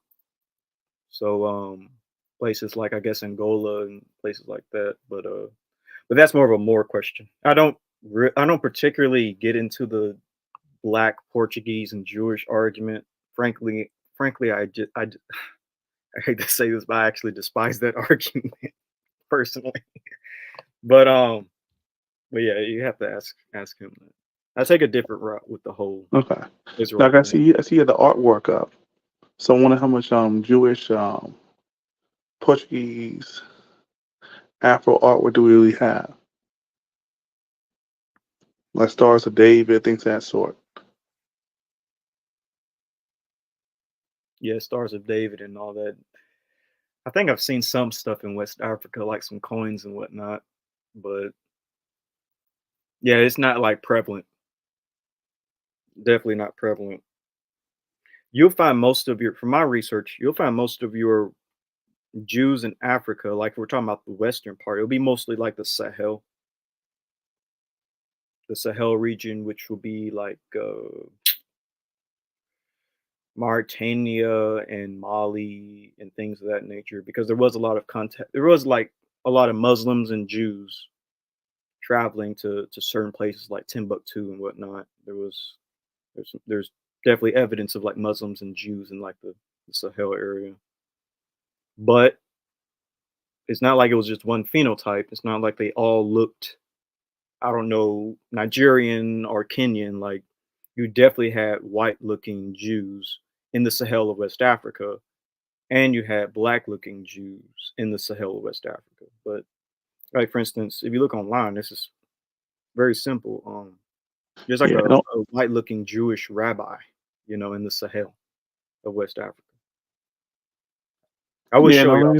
The only reason I ask that with the language is because we know there's still, so between the Black Portuguese argument falls short in different ways. Because it's not the fact that it's not just folks saying there are some. They want to make it sound like all. There's this large number that feel the transatlantic slave trade, or even the trans-Saharan slave trade. So to me, there's an issue with the numbers. And do we see the cultural impact like we do with Ladino or Yiddish, to where there's still Israelite communities in those areas, or Jewish communities, but do we see them mixing like that? I mean, from a genetic standpoint, looking at the Y chromosomes, most of those like Iberian and those Iberian Jews were carrying Western European and Mediterranean type of chromosomes, like E1B1B, J1, J2, R1B. They weren't dominated by, let's say, E1B1A. Now you might find some E1B1A. I'm not going to deny that. I wouldn't be surprised to see it, but it was mostly non-E1B1A markers. So to claim that you descend, like if you want to claim that you descend from Spanish and Portuguese Jews, that's fine. But do you carry the Y chromosome that they carried? And you do find that some African Americans do carry E1B1B, and some of them do carry R1B. It could go back to Spanish and Portuguese Jews. That's why you need to take a DNA test. You might legit descend from a Spanish or Portuguese Jew. Take a DNA test and see if you carry the same chromosomes that they carry.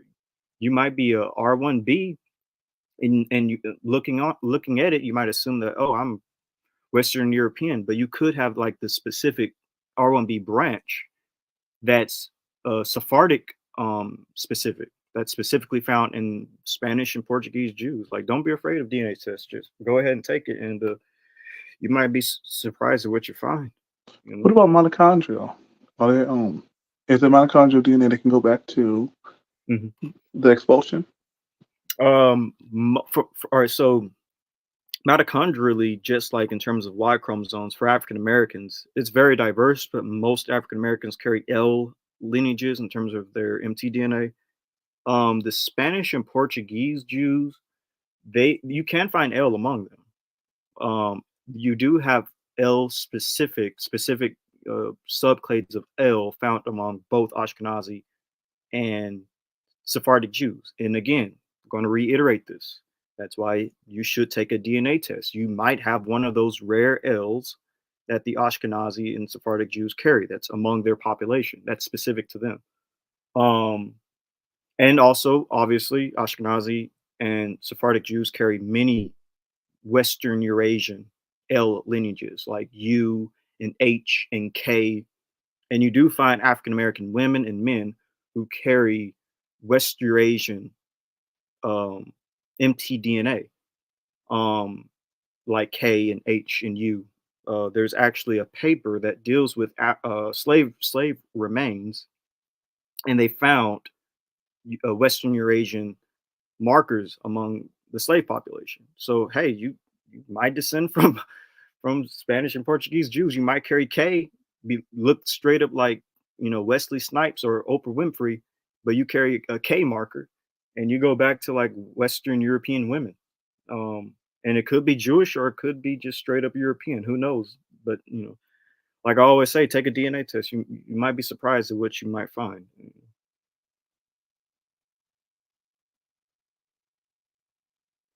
I mean, don't be afraid. You might get what you want. Oh, Jordan, are you still on? Yeah, I think he is, because he's the one sharing the screen. I'm not. Oh, okay. That's not my screen with the whole Portuguese stuff. That's his.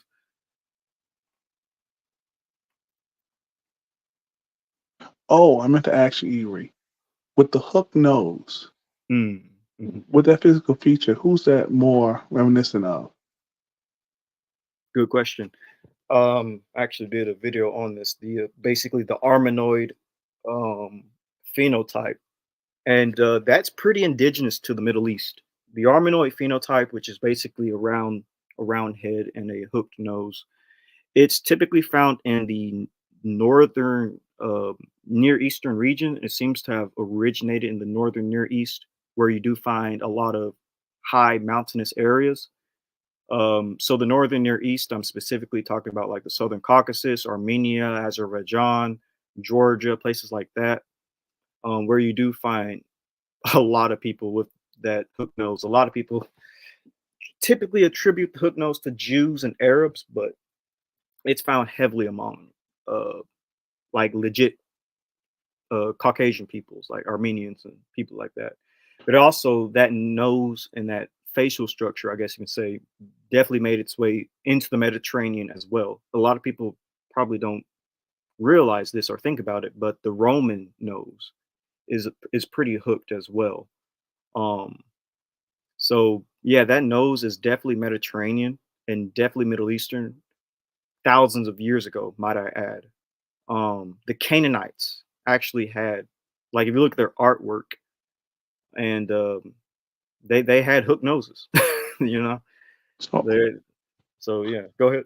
so would West Africans have hook noses? The only West Africans that's been found to have more of a hook nose is the Fulani peoples. They're a particular ethnic group that live in the Sahel area of Western Africa. And the Fulani, yeah, they definitely can have that curvature in the nose. And Fulani are also migrating people. They're nomadic. Mhm. Some are even like in Sudan and some other countries. Yeah, they stretch basically from Senegal all the way to Sudan. They're a very, very mixed people. Different Y DNA chromosomes, different mtDNA chromosomes. They absolutely have Middle Eastern DNA and North African DNA. So I'm just with that. Would it be possible for Paul or any Israelite during the time of Paul, the first century, to look like a West African, like an Igbo, like a Yoruba, like a Shanti, things of the sort? Ooh, you try to get me in trouble. No, I'm playing. Yeah, that phenotype, that particular phenotype, West African, Nigerian phenotype, is uniquely built. And what I mean is there's certain admixtures that sort of created that phenotype, as well as climate and other things of that nature, that sort of formed that phenotype. It's likely that the I'm just going to use the term Negroid, the quote unquote Negroid phenotype was formed as an admixture of like 4 different African populations, or 3 different African populations, because it seems like it formed due to a mixture, with 1, an archaic African population, 2, a more Turfer-Alt Mectoid type of population, and 3, like a West African hunter-gatherer type population, and possibly adding 4, a pygmy population. It seems like those 4 populations, when they mixed, sort of created that quote unquote Negroid phenotype, which formed in like the Green Sahara, Sahelian type of region of Africa. And so going to your question, would Paul and other people have looked like that? That phenotype would have had to have migrated into the Levant. It doesn't seem like it was indigenous, like it popped up there. It would have had to have migrated into Levant. And do I think that some Israelites could have had quote unquote a Negroid phenotype? Sure, some Israelites could have. Could Paul have specifically had it? I don't think so, because based on his family background and understanding where he comes from, I think he would have had a typically Eastern Mediterranean Levantine phenotype. I mean, he was born in Anatolia, and his family seems to have kind of basically been in that Levantine corridor region. So I think he would have looked typically like the Mena population, like a Middle Eastern, Anatolian Levantine person. So Okay. dark. Yeah, go ahead. So now, if you want to answer, when we see these images of Black Jesus Oh no. in the camps, to me, they look more West African. Yeah. Is this cultural appropriation, just like how the Europeans did with the white Jesus? Cultural appropriation. Let me put it this way. I don't think Jesus looked Nigerian. He could have been dark skinned, but he also could have been super light skinned too. Like the Levant in that time had a wide variety of phenotypes. Like he could have ranged from like a very dark skinned Bedouin looking person all the way to like a Lebanese, almost white looking person. And I know a lot of people don't like that, but he really could have ranged in that entire spectrum. And if you don't know what I mean by like a dark skinned Bedouin, just go on Google, look up Bedouins. He could have looked somewhere from like that phenotype all the way up to like a Lebanese phenotype. You don't know what Lebanese people look like, just look it up. But okay, so if we were to do like a sketch artist look, probability, like what would his eyes look like, his nose, his lips, his ears, just to what's the most probable look during that Well, time period? dark brown eyes seem to be pretty typical of just about on the whole planet. It seems like everybody has dark brown eyes. So I would assume he would have had dark brown eyes. It's also typical of blonde. Black hair also seems to be typical of the Middle East. Like most Middle Easterners have black hair. Iranians, Iraqis, Arabs, Jews. Not to say that you can't find blonde hair, you can, but it seems to be rare. So I think Jesus would have had dark brown eyes, black hair. Jews, Probably would have a hook they nose. a hook nose. It could be hooked or aquiline, something along those lines. Now, what does Um, aquiline look like? that's more like almost like your. Let me see. What's a good example? Sort of like a European, like a very thin nose. Like he could have had that, So or he wouldn't have like a bigger nose, like not like like a wide nose. Like I don't. He could have had a big nose, but maybe not so wide in the sense of like a pygmy. You know. yeah, you know what I'm talking about. Like that's typical amongst a lot of African Americans. Yeah, I don't think he had like a massive, like a wide nose, like a pygmy or something like that. No, but it definitely could have been big or it could have been medium size. Um, in terms of not in terms of like a West African, but more in terms of like a Bedouin. That's why I say if you look up Bedouin, you Bedouin people, they have big noses, but Okay, they so don't have like a probably big nose.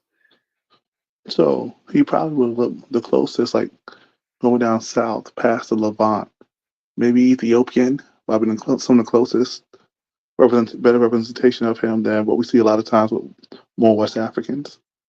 I go more the Yemeni route. I think Yemenis are kind of a good example. Okay. Even Coptic, even like Egyptian, like Coptic people and stuff like that. Because it's pretty much part of the And Levant. it's from the oldest communities too, from what I remember. Yep, and it's also in the Levant. It's like Egypt and Levant are connected. So So now this is me. This is me. It does seem like when folks say they want a black Jesus, they tend to go to West African, but that might be also another misrepresentation of what he will look like. yeah, I It seems mean, more possible he will look more like you said, Yemeni or people closer to the Levant, and certain features that we wouldn't necessarily find in native to West Africa.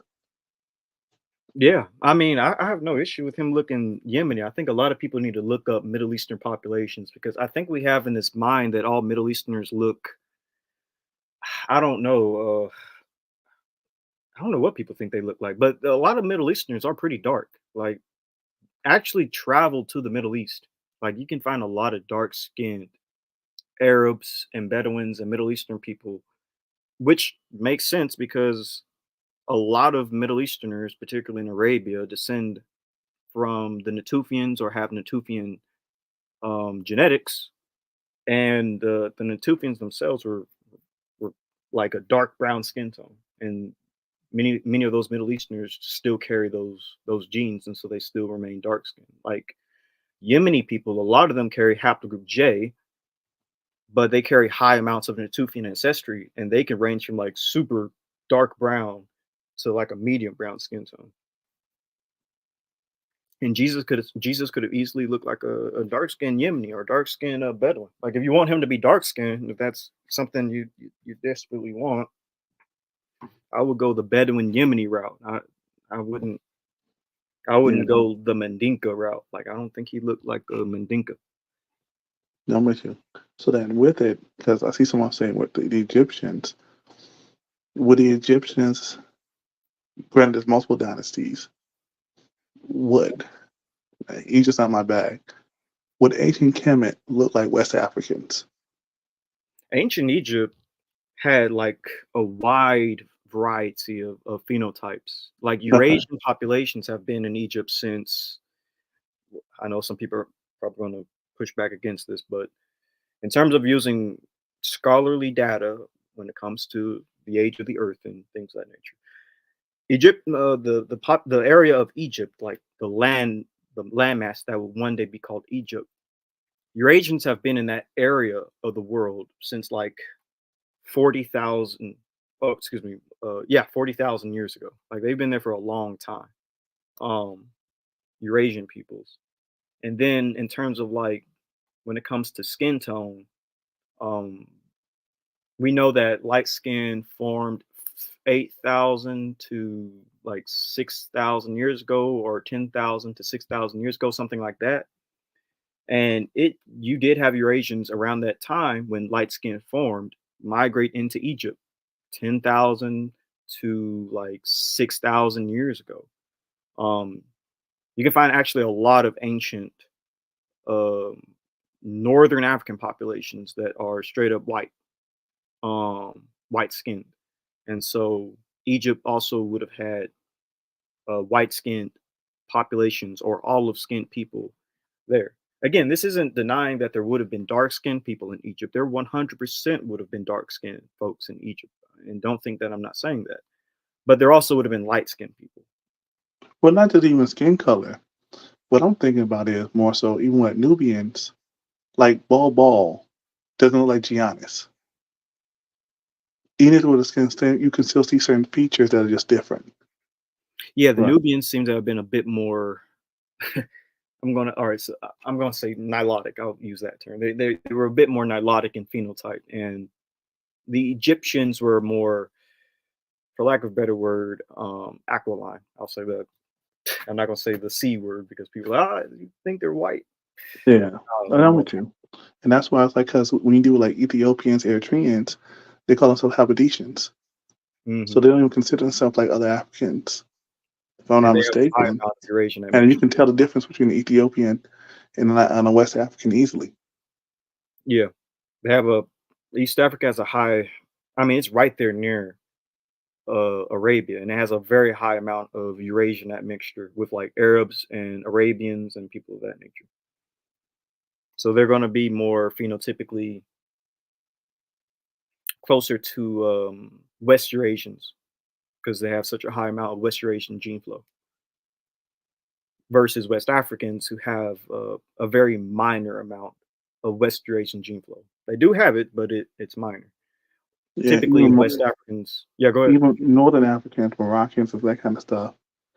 You can tell the difference between a Northern African many times than a Western African. Yeah, North Africans are just straight up West Eurasian people. They're, again, this isn't to say that there isn't any sub-Saharan African people or genes in North Africa. There absolutely is, but in terms of like a lot of people, there's a very high amount of West Eurasian gene flow in North Africa, more so than even East Africa in many cases. And I see what the Bruce saying that he has East African, but I think what else is in your DNA? Yours it says admix like paint. I'm sure it's not purely East African. So many other mixtures. Yeah, and also certain features that you're going to have that someone who's high percent of East African wouldn't necessarily have, or towards those regions. Right, and also the question is, what type of East African do you have? Because not all East Africans are the same. Is it Nilotic? Is it Eritrean? Is it Dinka? Is it Somali? What type of East African we're talking about? Is it Beja? So, give me a quick second. Oh, you good? Like 1 minute. Yeah, I think that might be actually a cool experiment.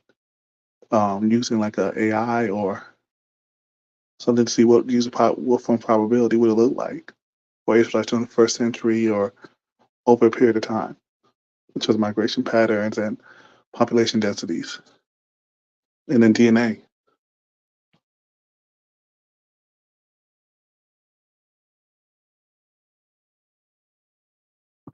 Sorry about that. I had to step away. I think I heard you talking when I was walking away. What did you say? I think that would be a cool experiment.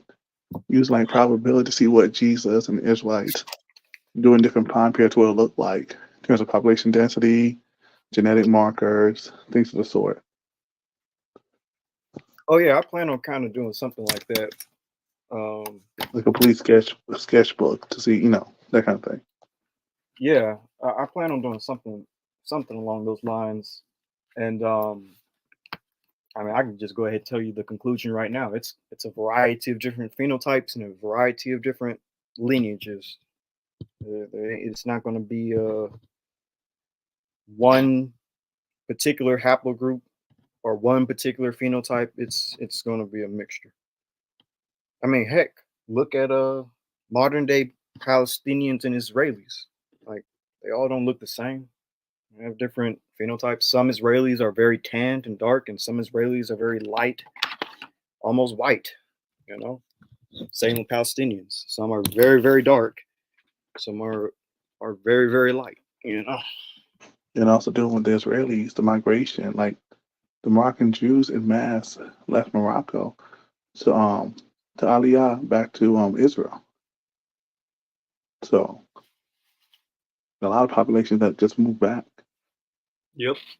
And a lot of those Middle Eastern Jews, like I said earlier, I don't think anyone can like definitively prove 100% that they descend from Abraham, Isaac, and Jacob. But I would say that Middle Eastern Jews and North African Jews, Mediterranean Jews definitely have like a higher chance of descending from Abraham, Isaac, and Jacob paternally than most people. Like, I mean, it just is what it is. They have the culture, they have the genetics. It's just kind of just obvious, but it is what it is, I guess.